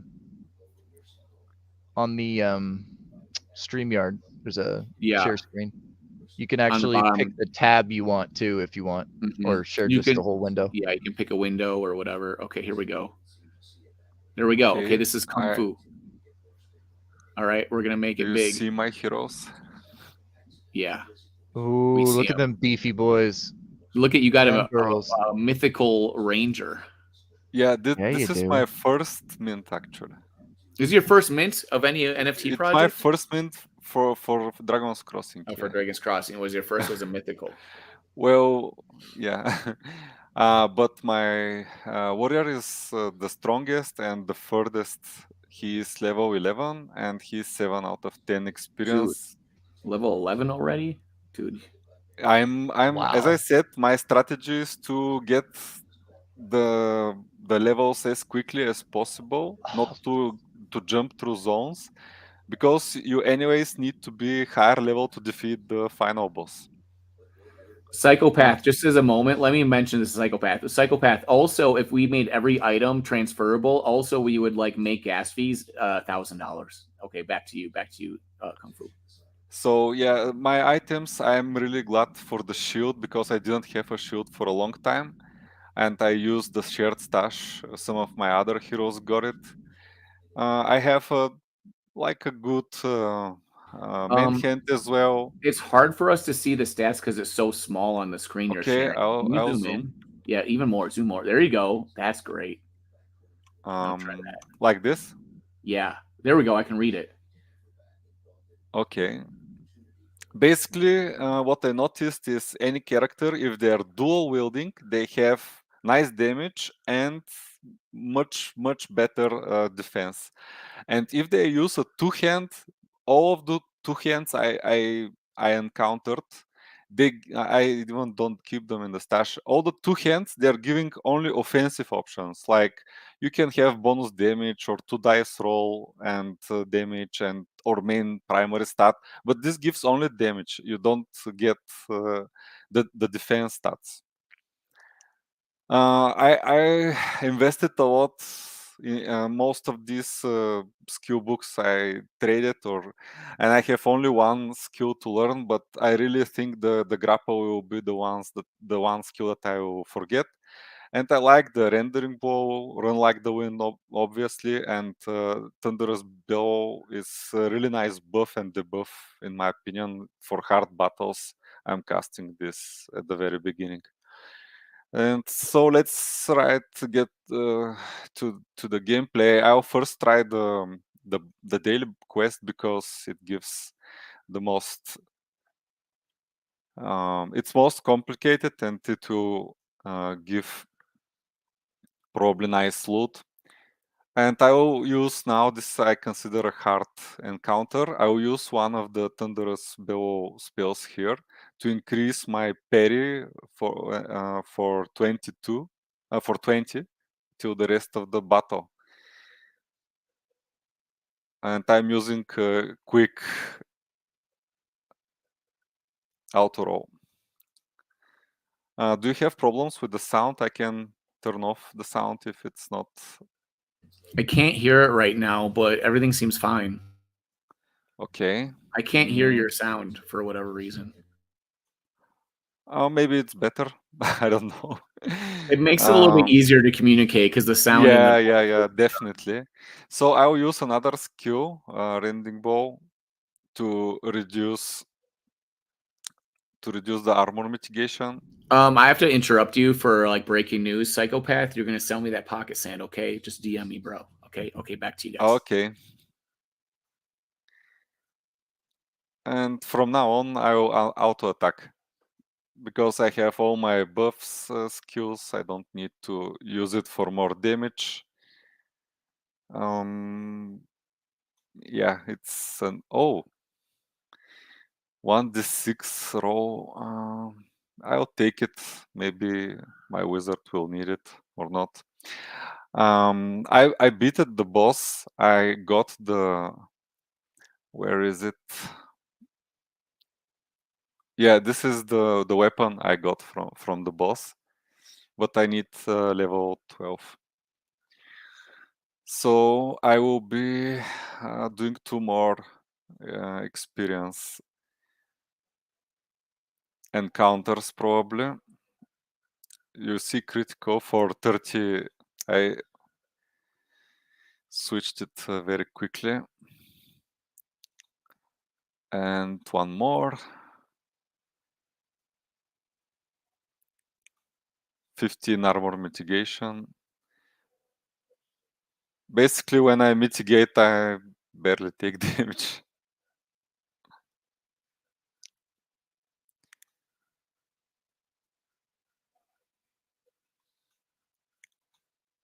And last hit. Okay, let's level up now. And roll for the stats. Very nice one.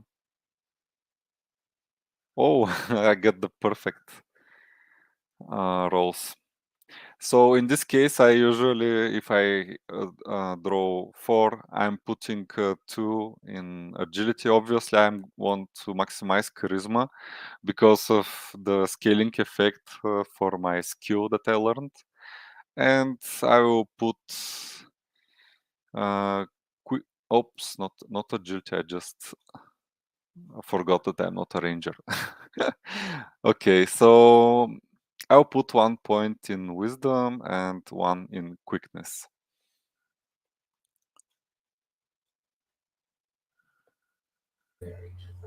Nice. Okay, so I have 2 points. I cannot level up anything. Dude, you have so many skills. Yeah. Did you just find all these? I found rending blow, run like the wind, and this. I think I found all of them, or traded for the flea one. But my other characters, they don't have skills. Only the ranger has a flea. Okay, and now we need to travel to the next zone. If I heal for 33%, it probably won't be. I will overheal. So I'll go to the next zone and maybe do an encounter here, because I'll definitely need to go back and heal. Okay, we have option to persuade.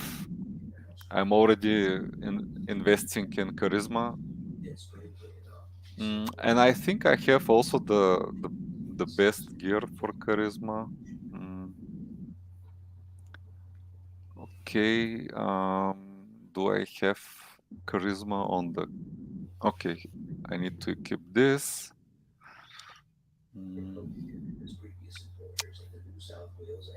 Maybe that's it. Or okay, this is hit points. Charisma. Okay, I'll roll now, and it's a win. So you see, we didn't spend any hit points. Here I am going to take my armor back. And these monsters are pretty... They're like the daily quest strength for Zone 3. Oh my goodness, bro. Now we're getting the alpha, bro. I don't even want to look at these because I want to be surprised in Zone 3, bro. Okay, missed but mitigated all.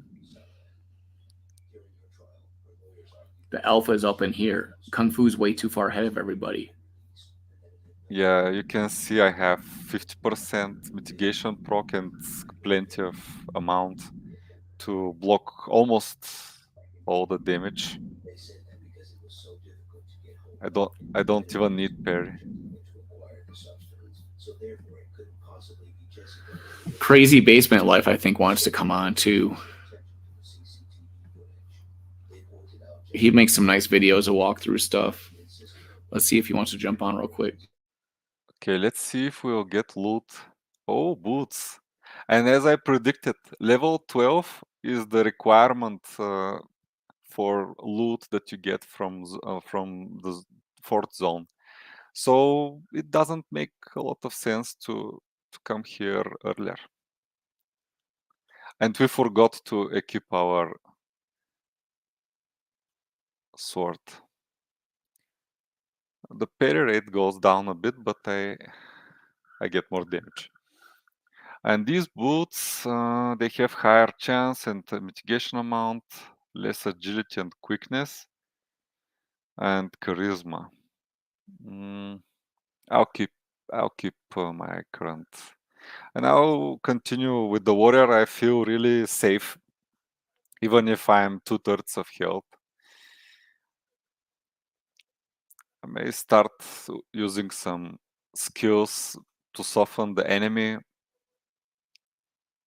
And you can see they applied the patch. The rending blow effects applied the next round. So this is 50% less. Is it live already? Is that already active? Yeah.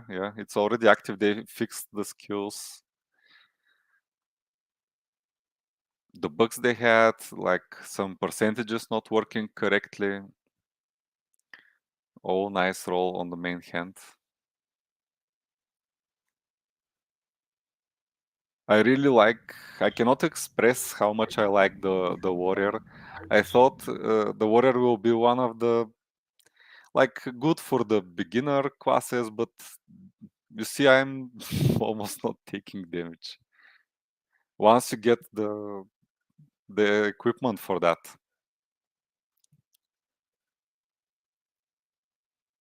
Nice mitigation again.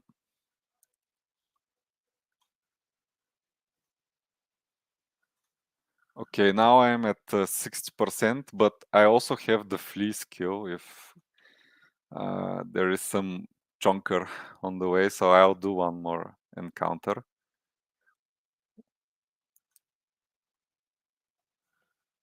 Okay, let's use a rending bow.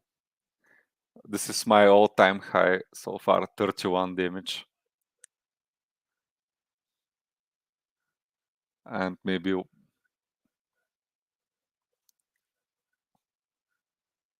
Oh, he's at 3 health. Okay, I think I can take a hit. There we go. That's damage. What did you just get? No, not NFT, but 3 items, probably all upgrades. Dude, they're all good. What is that on the right? You got a legendary body armor chest. Yeah, very nice ring. And oh, this is offhand for a Offhand warrior. warrior? Is it a Oh shield? my god, like level 12 shield, it will improve greatly everything. Like 1d6 damage, 2 bonus damage, Wow. increases in Bro. every other stat. Oh my Wow. god, that's a huge upgrade for My me. warrior doesn't have jack, bro. This is really good. And this is also, I think zone 4 is for warriors, because so far we get like zone 2 and 3 more for rangers and mages, and I think this one will be for warriors. And that's 8 hit points, only losing hit points but getting a lot of strength. I'll keep it for now. And the third item was the ring. I have a pretty nice ring here. But this one, the percentage increase in critical parry dodge is huge. 2 more strength. Hit points. I am keeping this. Just, I have a bit doubts, like really a lot of strength. Probably I'll get a bit more damage at the cost of hit points. Let's go with the legendary. Yeah, I think damage is maybe better because you can kill. I just want to kill the damn monsters as fast as I can, because Yes. if you let them stay around, they'll start to do crazy stuff like keep on critting you. And by the way, all these legendary and mythic items, they have, as you know, probably a chance to roll a random attribute. And this can be bonus damage. You can get bonus damage, as we saw on the headpiece in the epic loot channel. We have 1 bonus damage, and you may get it on items if it's higher enough rarity, like rare or better. You can get such bonus damage on your chest piece, on your headpiece, on your boots, which is also significantly increasing your damage on an item that would not benefit like directly in bonus damage. Let's continue here. I feel stronger. So I'm trying not to look at your screen. I'm trying to do other things so I don't see the monsters, so I don't get. Okay. Because I haven't been there yet. I'm like Okay, I'm sitting at 50 health for a long time, and these monsters cannot do damage. My armor mitigation went to nearly 60%. 58.7. 18 mitigation amount. That was really lucky to get these nice drops from the very beginning. You see, this guy made like 12 damage and I mitigated 18. That's crazy. And oh, mage 2-hand. 2 dice 6 plus 2 bonus damage. Armor mitigation amount. You see the power of defense. You basically are saving quests to travel to zone 3 to heal and go back here if you have nice defenses. Because I see a lot of people weighting the attack capabilities more, like more critical, more damage. But if you have nice defense, look at that, 13 to 29. You already, yeah. Let's see. Parry for the 3rd time in a row. He missed, so didn't take damage at all. It's like very super easy once you get the equipment. Okay, we got some damage here, and he casted a spell. I will cast my skill, defensive skill.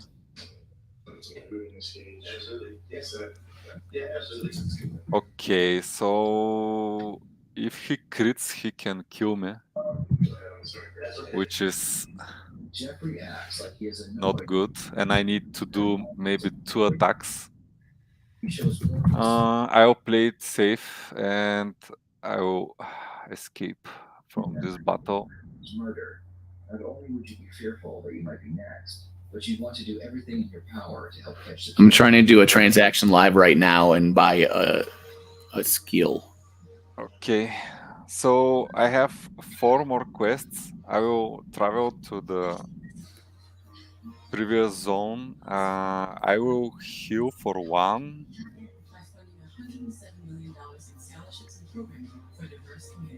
And we'll go to the next zone again.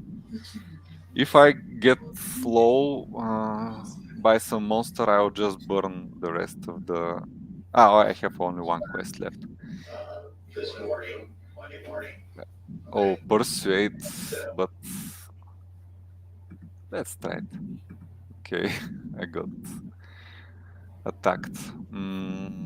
I don't have other skills, so so much. This is a chunker. I didn't notice. Like to the point we really didn't even need it. Let's just I would almost attempt to flee, to be honest with you. I need to try to flee. Oh my god. Yeah, dude. This is level 17. You might want to flee while you have a chance to survive the hit that he might get. Okay. Let's cross my fingers. No. You can do it, buddy. Oh! Good job! Oh, damn, dude. Oh, that was a close call. Nice that I noticed the damage from the first attack. So far, the monsters were very easy. Oh my god, this adrenaline rush. I need to calm down a bit, but yeah, chunkers are real, guys, and don't die like that. So I have 1 quest left, and I'm about to do the boss in Zone 3. If you want to watch, you can switch to your. Yeah, I want to switch because you're showing everyone the zones no one's been in yet. You're destroying our discovery. Oh, come on! There's at least 10 people that have been into the Terror Swamp. Out of 300. But that was fun. And so yeah, Kung Fu doesn't carry some Bulgaria. He's like, Or I'll the do what I treacherous want peaks. to show you all the alpha. Oh, I didn't realize we're on me now. Sorry. I should be good. Here we go. Oh yeah, I'm good. I'm totally fine. and yeah, this is one of the harder ones. It's more than 100 health. Yeah, there we go. Good start. Great start. I get to go first. Oh, yes. He's under 100 before we even get to start, or before he even gets a hit off. What is going on here? Okay, I thought it was going to be unscathed. Oh my god! Am I going to get through this unscathed? Yeah, you'll be okay. You're gonna crit right now. Nope. Oh, he got 1 damage on me. There you go. So far, 1 damage only. Clank it. Oh, there's 16. All right. I'm still winning this fight. Here's $190 to start me, and there's another one for $200, and then $550 for the rent. According to Jamie, he received a total of $1,740.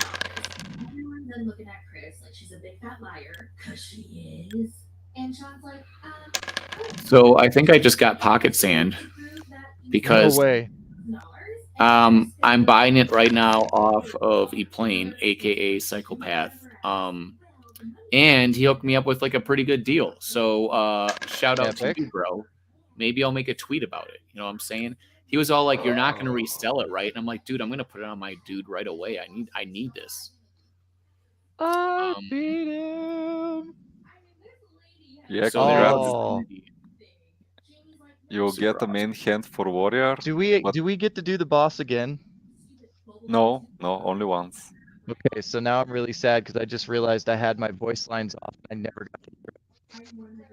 Oh wait, I have more heroes that get to fight him. Never mind, I'm good. Oh, yay! I get something.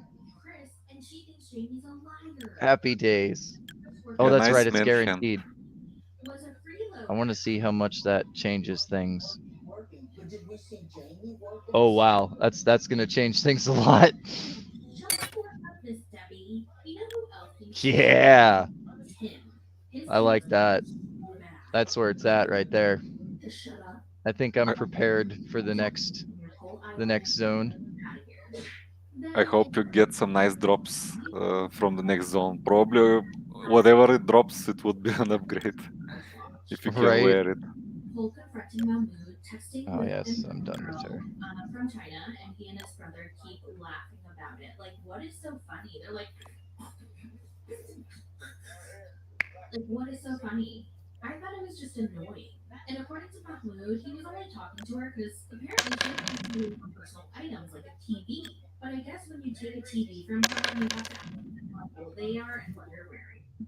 Daniel, like, why do they? I just switched over to my ranger. I don't know if you want to. Yeah, so you learned improvise trap. And while I was thinking, also I sold mine, or traded it, and I think it's not that much better than the Bard projectile. So yeah, you have the armor mitigation, but it's only for a couple of rounds. If it was for the end to the end of the combat, it would be totally different. That is, I definitely agree that would be better, and I'm not opposed to them changing that when they do tweaks end of season. But I think that 40% for 2 rounds is considerable if you run up against somebody that's got like just absolutely ridiculous mitigation chance and high amount. I was thinking a little long term with that one, but I do feel you on that thought process. Part of me feels like maybe I wasted a skill slot, but I still find it useful and it has helped me in faces. So that is what matters really. Yeah, I'm comparing it a bit to the rending blow. You have higher percentage mitigation, armor mitigation lowering, but it is only for 2 rounds. Mm-hmm. Oh, be nice to get some loots.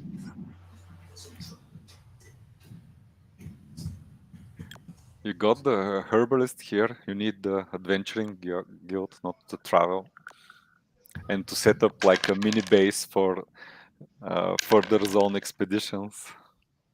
Right. Yeah, I like how we basically have a base of operations in Zone 3, right smack dab in the middle of everything. Look at this, guys. Psychopath, aka E-Plane in the chat. He just threw me pocket sand for half the floor price, not even listing it. You know what I'm saying? No listing necessary. Good community, crazy steal. Yeah, it is. Well, you saw what happened as soon as he said he had it. I said, "Hey, I'll buy it from you." You know what I'm saying? Like, and he didn't have to. And then he could have sold me for whatever price he wanted, and then he had sold me for half price. It's super, super nice. Now he's gonna get tons of shout outs. Me and about 7 other people tried to grab that pocket sand that went up for $16 earlier today. That thing that was listed and gone in less than a minute. I bet. I don't know who thought that was a good idea to sell for $16, but They thank looked you. at the floor Wookie price. ended up getting that. Dude, I'm gonna be sniping those. I guess a lot of people have turned on the notifications on item listings. Yeah. I knew. did day 1 that those were available because I was the one sniping when they went up, and I was like, well, now that this is here, I have to have it. Otherwise, I'm just screwed. Well, that's the thing that stream I did with Grady where Brown Gent asked us, hey, what's your strategy when the game starts? Because the game wasn't out yet. And I said, whatever the skills are that let you flee, period. That's it. That's the alpha. That's all you need to know. Because I knew how hard it was to beat monsters in this game, and that fleeing would be super, super great. Thanks so much for Psychopath Influencer perks. Yes, I got 2 perks so far. One, they gave me a couple heroes, Genesis heroes for beating whatever, and now I've gotten one for a skill book for a nice price. But also I'm giving away a shard. Let's not forget about that. Let me do that right now. Let's give it away. And you don't have said you said, oh, it's a deadly one. You said you were looking through tweets.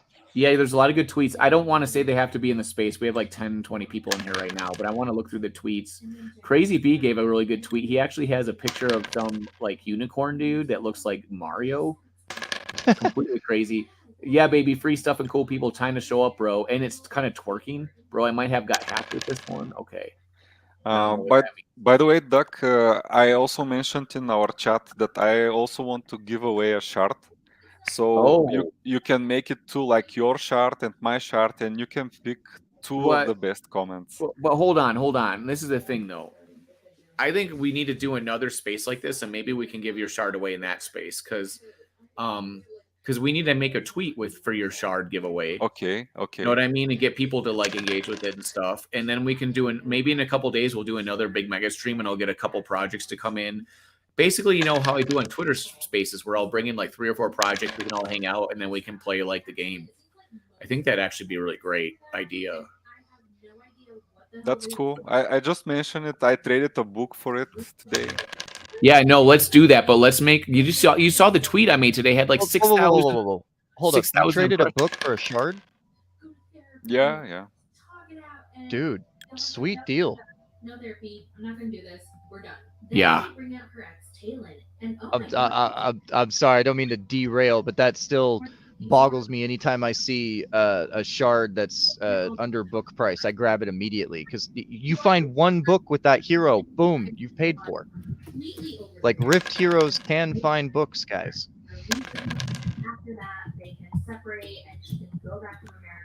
Yeah, probably because there is no utility for shards right now, but they will be soon. So I totally people value understand more the skill books, especially if it's a rare one.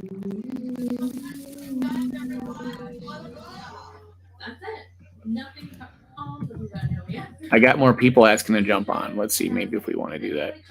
Wave Me Games. Doesn't seem like we're gonna settle this today. Doug, do you mind if I drop off, because it's 2:30 a.m. Get the heck out of here, bro! In Bulgaria.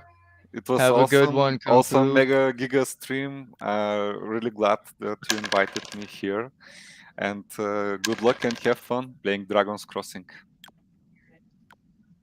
Hey, thanks so much for all of your friendship and alpha. Okay, he's out of here. So now we got sending his text. I actually got Wave Me Games calling, just messaged me. I messaged back and said they could jump on if they wanted to. I tried to schedule a lot of people to come on, because only like 50% of the people end up like showing up because stuff happens to them, or like, you know, if they're at the convention, all of a sudden they get hoarded by like 20 people that want to get their autograph or something. You know what I mean? Like Classy Games was supposed to come on, and he got so busy because he had so many things to do. But he tried, though, which is what counts, sort of. It is the thought that matters. It's showing up that counts, right? Winning the game, right? So I'm glad that we're back in the regular zone and not that zone 4-3 place, man. That was scary. Well, I am about to level up and fight the boss on this character as well. What? Yep. The level zone 3 boss? Yep. The problem is I have to find it. So I'm hoping, like, I'm not finding anything here. So it might end up having to wait until the next reset, because I haven't found the boss, but I am ready for it. Yeah, where's Crazy Basement Life been at? He keeps on saying he's jumping on, and then I think he has like class and stuff, but he was supposed to jump on too. But whatever, dude, there's always another day. We had a great stream. We had a combo of founders, people hanging out at 3XP conference, and community members. It's actually been like pretty perfect. Some awesome alpha drops at the beginning. We had alpha drops. We had Jahbari, the composer from the game, came on and talked about his process and how he made the soundtrack that everyone loves so much. I still find it funny that he was making the starting area both a hello and a goodbye, because I said it multiple times at launch to a few buddies of mine. I was like, it sounds like the beginning or the end of a movie. You know, it's really funny, man. He's a genius. I messaged him when I found out, like, I'm like, hey, who's the guy that made the soundtrack? I messaged him, like, what do you do? Tell me more about yourself. He's like, oh, I'm into this. I'm into EDM. He just started listing all this cool stuff that I like too. And I was like, bro, I'm like, is there any way you could just make like a little intro thing for like my videos I do, like my cool, because, you know, I use like my like power rock metal, like Dragon Force type stuff that I like. Basically, I was trying to rip off like the vibes of like that Dragon Force band that did like the song for for Guitar Hero, where it's just like fun power metal. Yeah. Yes. I almost used Fire in the Flames for my video, but I didn't want to have copyright issues. Yeah, that would have been hit hard. Plus, plus like Herman Lee, who's the dude, he's the main dude, the guitarist for the band. He's like the founder. He like is a YouTuber who's awesome. He's like the nicest guy, and he brings in all kinds of cool. He's like an amazing dude. They call him like the Oprah of like metal, right? And I messaged him. I'm like, bro, do you want to come on my stream? He's touring in Europe right now, though, so like he's probably like busy. But he's the type of dude that might do that because he's big into video games. He actually their music videos for Dragon's Crossing, a lot of them are like Skyrim and video game based. So so Herman Lee is super dope. So I was like, you know, I don't want to like, I'm gonna do an homage to them and make it fun, but I didn't want to rip them off. He probably wouldn't care if I just made it fun. He'd probably be like, oh, that's awesome. But I wanted to message him first and be like, hey, bro, let's like you know, rock and roll. And then that came up with the Jahbari, where I was like, bro, like, do you have anything I could just like use for a quick intro music? That'd be so much fun. Plus, it's like, you know, he's part of the community. And I can't believe he hasn't really even played the game. You know what I mean? Like, bro, you know what I'm saying? Like, this is the first experience he had with the game was like on the stream right here. The fact that he didn't like, he made that music just by hearing some words from like the founder Bloater Punch, and then that inspired him to make those soundtracks, which it feels like he did it after they made the game. You know what I mean? And he saw it. Like that's just genius. Proof. That dude, that's just proof of Bloater's ability to get his vision across. That is true, but it's genius on both sides. Him and Jahbari both. Do you know it's like hitting like a grand slam? Do you know how hard it is? How many elements have to line up in place to have all that stuff happen and have it work so smoothly? It is a very hard thing to do. It is not easy. And some people make it look easy because they just are so experienced and stuff, but you also have to like, it's not just skill. It's the ability to listen and interpret and understand context and framing and messaging. And like you said, the hello, goodbye stuff, that he's speaking like a fucking musical genius. You know what I'm saying? Like how many people talk like that? Really cool stuff.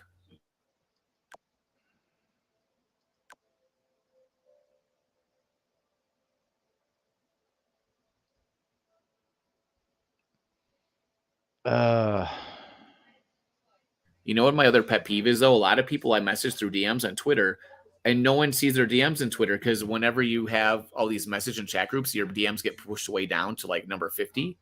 So then they like open their Twitter. They don't even know that I messaged them. And I'm like trying to get them to come on the show and they don't see it for 2 hours.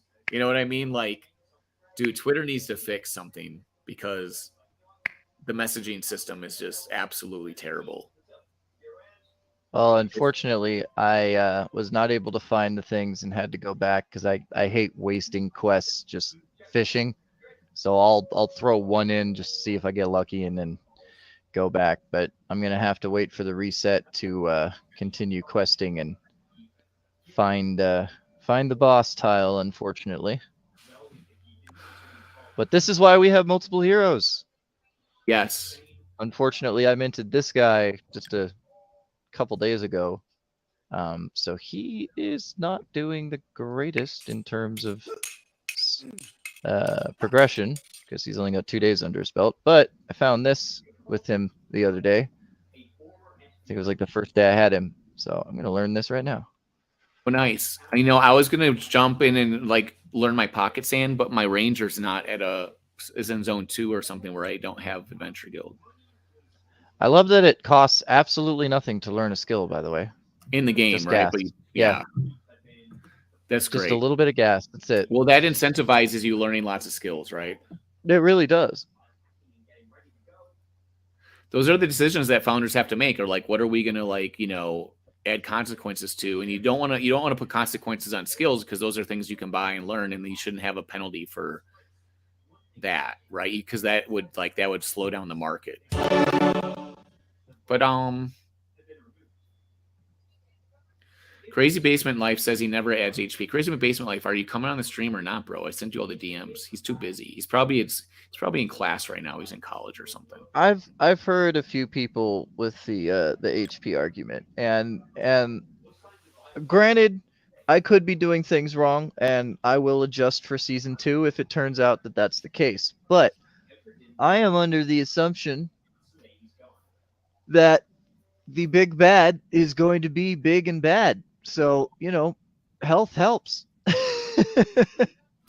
Everything is, we have to assume that everything's fairly balanced, but or we also should assume that it might not be.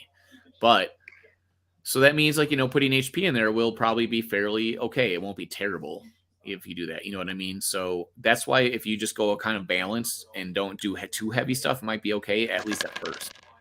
Yeah. I also only waste points on HP if I do extra rolls. I don't make it a thing every time because you have to sacrifice your main stats if you do that. Yeah, no, I care mostly about dodging, crit, and parry. Those 3 things I care about the most. Yep, agreed. But that's the thing too, is that you'll never really know what's best unless you invest a little bit more. And so I think I agree with your theory that you don't want to be bland and blah. You don't want to be mid. Don't be mid. at least pick a couple things to go hard into, right? Yeah. You could effectively choose, 2, maybe even 3 paths and get something out of it. But trying to just, put stats in absolutely everything is not going to work out. I think you should pick at least 2, your primary and at least one other to go hard at, right? And see how yes, 100% agree. It might seem obvious to a lot of people, but some people it might not be. Well, it's a value of percentages versus numbers, and when people see it kind of goes back to the whole gear thing. You get a piece of gear, and it's got 2% crit rate, but you lose 5 agility, so you're like, oh well, I don't want to do that. Doesn't matter. If that 5 agility is not pushing you over one of those milestones that gives you more damage, then it's at most giving you a little less than 5%, or sorry, half of a percent of crit. So you're 1.5% crit in the green if you go for the percentage versus the stat. But because there's not a right in your face, hey, 1 point equals this much percent, a lot of people don't bother to look at that map. All right, I'm looking at the tweet again. So the finalists right now are Crazy B and Prince of Liquidations, which is a pretty funny one. Pretty funny name. They both have good ones. Ooh. Zelf. I just got a new weapon with bonus damage. Oh, I guess that one already has bonus damage. Well, I got +3 quickness, so I'll take it. Someone put Bautista on there, just going crazy, like Ultimate Warrior. Love the dice, how these change when you increase your damage input. Guy likes the dice. Oh yeah, the dice are great. And for anybody who's watching, the team has already said that these dice are going to be updated with new skins. So it's more than just a generic color and the geometric shape. All right, I'm picking the winner. This guy obviously is the winner because not only do they have Goku in Ultra Instinct mode, and their Twitter handle is Ultra Instinct with tons of A's in it, which is pretty funny. Their name is Prince of Liquidations, which is also a funny Web3 name, but they gave a giant checklist or top 4 list, and then said that Dragon's Crossing is a 10 out of 10 team. Let's rock this. He formatted his tweet really well, so that put him over the top over Crazy Basement Life. There you go. You win a summoning. Your effort was appreciated, sir. Well, that's the thing. I appreciate everyone's effort, but I just want to. It's just fun to point stuff out when people do stuff really well. Plus, I learn from it. Everyone's doing tweets and different things, and I see something someone does that's cool, or a stream, or something you do yourself that's cool. Like I learn from it. I go, "Oh, that's cool. I'm gonna steal that idea," and that's pretty much what you do. You just say, take all those ideas, you throw them in your bag, and then you use them.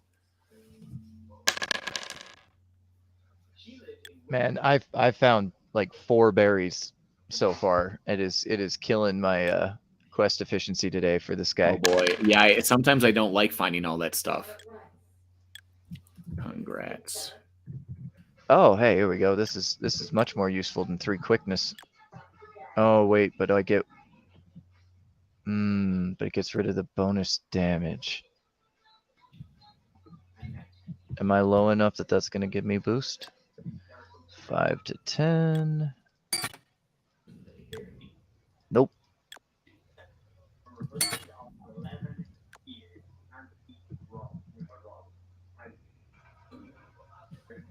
That's that, I guess.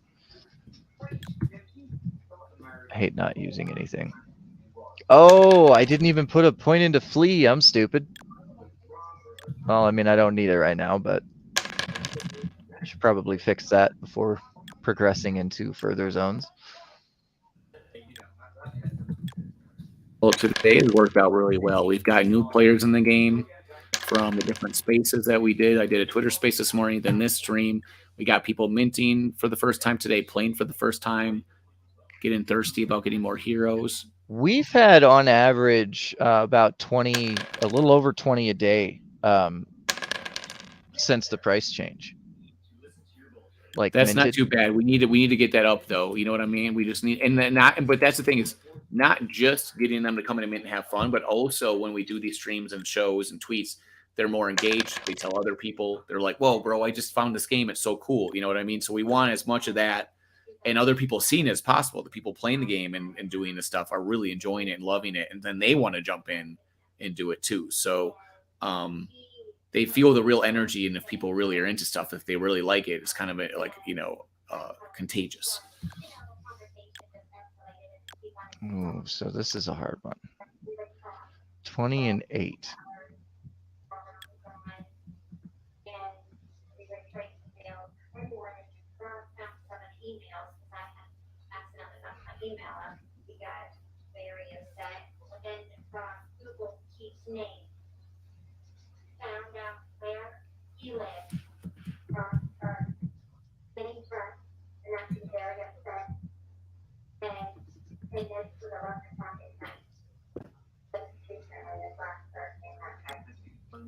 Yeah, that looks okay. good. Ultra, isn't it? Ultra in sync with 3A.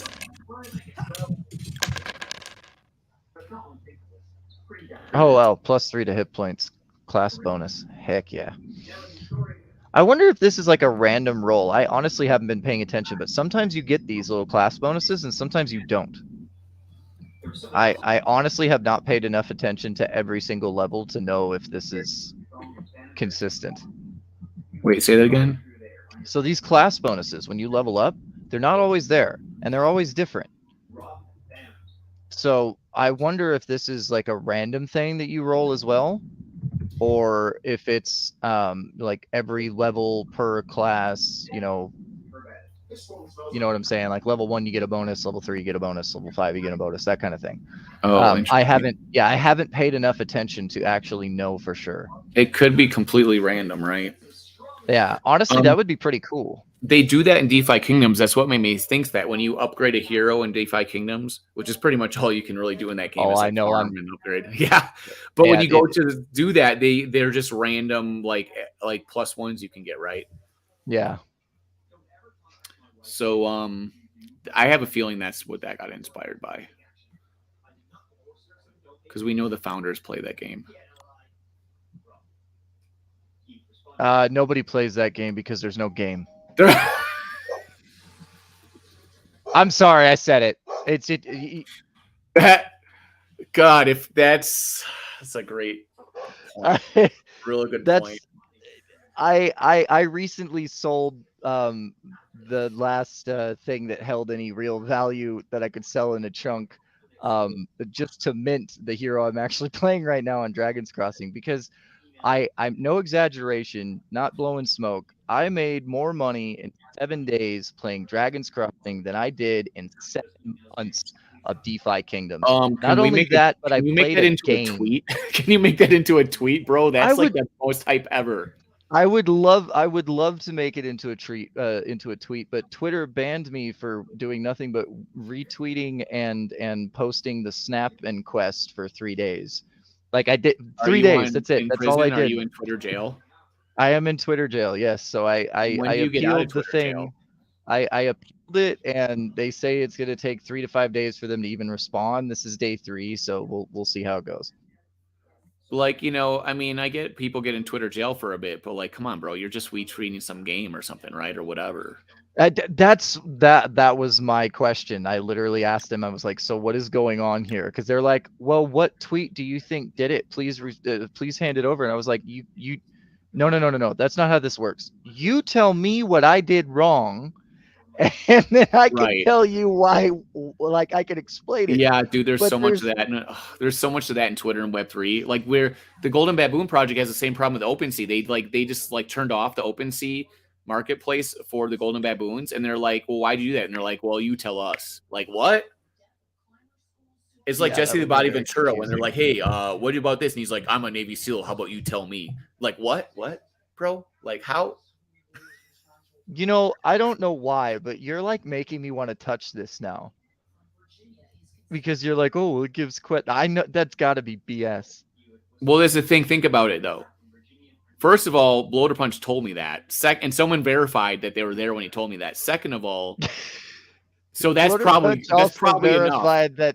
that complaining increases your drop rate by 1%. That's also true. But this is the thing. Yeah, I know. Complaint. Sorry, that's also true. This is good.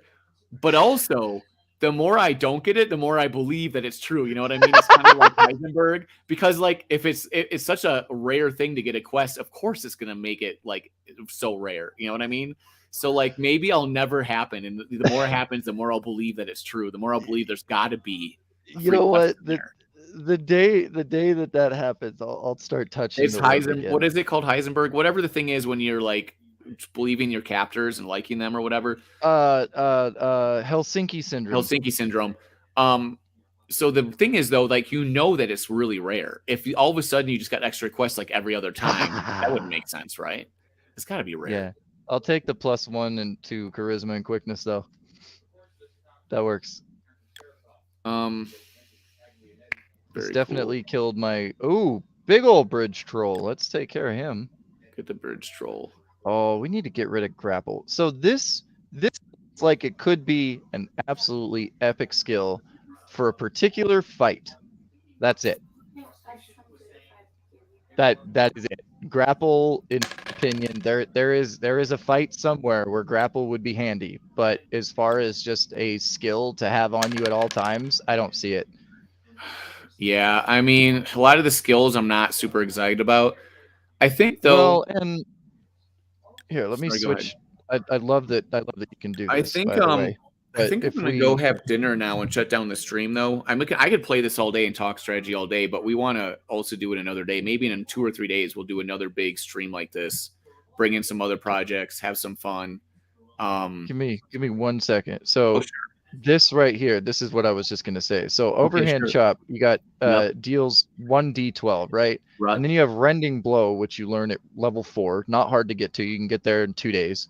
Yeah. Deals 1d10 +2. So this is better because the low is now a 3 instead of a 1, and the high is still the same. It also gives you reduced mitigation chance of the monster by 15% and for the entirety of combat. Yep. Okay. Like I do not see any reason other than the fact that, well, maybe I need a skill for 3 levels. Right. And I just can't justify that. Like this is going to be the first skill I get rid of, in my personal opinion, because it doesn't make sense to me to have a skill for those. They need to adjust that a little bit. There should be something else in that skill, or maybe it should just be a little bit higher, like up to 13 or 14 possibility or something. Yeah, it definitely it seems very underwhelming once you get a thunderous blow. You know, we do. The games always need a little bit of adjustment, and but it's like really good that the team has made a game that seems so balanced, where there's not a lot of obvious stuff that's like way off. You know what I mean? And they have said that they're going to do tweaks at the end of season 2. So end of season 1. The team are just as much of like addicted to RPG D&D as anyone that plays it. You know what I mean? So they want the game to be awesome as much, just like everyone in this community does.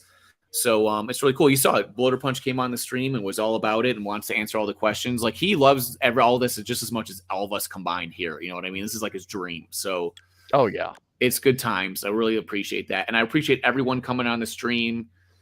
Crazy Basement Life, what's up, dude? Shard Collector. And so we got a winner. I put out the tweet. I just tweeted the winner. And I'm going to put that in the chat so they can see it too. And I'm going to send them a... Or wait, where did my tweet go? Did I lose my tweet? I thought I just made one. All right, how about a book for my last quest? Come on, give me a book. Where did my tweet go?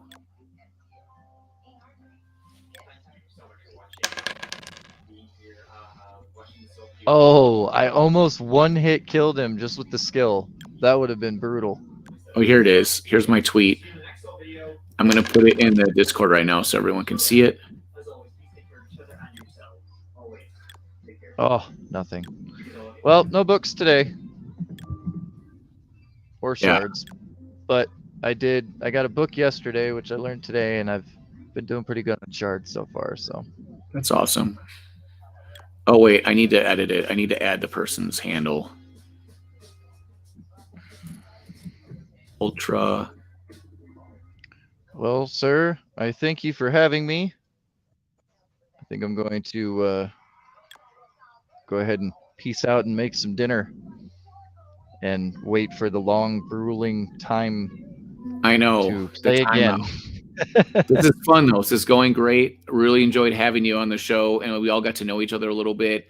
And we'll be doing this more and growing the community and stuff. So today has been just a fantastic day for Web3 gaming. And for Web3 in general. And it just shows awesome community and people that want to interact and do stuff. So I'm really jacked, man, because I was a little bit sad that I didn't make it to the conference, but this is an example of how you can find different ways and just think differently to make awesome, cool stuff happen. Anybody can do it, man. It's really fun. But it takes the support of everybody to do it. So I appreciate you coming on, Sentius, and everybody. And on that note, for anyone who's still watching, feel free to ping me if you come into the Discord and you have any questions or any of the Sentinels that you see on the right. That is why we're here. We became Sentinels because we like to help you. So ask us questions. And you're here right now, even in the flesh, like helping out on the stream and stuff. Super awesome. This is what the community's backbone is really about when it comes to these games. Super important. Come play the game that's actually a game. Right. Cool. All right, Sensius, thanks so much, man. Everyone, good times. Go have some dinner, touch some grass, have some fun, play the game. Let us know what you think. Comment, go in the Discord, ask questions, comment on the tweets. We saw the big winner is Ultra Instinct. I posted in the Discord. Let's go, man. All right, we'll see you guys later. I am going to play the song on the outro that you know and love, and here it is.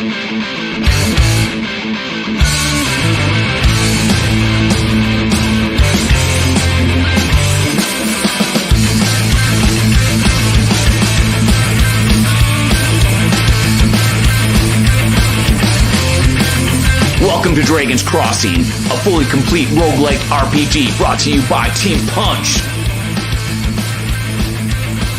With amazing graphics, look at that thirst trap.